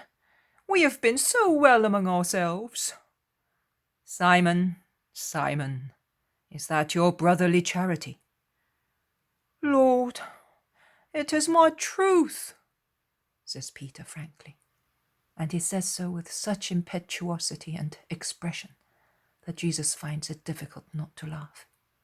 But how can anyone reproach such a frank and loyal man severely? Jesus prefers to be silent, showing extreme interest in the slopes on their left, while the plain expands on their right. The other 9, in group, are following them talking, and John seems a good shepherd, as he is carrying a lamb on his shoulders, probably a present from Annas the shepherd. After a little while, Peter asks once again, "Are we not going to Nazareth?" "We shall certainly go. My mother will be pleased to hear of the journey of John and Zacchie." "And to see you." "And to see me." "Will they have left at least her in peace?" "We shall find out." "But why are they so ruthless? There are so many people like John even in Judea, and yet, nay, despite Rome, they protect them and hide them." "You must convince yourself that they do it, not because of John, but because he is a witness for the prosecution against me." "But they will never find him now. You organized everything very well. You sent us all alone, by sea, in a little boat for several miles, and later, on the other side of the frontier, by ship. Oh, all well organized. I really hope that they will be disappointed." "They will be." "I am anxious to see Judas of Kerioth, to practice a little astrology on him, like a sky swept by winds and full of signs, to see whether... Now, that is enough." "You are right." "It's a fixed idea I have in here," and he strikes his forehead. Jesus, to divert his attention, calls all the others and points out to them the strange destruction worked by hail and cold that took place when people would presume that the risk was over for that year. Some say one thing, some another, but they are inclined to consider it a divine punishment for insolent Palestine that will not accept the Lord. And the more learned among them cite similar events mentioned by ancient stories, while the younger and less educated ones listen with great astonishment and attention. Jesus shakes his head. "It is the effect of the moon and of remote winds. I have already told you. In the Hyperborean countries, a phenomenon has taken place, and whole regions are suffering from its consequences." "But why, then, some fields are beautiful?" "Hail does that." "But could it not be a punishment for the most wicked ones?" "It could be, but it is not. It would be dreadful if it were." "Almost all of our fatherland would become arid and desolate, would it not, Lord?" says Andrew. But in the prophecies it is stated, through symbols, that evil will befall those who do not accept the Messiah. Can the prophets possibly tell lies? "No, Bartholomew. And what was said will happen. But the Most High is so infinitely good that he wants much more than what is happening at present to punish people. You must be good too, and not always wish punishment for those whose hearts and minds are hardened. You must wish them conversion, not punishment. John, hand the lamb to one of your companions and come and look at the sea from the top of those dunes. I am coming too. In fact, they are on a road very close to the sea, and it is separated from it only by a large strip of undulating dunes, on which some thin palm trees are swaying, or ruffled tamarisks, mastic trees, and other sand plants grow. Jesus goes with John, but who leaves him? Nobody. And soon they are all up there, in the pleasant, beautiful sunshine, facing the clear, charming sea. The town of Ptolemais is very near with its white houses. Are we entering it? Asks Judas of Alphaeus. It is not necessary. We will stop and eat at the first houses. I want to be at Sycamnon by evening. We may find Isaac there. How much good is he doing, eh? Did you hear Abel, John, and Joseph? Yes, but all the disciples are very active. I bless my Father day and night for that. You all, my joy, my peace, my security. And he looks at them with so much love that tears come to the eyes of the 10 apostles. And with such loving look, my vision ends.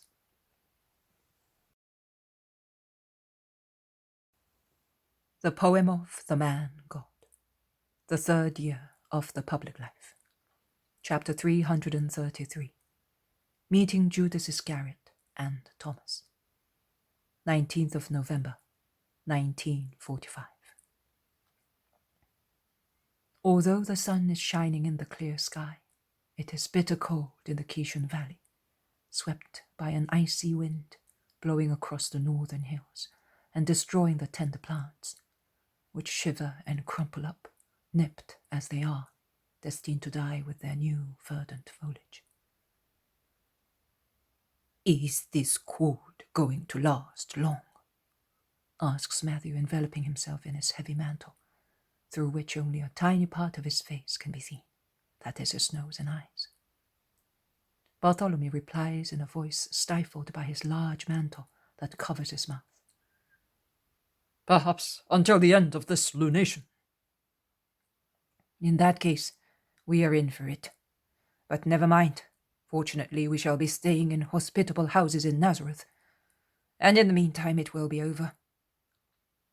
Yes, Matthew, as far as I am concerned, it is already over, now that I see that Jesus is not so depressed. Don't you think that he is more cheerful? Asks Andrew. He is, but well, it seems impossible to me that he got so run down just because of what we know. Has there really been nothing else, as far as you know? Asks Philip. No, nothing. On the contrary, I can tell you that at the Syro-Phoenician border, the believers there made him very happy, and he worked those miracles about which we told you, replies James of Alphaeus, assuring him. He has been very much with Simon of Jonah these last days, and Simon has changed a lot. Of course, you have all changed. I don't know. You seem to be more austere, I would say, says Philip. That is only your impression.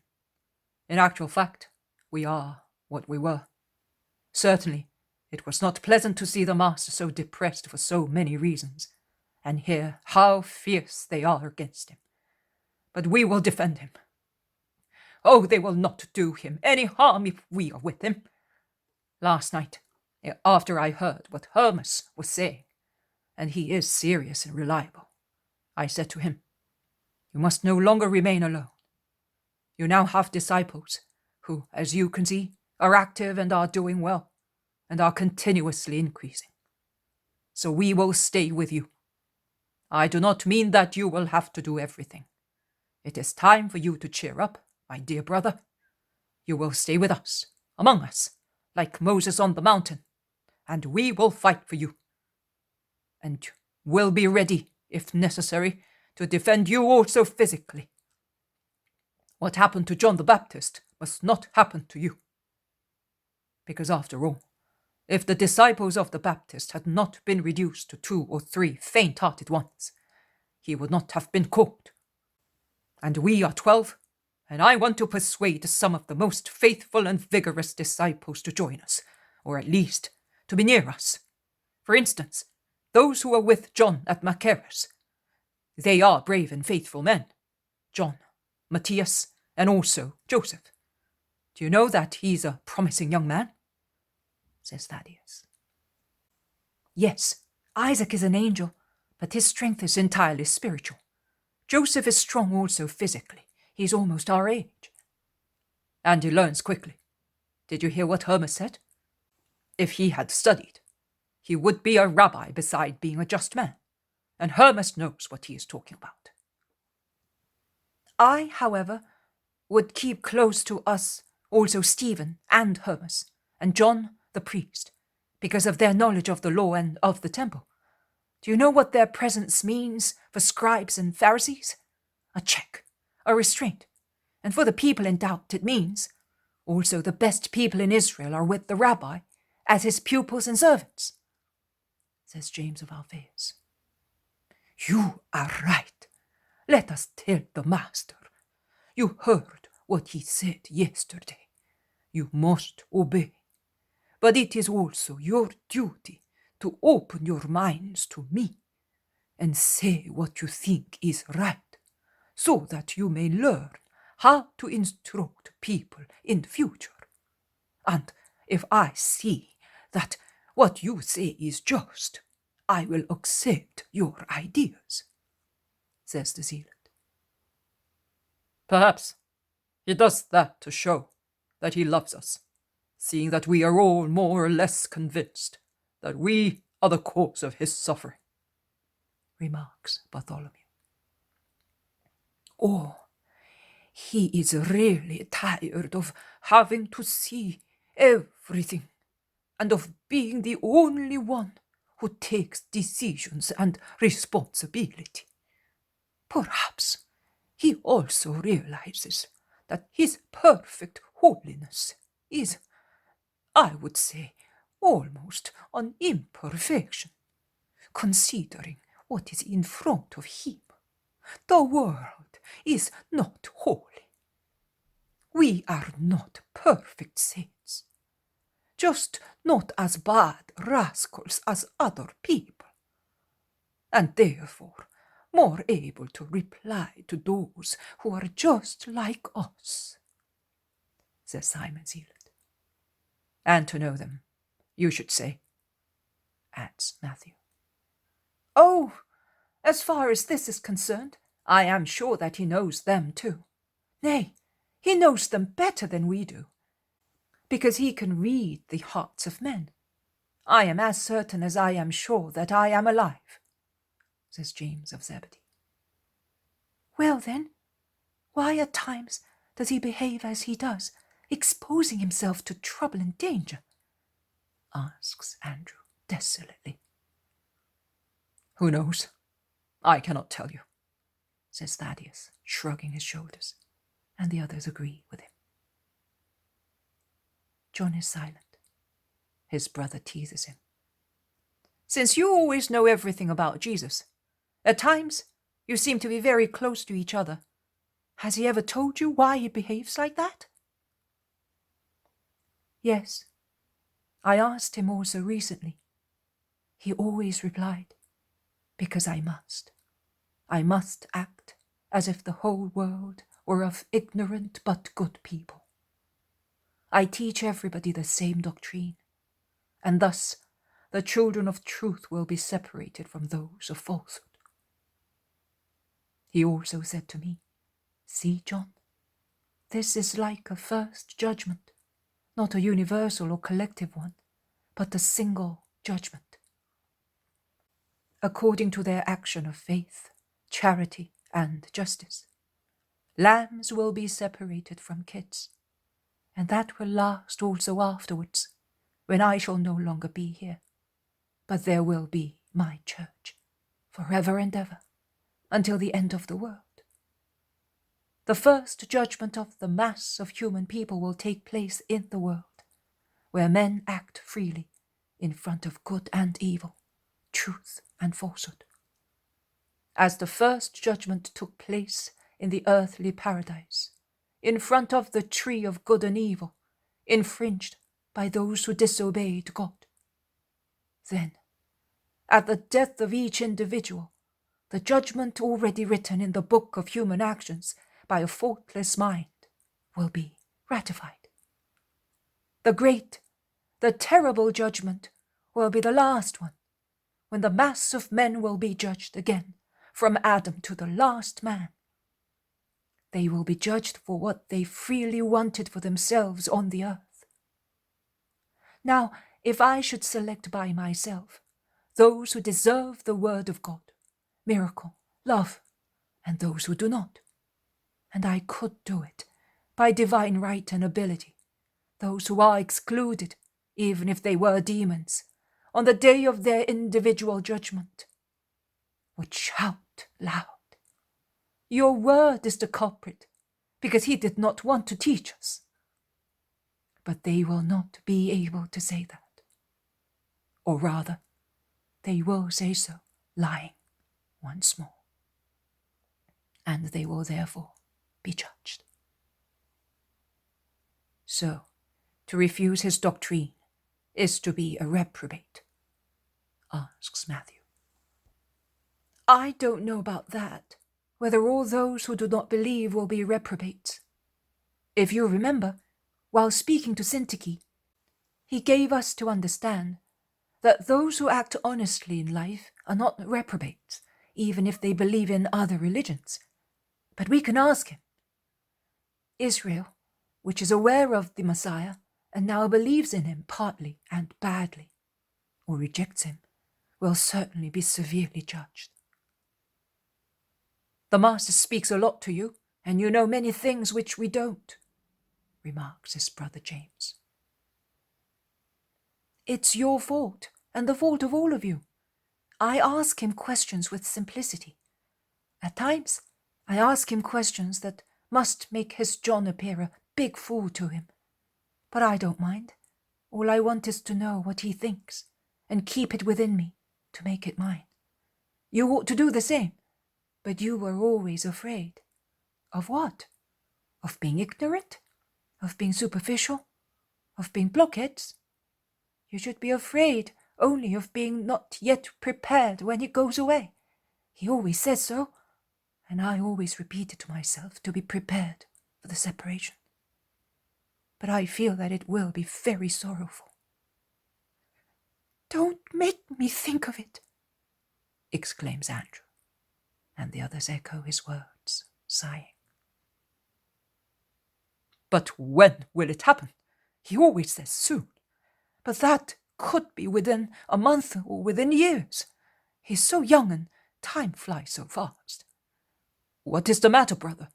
You have turned very pale. Thaddeus asks James. Nothing.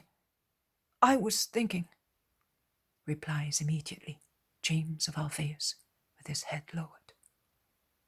And Thaddeus bends to see his face. You have tears in your eyes. What is the matter? Not more than you have. I was thinking of when we will be alone. Oh, what is the matter with Simon of Jonah, who is running ahead, shouting like the merganser on a stormy day? Asks James of Zebedee, pointing to Peter, who has left Jesus alone and has run away, shouting words that the wind prevents his companions from hearing. They quicken their pace and see that Peter has taken a little path coming from Sepphoris, which is now close at hand. So the apostles say, asking one another whether Jesus had ordered him to go to Sepphoris by that shortcut. But, looking carefully, they see that Thomas and Judas are the only two travellers coming from the town towards the main road. Look at that! Here? Just here? Oh, what are they doing here? If they were to go anywhere, from Nazareth, they were to go to Canaan than to Tiberias, many remark. Perhaps they were coming here to look for disciples. That was their mission, says wise Zealot, who feels suspicion being roused in the hearts of many like an awakened snake. Let us quicken our pace. Jesus is alone, and he seems to be waiting for us, advises Matthew. They go and reach Jesus at the same time as Peter, Judas, and Thomas. Jesus is very pale, so much so that John asks him, "Are you not feeling well?" Jesus smiles and makes a gesture of denial while he greets the two who have come back after such a long absence. He embraces Thomas first.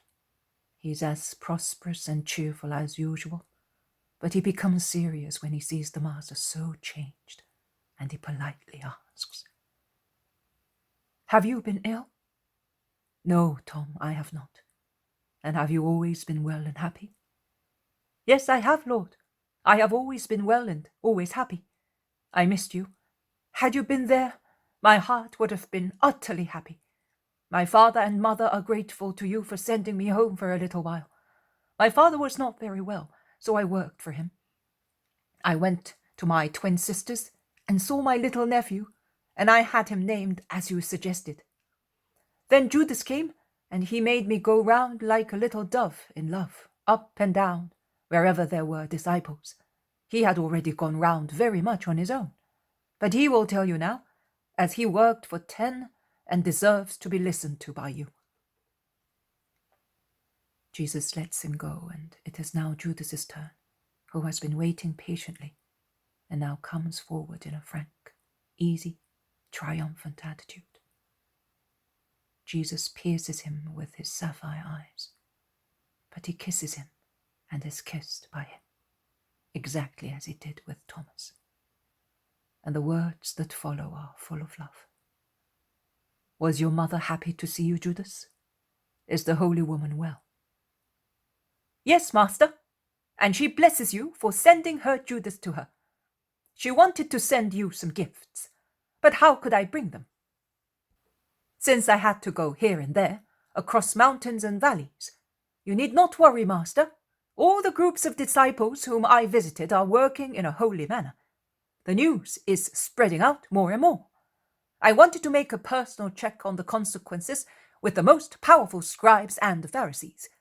I was acquainted with many, and I met more now for your sake. I approached Sadducees and Herodians. Oh, I can assure you that my dignity was utterly crushed, but it was for your sake. I am prepared to do that and more. I received disdainful answers and anathemas, but I was also able to give rise to appreciative understanding in people biased against you. I do not want to be praised by you. It is enough for me that I did my duty, and I thank the Eternal Father for helping me all the time. In some cases, I had to make use of miracles, and I was sorry, because they deserved thunderbolts, not blessings. But you say that we must love and be patient. I behaved thus to the honor and glory of God and for your joy. I hope that many obstacles have been removed for good. Also, because I guaranteed upon my honor that those two who cast such a gloomy shadow over us are no longer with you. Later, I had a scruple about stating what I did not know for certain.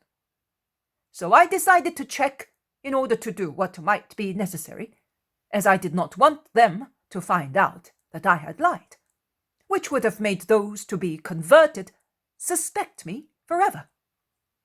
Imagine, I approached also Annas and Caiaphas. Oh, they wanted to annihilate me with their reproaches, but I was so humble and persuasive that they ended up by saying to me, "Well, if the situation is really like that." We were told it was different. The rectors of the Sanhedrin, who were in a position to know about it, told us the opposite, and "You are not going to say that Joseph and Nicodemus are liars?" interrupts the zealot, who has controlled himself so far, but can no longer do so, and is livid with his effort. "Who said so? On the contrary, Joseph saw me when I was coming out of Annas' house, and he said to me, Why are you so upset? I told him everything. And how, following his advice and Nicodemus's, you, master, had sent away the galley slave and the Greek woman.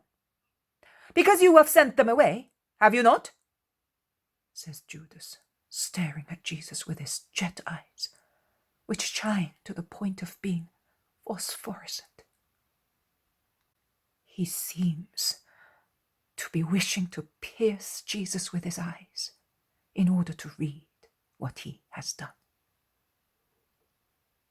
Jesus, who is still in front of him and very close, says calmly, "Please go on. I am very interested in what you are saying. It is an accurate report and can be very useful." "Ah, so I was saying that Annas and Caiaphas have changed their minds. That means a lot to us, does it not? And then, oh, I will make you laugh now. Do you know that I was caught in the middle of rabbis who examined me, like a minor who becomes of age? And what an examination! Well, I convinced them and they let me go. Then I became suspicious, and I was afraid I had said something that was not true. So I decided to take Thomas and go once again where the disciples were, or where one could presume that John and the Greek woman were sheltered. I went to Lazarus, to Manan, to Cus's place, to Eliza in Bethzor, to Johanna's garden in Bethel, to Gethsemane, to Solomon's little house beyond the Jordan, to the clear water, to Nicodemus, to Joseph. But had you not seen him?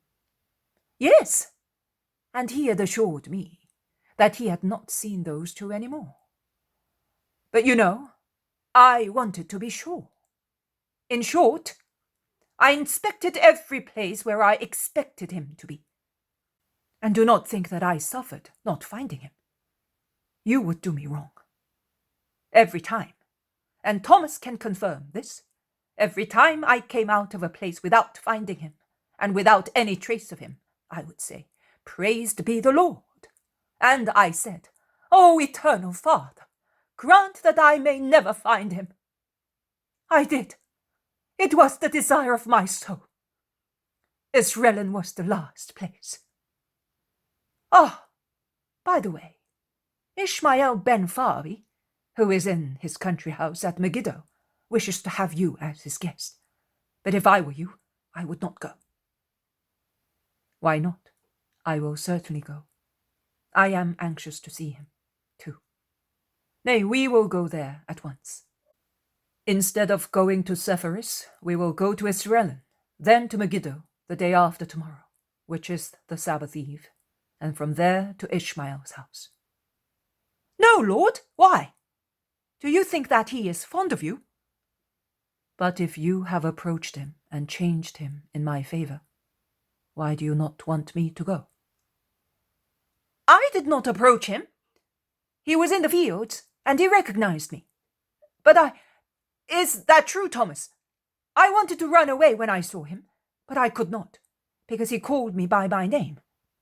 I can but advise you to never go to any Pharisee or scribe or the like. It will do you no good. Let us be among ourselves, all alone, with the people, and nothing else, including Lazarus, Nicodemus, and Joseph. It will be a sacrifice, but it is better to make it to avoid jealousies, hatred, and laying ourselves open to censure.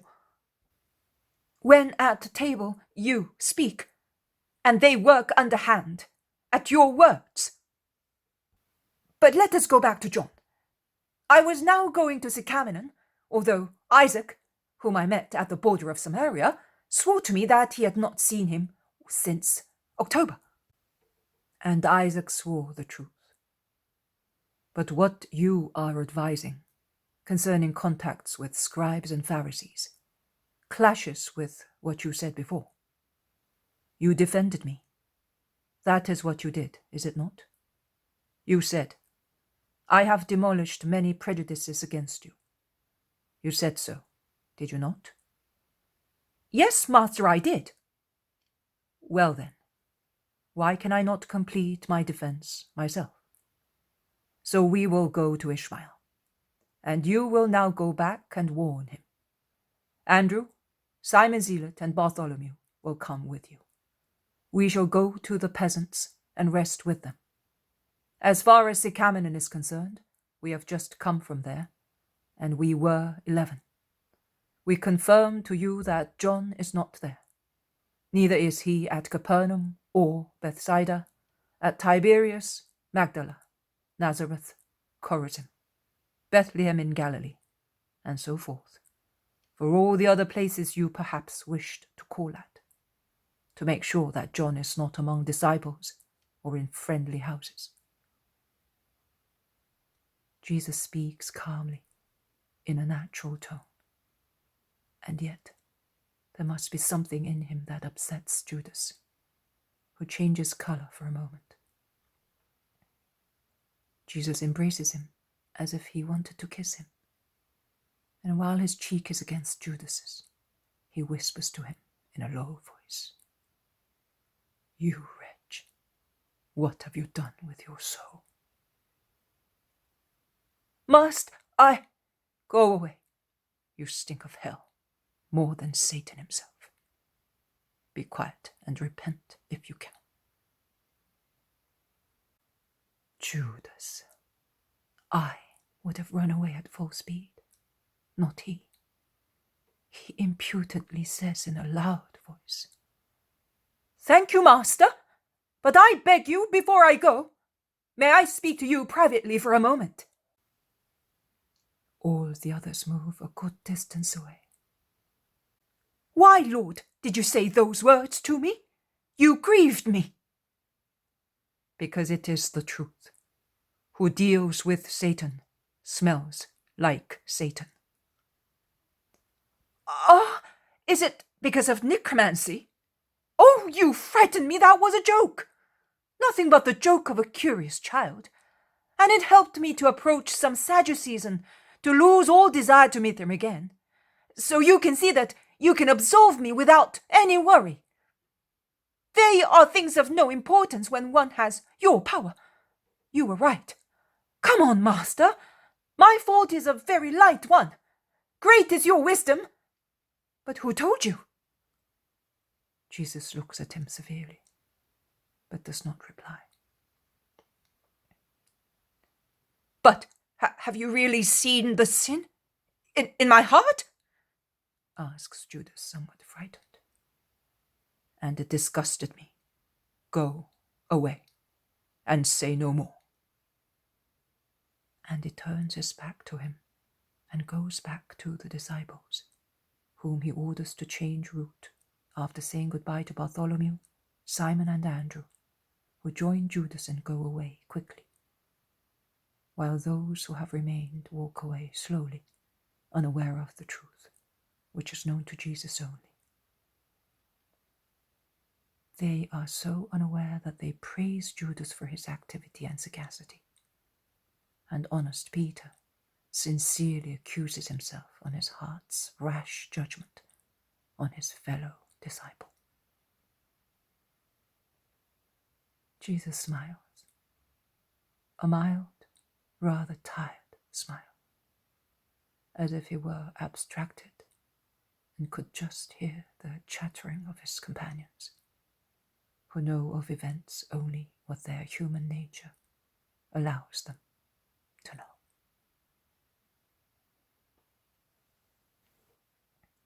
The poem of the man God, the third year of the public life, chapter 334, Ishmael ben Farbi, the parable of the banquet, 11th of September, 1944. I see Jesus walk fast along a main road, which the cold wind of a winter morning sweeps and hardens. The fields on both sides of the road are covered with a thin green veil of corn, which has just begun to grow, and is a promise of future bread, although a promise that is even difficult to imagine.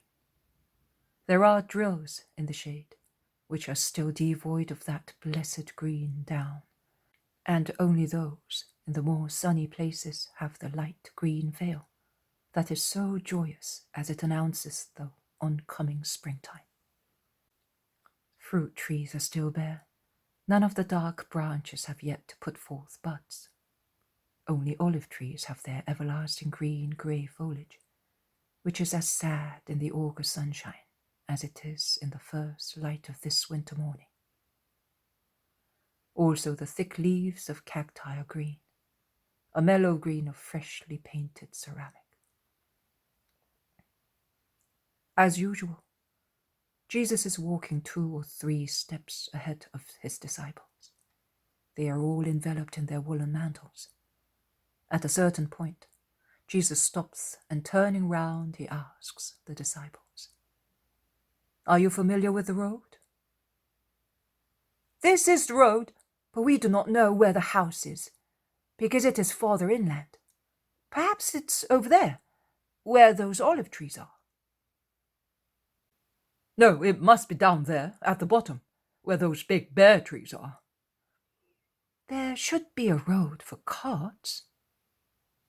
In short, they do not know anything precisely. There are no people to be seen on the road or in the fields. They proceed at random, looking for the road. They find a little house of poor people, with 2 or 3 little fields around it. A little girl is drawing water from a well. "Peace to you, little girl," says Jesus, stopping at the hedge where there is a passageway. "Peace to you. What do you want?" "Some information. Where is the house of Ishmael the Pharisee?" "You are on the wrong road, Lord. You must go back to the crossroads and take the road that goes in the direction where the sun sets. But it is a long way, a very long one, because you have to go back to the crossroads and then walk a good distance. Have you had anything to eat? It is cold, and one feels the cold more on an empty stomach. Come in if you wish. We are poor, but you are not rich either. You can make the best of it. Come." And in a shrill voice she shouts, "Mother!" A woman about 35, 40 years old comes to the door. Her face is honest but rather sad. She is holding in her arms a half-naked child about 3 years old. "Come in, the fire is lit. I will give you bread and milk." "I am not alone. I have these friends with me." "Let them all come in, and may the blessing of God come with the pilgrim to whom I am giving hospitality." They enter a low, dark kitchen that is made cheerful by a blazing fire. They sit here and there on rustic chests. "I will have something ready in a moment. It is still early. I have not tidied anything up yet. Excuse me." "Are you alone?" It is Jesus who asks. "I am married and I have 7 children. The first 2 are still at the market in Nain. They have to go because their father is not well. It's a very sad situation. The girls help me. This is the last one, but I have another one just a little older." The little one, who is now wearing his little tunic, runs barefooted towards Jesus and looks at him inquisitively. Jesus smiles at him. They have made friends. "Who are you?" asks the boy confidently. "I am Jesus." The woman turns round, looking at him attentively. She stops between the fireplace and the table, with a loaf of bread in her hands. She opens her mouth to speak, but does not say anything. The boy continues. "Where are you going?" "Along the roads of the world, "What for?" to bless good children and their homes, where people are faithful to the law." The woman makes a gesture. Then she nods to Judas Iscariot, who is closest to her. He bends towards the woman, who asks, "But who is your friend?" And Judas replies conceitedly. One would think that the Messiah is what he is, thanks to Judas's kindness.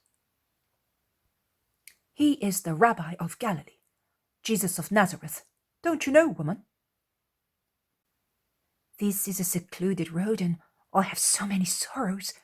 But could I speak to him about them? You can, replies Judas condescendingly. He seems an important person of the world, granting an audience. Jesus is still speaking to the boy, who asks him whether he has any children. While the girl is seen at the well and another older one bring milk in bowls, the woman approaches Jesus. She remains for a moment in suspense. Then she stifles a cry. Jesus, have mercy on my husband. Jesus stands up. He dominates her with his height, but looks at her so kindly that she plucks up courage again. What do you want me to do? He's very ill. He's swollen like a wineskin, and he cannot bend to work. He cannot rest because he chokes and tosses about, and we still have little children. Do you want me to cure him? But why do you want that of me? Because you were you. I did not know you, but I heard people speak of you. My good luck has brought you to my house after I looked for you 3 times at Nain and Cana. My husband was with me twice. He was looking for you, although travelling by cart makes him suffer so much. Even now he is gone with his brother. We were told that the rabbi, after leaving Tiberias, was going to Caesarea Philippi. He is gone there, waiting for you. I did not go to Caesarea. I am going to see Ishmael the Pharisee, and then I shall go towards the Jordan. What? You, a good man, are going to Ishmael? Yes, I am. Why? Because, Lord, I know that you say that we must not judge, that we must forgive and love one another. I have never seen you before, but I have tried to learn as much as I could about you, and I have prayed the Eternal Father to grant me to hear you at least once. I do not want to do anything which may displease you. But how can one not judge Ishmael, and how can one love him? I have nothing in common with him, and therefore I have nothing to forgive him.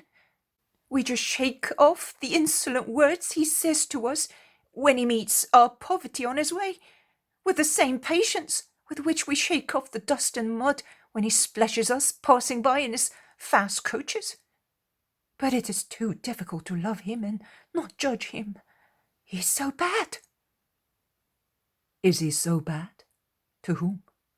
To everybody. He oppresses his servants. He lends on usury and exacts pitilessly. He loves but himself.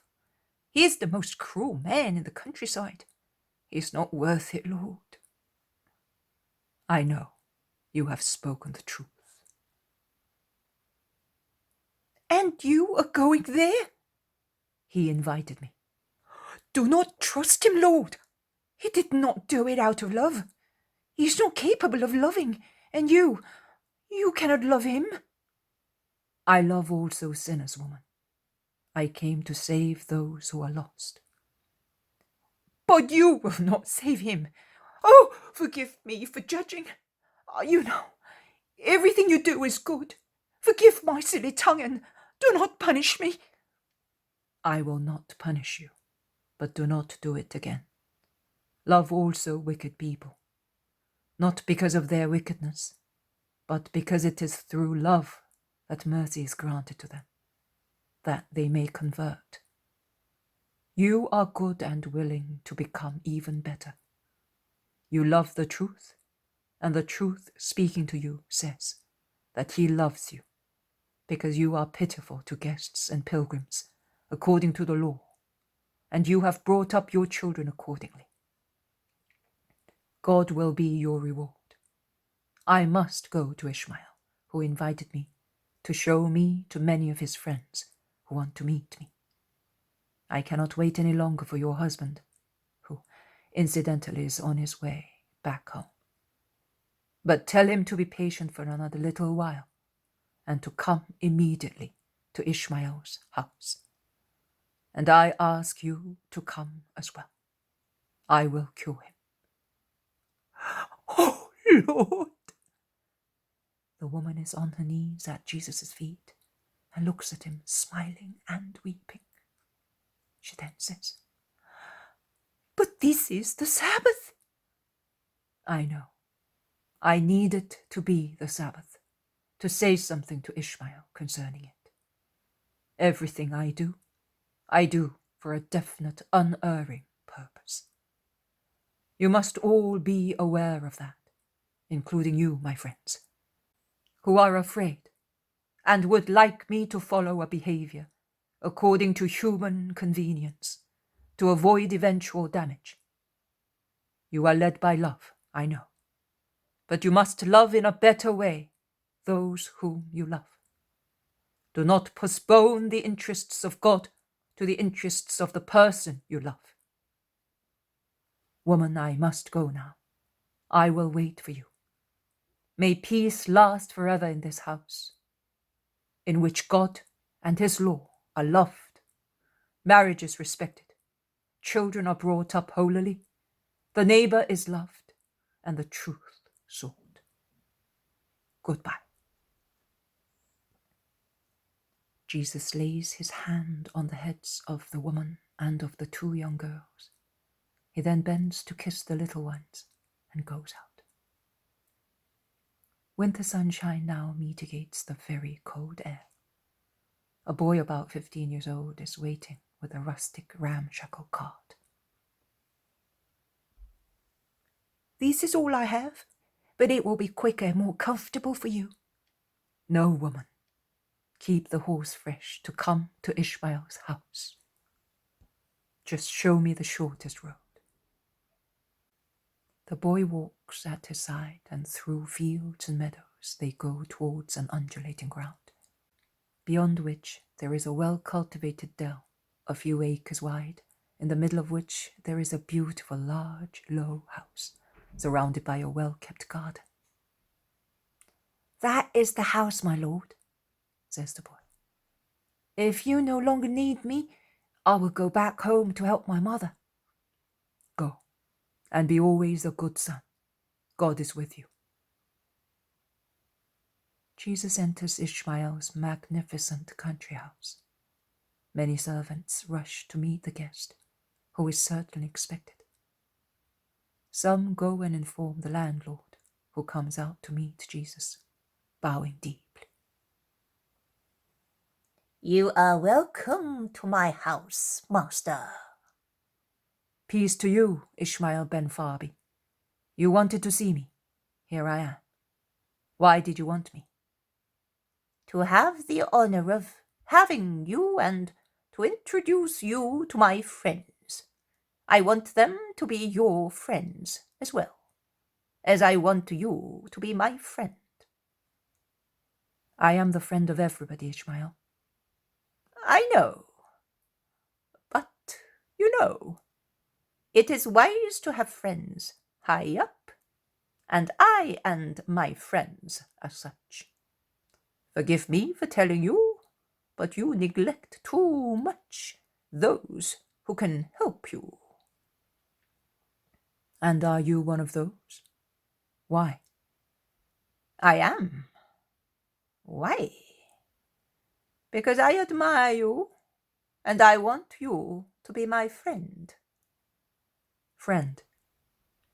But do you know, Ishmael, the meaning I attach to that word?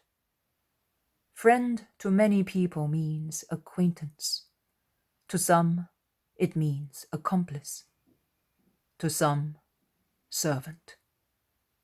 To me, it means faithful to the word of the Father. Who is not such cannot be my friend. Neither can I be his. I want your friendship, master, just because I want to be faithful. Do you not believe me? Look, there is Eleazar coming. Ask him how I defended you with the elders. Hello, Eleazar. Come here. the rabbi wants to ask you something. They exchange greetings with low bows and inquisitive looks. Will you repeat, Eleazar, what I said for the master the last time we met? Oh, a true praise, an impassioned speech. Ishmael spoke so well of you, master, as of the greatest prophet who ever came to the people of Israel, that I have longed to hear you ever since. I remember that he said that no one had wiser words than yours, or greater charm, and that if you can draw your sword as well as you can speak, there will be no greater king than you in Israel. My kingdom, that kingdom, Eleazar, is not a human one. But the king of Israel. Open your minds to understand the meaning of the arcane words. The kingdom of the King of Kings will come, but not according to human standards, not with regard to what perishes, but with regard to what is eternal. You do not enter it along a flowery road of triumph, or on a carpet made purple by enemy blood, but climbing a steep path of sacrifices and a mild staircase of forgiveness and love. Our victories over ourselves will give us that kingdom. And God grant that most people in Israel may understand me, but it will not be so. You are thinking of what does not exist. A scepter will be in my hand, and it will be put there by the people of Israel, a regal, eternal scepter. No king will ever be able to remove my house, but many people in Israel will not be able to look at it without shuddering with horror, because it will have been a dreadful name for them. Do you think that we are not capable of following you? If you wanted, you could, but you do not want. Why do you not want? You are elderly now. Your age should make you understand and be just, also for your own sake. Young people may make mistakes and then repent. But you, death is always close to elderly people. Eleazar, you are less entangled in the theories of many people of your rank. Open your heart to the light. Ishmael comes back with 5 more pompous Pharisees. Come in, says the landlord. They leave the hall, which is well furnished with seats and carpets, and they enter a room into which amphorae are brought for ablutions. They then pass into the dining room, in which everything has been magnificently arranged. Jesus beside me, between me and Eleazar, orders the landlord, and Jesus, who had remained at the end of the room near the rather intimidated and neglected disciples, has to sit at the place of honor. The banquet begins with numerous dishes of roast meat and fish. Wines and syrups, I think, or at least water sweetened with honey, are served several times. Everybody tries to make Jesus speak. A shaky old man asks in a decrepit, clucking voice, Is it true what the people say, that you are going to change the law? I will not change one iota of the law. On the contrary, and Jesus emphasizes his words, I have come to complete it again, as it was given to Moses. Do you mean that it was modified? No, never. It only had the same fate as all sublime things entrusted to man. What do you mean? Explain yourself. I mean that man, through ancient pride or the ancient incentive of treble lust, wanted to touch up the straightforward word, and the result was something that oppresses faithful believers, whilst, with regard to those who touched it up, it is nothing but a pile of sentences to be left to other people. But, master, are rabbis. That is an accusation. Don't disappoint our desire to be of assistance to you. Hey, they are quite right in saying that you are a rebel. Silence! Jesus is my guest. Let him speak freely. Our rabbis began their work with the holy purpose of making the application of the law easier. God himself began that school when he added detailed explanations to the words of the 10 Commandments, so that man could not find the excuse that he had not understood. The work, therefore, of those teachers who break it into crumbs for the children of God, the bread given by God for their souls, is holy work. But it is holy when it pursues a righteous aim, which was not always the case, and least of all it is nowadays. But why do you want me to speak when you take offense if I enumerate the faults of the mighty ones? Faults? Have we nothing but faults? I wish you had nothing but merits. But we do not have them. That is what you think and what your eyes say. Jesus, one does not make powerful friends by criticizing them. You will not reign. You are not acquainted with that art. I do not ask to reign according to your ideas. Neither do I beg for friendship. I want love. Honest, holy love. A love that extends from me to those whom I love, and is displayed by making use of what I preach to use.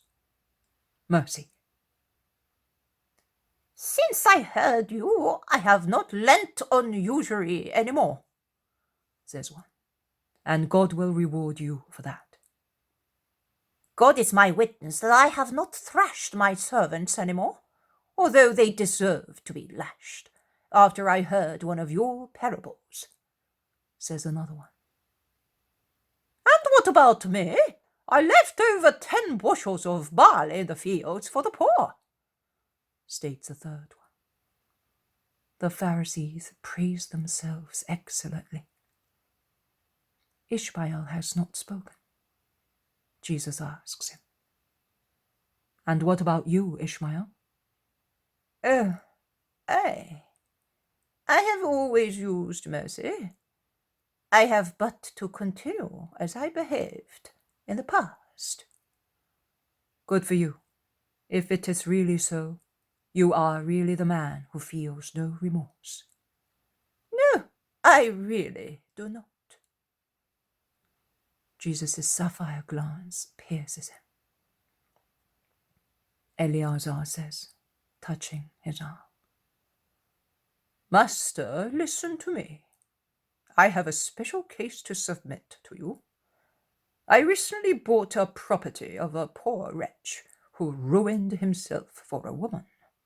He sold it to me without telling me that there was an old servant, his nurse, in it. She is now blind and feeble-minded. The vendor does not want her. I would not like to have her either. But to throw her out, what would you do, master?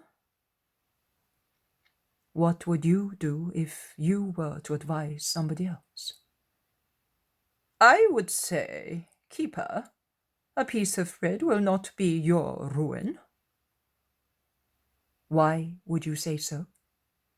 Well, because I think that is what I would do, and what I would like to be done to me.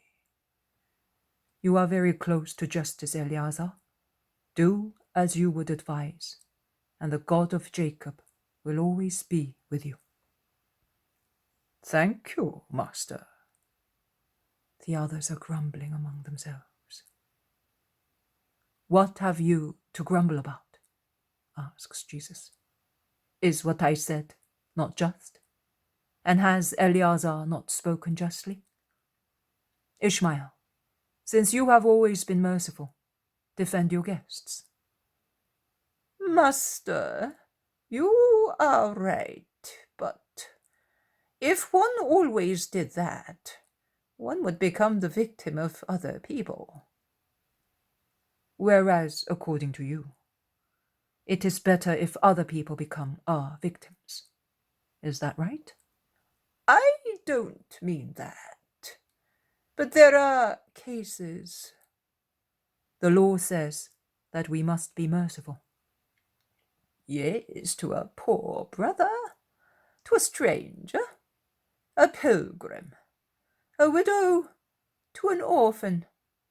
But this old woman who turned up in Eleazar's property is not his sister, a pilgrim, a stranger, an orphan, or a widow. She's nothing to him. She's just an old piece of furniture which does not belong to him, and was forgotten by her true master in the sold property. Eleazar, therefore, could throw her out without any scruple at all. He would not be responsible for the death of the old woman. Her true master would.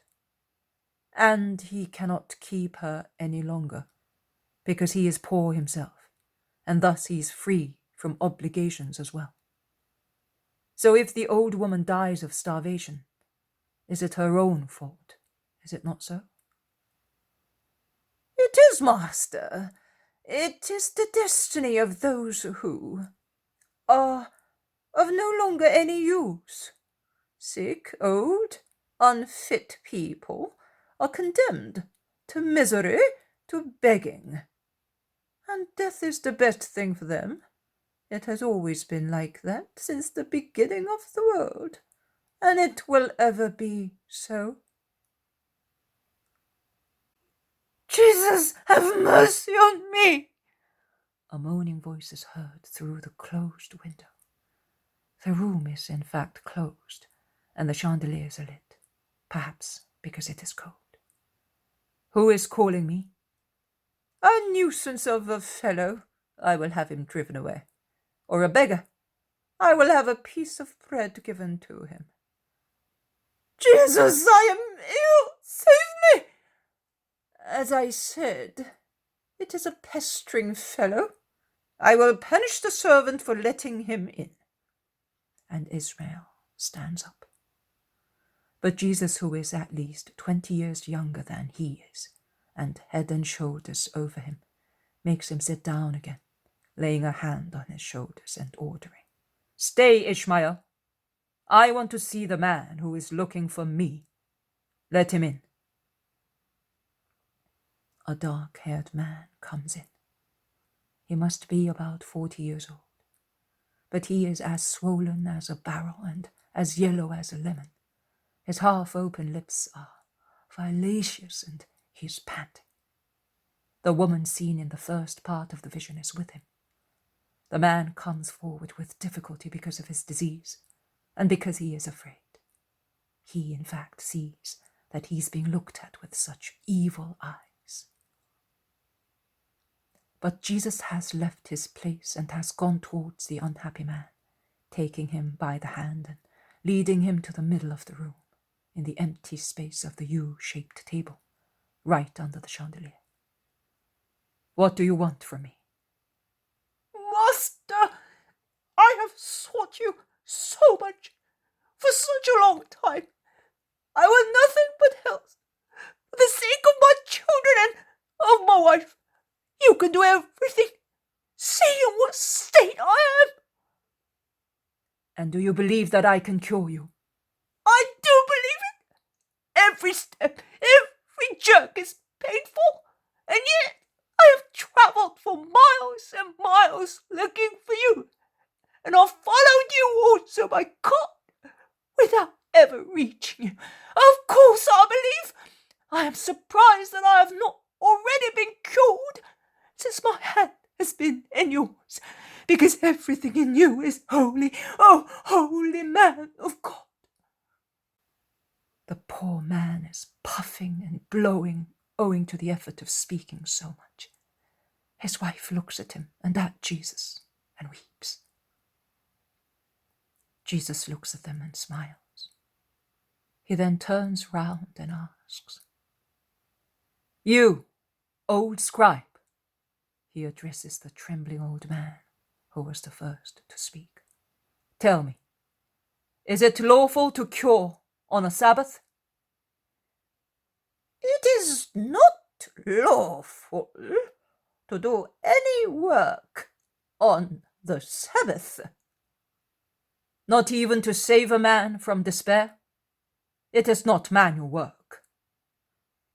The Sabbath is sacred to the Lord.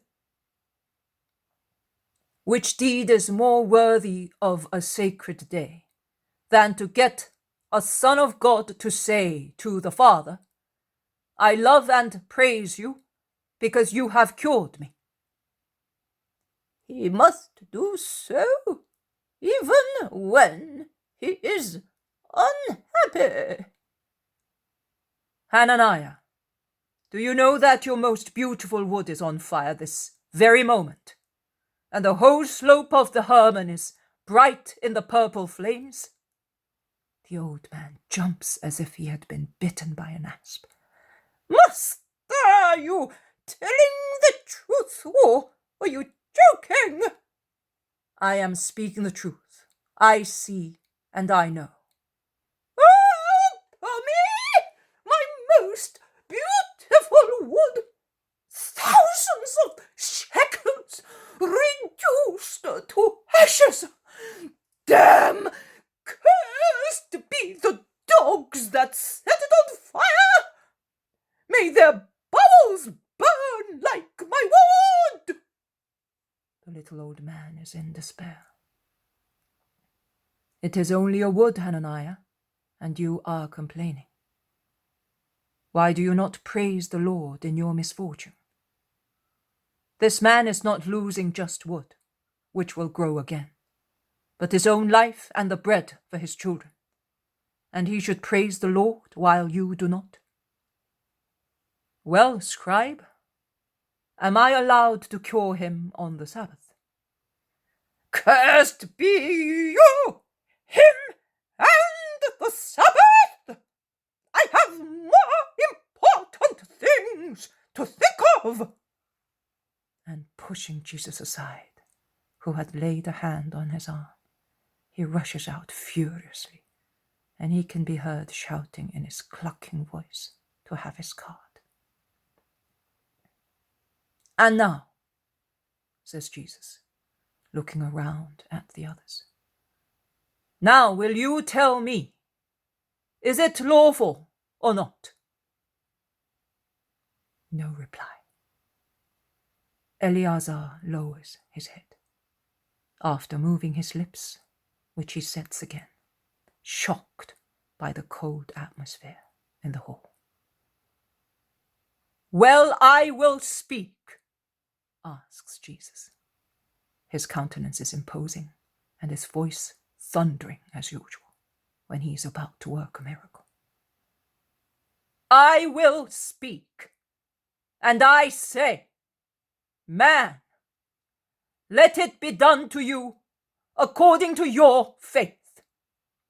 You are cured. Praise the eternal God. Go in peace." The man remains dumbfounded.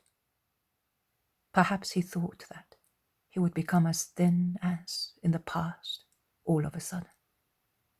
And he does not think that he is cured. But I wonder what he feels. He shouts with joy and throws himself at Jesus' feet and kisses them. Go, you may go. Be always good. Goodbye. And the man goes out, followed by the woman, who turns round until the last moment to greet Jesus. But, master, in my house, on the Sabbath. You do not approve. I know. That is why I came. You are my friend?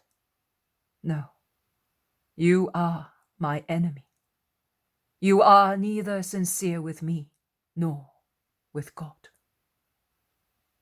Are you offending me now? No, I am speaking the truth. You said that Eleazar is not obliged to keep that old woman, because she does not belong to him. But you had 2 orphans who belonged to you. They were the children of 2 faithful servants of yours, who died working for you. The man with a sickle in his hand, the woman killed by too much work, because she had to serve you, both for herself and for her husband, as you exacted from her in order to keep her. In fact, you said, I made the agreement for the work of 2 people, and if you want to stay here, I want your work and the work of your dead husband. And she gave you that and died with the child she had conceived. Because that woman was a mother, and for her, there was not even the compassion one feels for an animal about to give birth to its little one. Where are those 2 children now? I don't know. They disappeared one day. Do not tell lies now. It is enough to have been cruel. It is not necessary to add falsehood to make your Sabbaths hateful to God, even if they are free from servile work. Where are those children? I do not know. Believe me. I know. I found them one cold, wet, dark November evening. I found them starving and shivering near a house, like 2 little dogs looking for a mouthful of bread. Cursed and expelled by a man with the entrails of a dog, but who was worse than a dog, because a dog would have felt pity for those 2 little orphans. But you and that man did not feel any. Their parents were no longer of any use to you, is that right? They were dead. And the dead can only weep in their graves, hearing their unhappy children's sobs, which other people neglect. But the dead, with their souls, take their tears and the tears of their orphans to God and say, Lord, take vengeance on our behalf, because the world oppresses us when it can no longer exploit us. The 2 little ones were not yet able to serve you, is that right? Perhaps the girl might have been able to glean. And you drove them away and denied them also the few things which belonged to their father and mother. They might have died of starvation and cold, like 2 dogs on a cart road. They might have lived, becoming one a thief and the other a prostitute, because starvation leads to sin. But what did it matter to you? A little while ago you were quoting the law to support your theories. Well, does the law not say, you must not be harsh with the widow or with the orphans. If you are harsh with them and they cry out to me, I shall hear their cry, and my anger will flare, and I shall kill you with the sword. Your own wives will be widows, your own children orphans. Does the law not state that? Well then, why do you not keep it? And you defend me against other people? Why then do you not defend my doctrine in yourself? You want to be my friend? Why then do you do the opposite of what I say? One of you is running at breakneck speed, tearing his hair because of the ruin of his wood. And he does not tear it because of the ruin of his heart. And what are you waiting for to do so? Why do you, whom destiny has placed high up, always want to consider yourselves perfect? And supposing you were perfect in something, why do you not endeavor to be so in everything? Why do you hate me? Because I open your wounds? I am the doctor of your souls. Can a doctor cure a sore if he does not open it and clean it? Do you not know that many people, and that woman who has just gone out is one of them, deserve the first places in the banquet of God, although they apparently look miserable? Outward appearances does not count. It is the heart and the soul that matter. God sees you from the height of his throne, and he judges you. How many he sees who are better than you are. So listen. As a rule, always act as follows. When you are invited to a wedding banquet, always choose the last place. Double honor will come to you when the landlord says to you, "Come forward, my friend." Honor to your merit and your humility. Whereas it will be a sad moment for a proud man to be shamed and hear the landlord say, "Go down there to the end, because there is someone here more worthy than you are." And do the same in the secret banquet of your souls at the wedding with God. He who humbles himself will be exalted, and he who exalts himself will be humbled. Ishmael, do not hate me for curing you. I do not hate you. I came to cure you. You are more seriously ill than that man. You invited me to give prestige to yourself and satisfaction to your friends. You often invite people, but you do it out of pride and for pleasure. Do not do that. Do not invite rich people, relatives, and friends.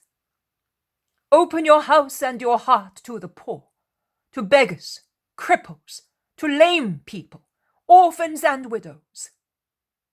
In return, they will give you blessings, and God will change them into graces. And at the end, what a happy destiny for all the merciful who will be rewarded by God at the resurrection of the dead.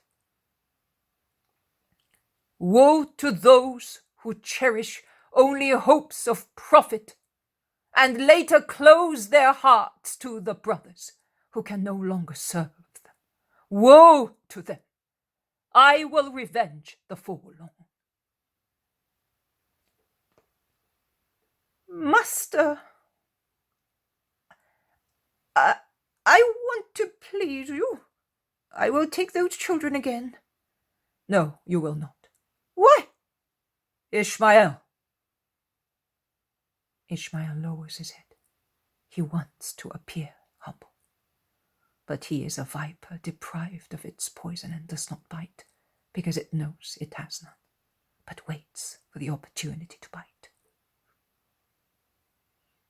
Eleazar endeavors to restore peace, saying, "Blessed are those who feast with God in their souls and in the eternal kingdom. But believe me, master, at times it is life that hinders us, offices, occupations." At this point, Jesus tells the parable of the wedding feast and concludes. Offices, occupations, you said. It is true. That is why I said to you at the beginning of this banquet that my kingdom is conquered through victories over ourselves, not by means of victories in the battlefield.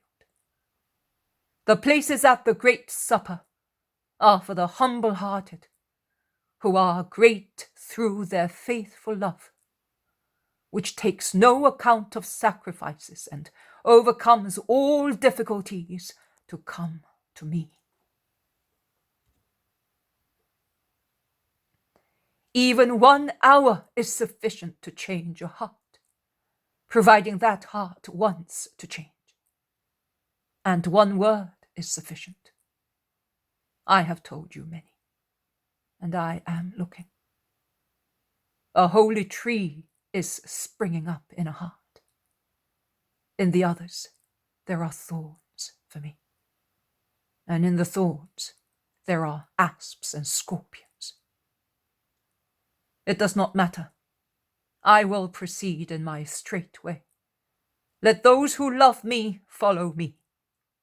I go round calling. Let righteous people come to me. I go round teaching. Let the seekers of justice approach the fountain. With regard to the others, the Holy Father will judge. Ishmael, I say goodbye to you. Do not hate me. Meditate. You will see that I was severe out of love, not out of hatred. Peace to this house and to those who dwell in it.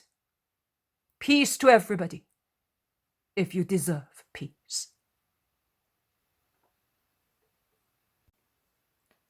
The poem of the man God, the 3rd year of the public life.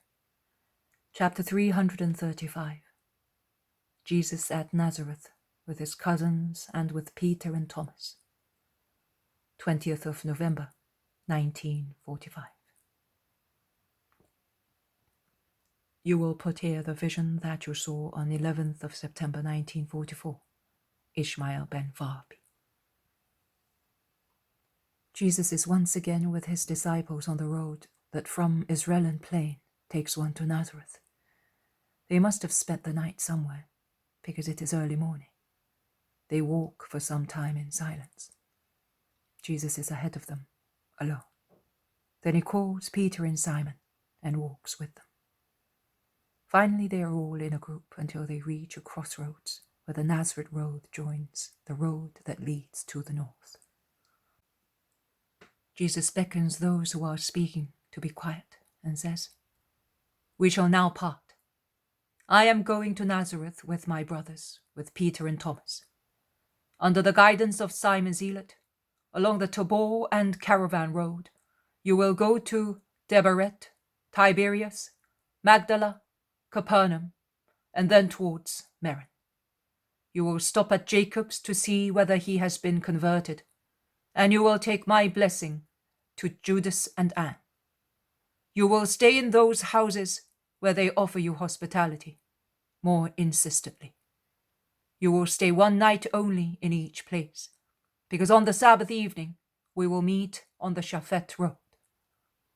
I will spend the Sabbath at Chorazin, in the house of the widow. Call on her and tell her. In this way we will at last give peace to the soul of Judas, who will be convinced that John is not in any of those hospitable places." "Master, but I believe it," but it is always better to make sure, so that you will not blush before Caiaphas and Annas, as I do not blush before you or any other man when I say that John is no longer with us. I am taking Thomas to Nazareth, so that he may rest assured also with regard to that place, as he will be able to see with his own eyes.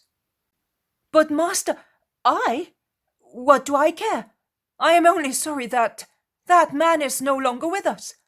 He may have been what he was, but since we have known him, he has always been better than many famous Pharisees.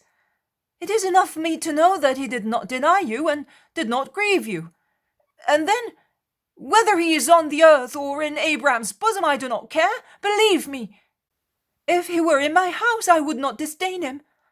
I hope that you do not think that in the heart of your Thomas there is more than a natural curiosity, but no animosity, no spur of a more or less honest investigation, no inclination to voluntary or involuntary or authorized espionage, no desire to be harmful.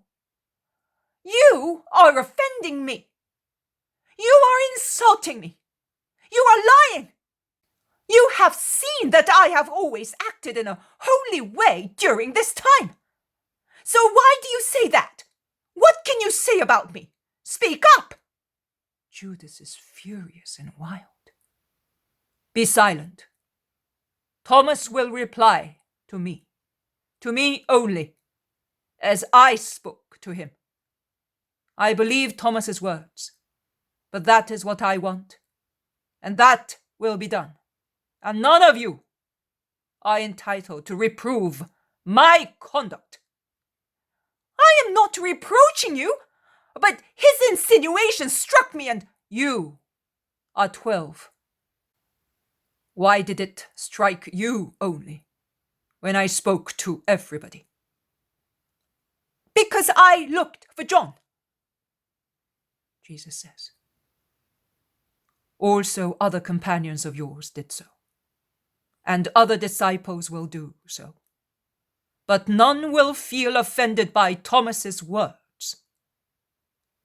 It is not a sin to ask after a fellow disciple in an honest manner. Words like those, just uttered, do not hurt. When our hearts are full of love and honesty, and nothing pricks them or makes them supersensible, having already been bitten by remorse. Why do you want to remonstrate thus in the presence of your companions? Do you want to be suspected of sin? Wrath and pride are two bad companions, Judas. They drive one to frenzy, and a frenzied person sees what does not exist and says what should not be said. Just as greed and lust drive people to guilty actions in order to be satisfied. Get rid of such wicked servants. And in the meantime, you had better know that during the many days while you were away, there has always been very good harmony among us, as well as obedience and respect. We love one another. Do you understand? Goodbye, my dear friends. Go and love one another. Is that clear to you? Love one another and bear with one another. Speak little and act well. Peace be with you. He blesses them, and while they go to the right, Jesus continues on his way with his cousins, Peter and Thomas. They proceed in dead silence. Then Peter explodes in a thundering solitary. Who knows? As a consequence of, I wonder what long meditation. The others look at him. Jesus immediately wards off possible questions by saying, Are you too happy to come to Nazareth with me? And he lays his arms round the shoulders of Peter and Thomas. Can you doubt it? Says Peter in his exuberance. Thomas more calmly, with his plump face shining with joy, adds, Do you not know that to be near your mother is such a joy that I cannot find words to explain it to you? Mary is my love. I am not a virgin, and I was not against having a family, and I had already set my eyes on some girls, but I was uncertain as to which I should choose as my wife. But now, no, my love is Mary, the love exceeding sense. Sense dies only by thinking of her, the love that fills the soul with delight. I compare all the good I see in women, also the dearest ones, such as my mother and my twin sister, to what I see in your mother, and I say to myself, all justice, grace, and beauty is in her. Her loving soul is a bed of heavenly flowers. Her appearance is a poem. Oh, in Israel, we dare not think of angels, and with fearful reverence we look at the cherubim of the Holy of Holies. How foolish of us, as we do not tremble 10 times as much with venerable fear looking at her. Because I am sure that in the eyes of God she exceeds all angelical beauty. Jesus looks at his apostle who loves his mother so much that he seems to become almost spiritualized, as his feelings for Mary change his good-natured countenance so deeply. Well, we shall be with her for a few hours. We shall stay until the day after tomorrow. Then we shall go to Tiberias to see the 2 children and to get a boat to Capernaum. And what about Bethsaida? We will go there on our way back, Simon, to get Marcian for the Passover pilgrimage. It is the evening of the same day, at Nazareth, in the peaceful little house, where Peter and Thomas are already sleeping. Mother and son are conversing gently. Everything went well, Mother, and they are now in peace. Your prayers helped the pilgrims and are now soothing their grief, like dew on parched flowers. I would like to soothe yours, son. How much you have suffered. Look, your temples and your cheeks have become hollow, and a wrinkle furrows your forehead like the cut of a sword. Who hurt you like that, my darling? The grief of having to grieve, Mother. Just that, my Jesus. Did your disciples distress you? No, Mother. They have been as good as saints. Those who were with you. But I mean, everyone. You see that I brought Thomas here to reward him, and I would have liked to bring also those who did not come here the last time. But I had to send them elsewhere ahead. And Judas of Kerioth? Judas is with them. Mary embraces her son and reclines her head on his shoulder, weeping. Why are you weeping, Mother? Asks Jesus, caressing her hair. Mary is silent and weeps. Only after a third question, she whispers, Because I am terrified. I would like him to leave you. It is a sin, is it not, to wish that? But I am so much afraid of him. For you. Things would change only if he disappeared, dying. But why should he die? I am not so bad as to wish that.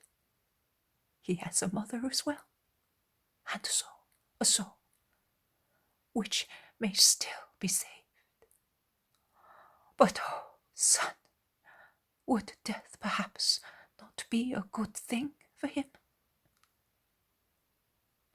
Jesus sighs and whispers, "Death would be a good thing for many people." He then asks in a loud voice, "Have you heard of old Johanna? What about her fields?" I went to see her with Mary of Alphaeus and Salome of Simon after the hailstorm. But as her corn had been sown late, it had not yet come up, and so it suffered no damage. Mary went back to see her 3 days ago. She says the fields are like carpets, the nicest fields in the district. Rachel is well, and the old woman is happy. Mary of Alphaeus also is happy, now that Simon is all in your favor. You will certainly see him tomorrow. He comes here every day. He had just gone away today when you arrived. You know, no one noticed anything. They would have spoken if they had noticed that they were here. But if you are not really tired, tell me all about their journey." And Jesus tells his mother everything, except his suffering in the cave at Jphthahel.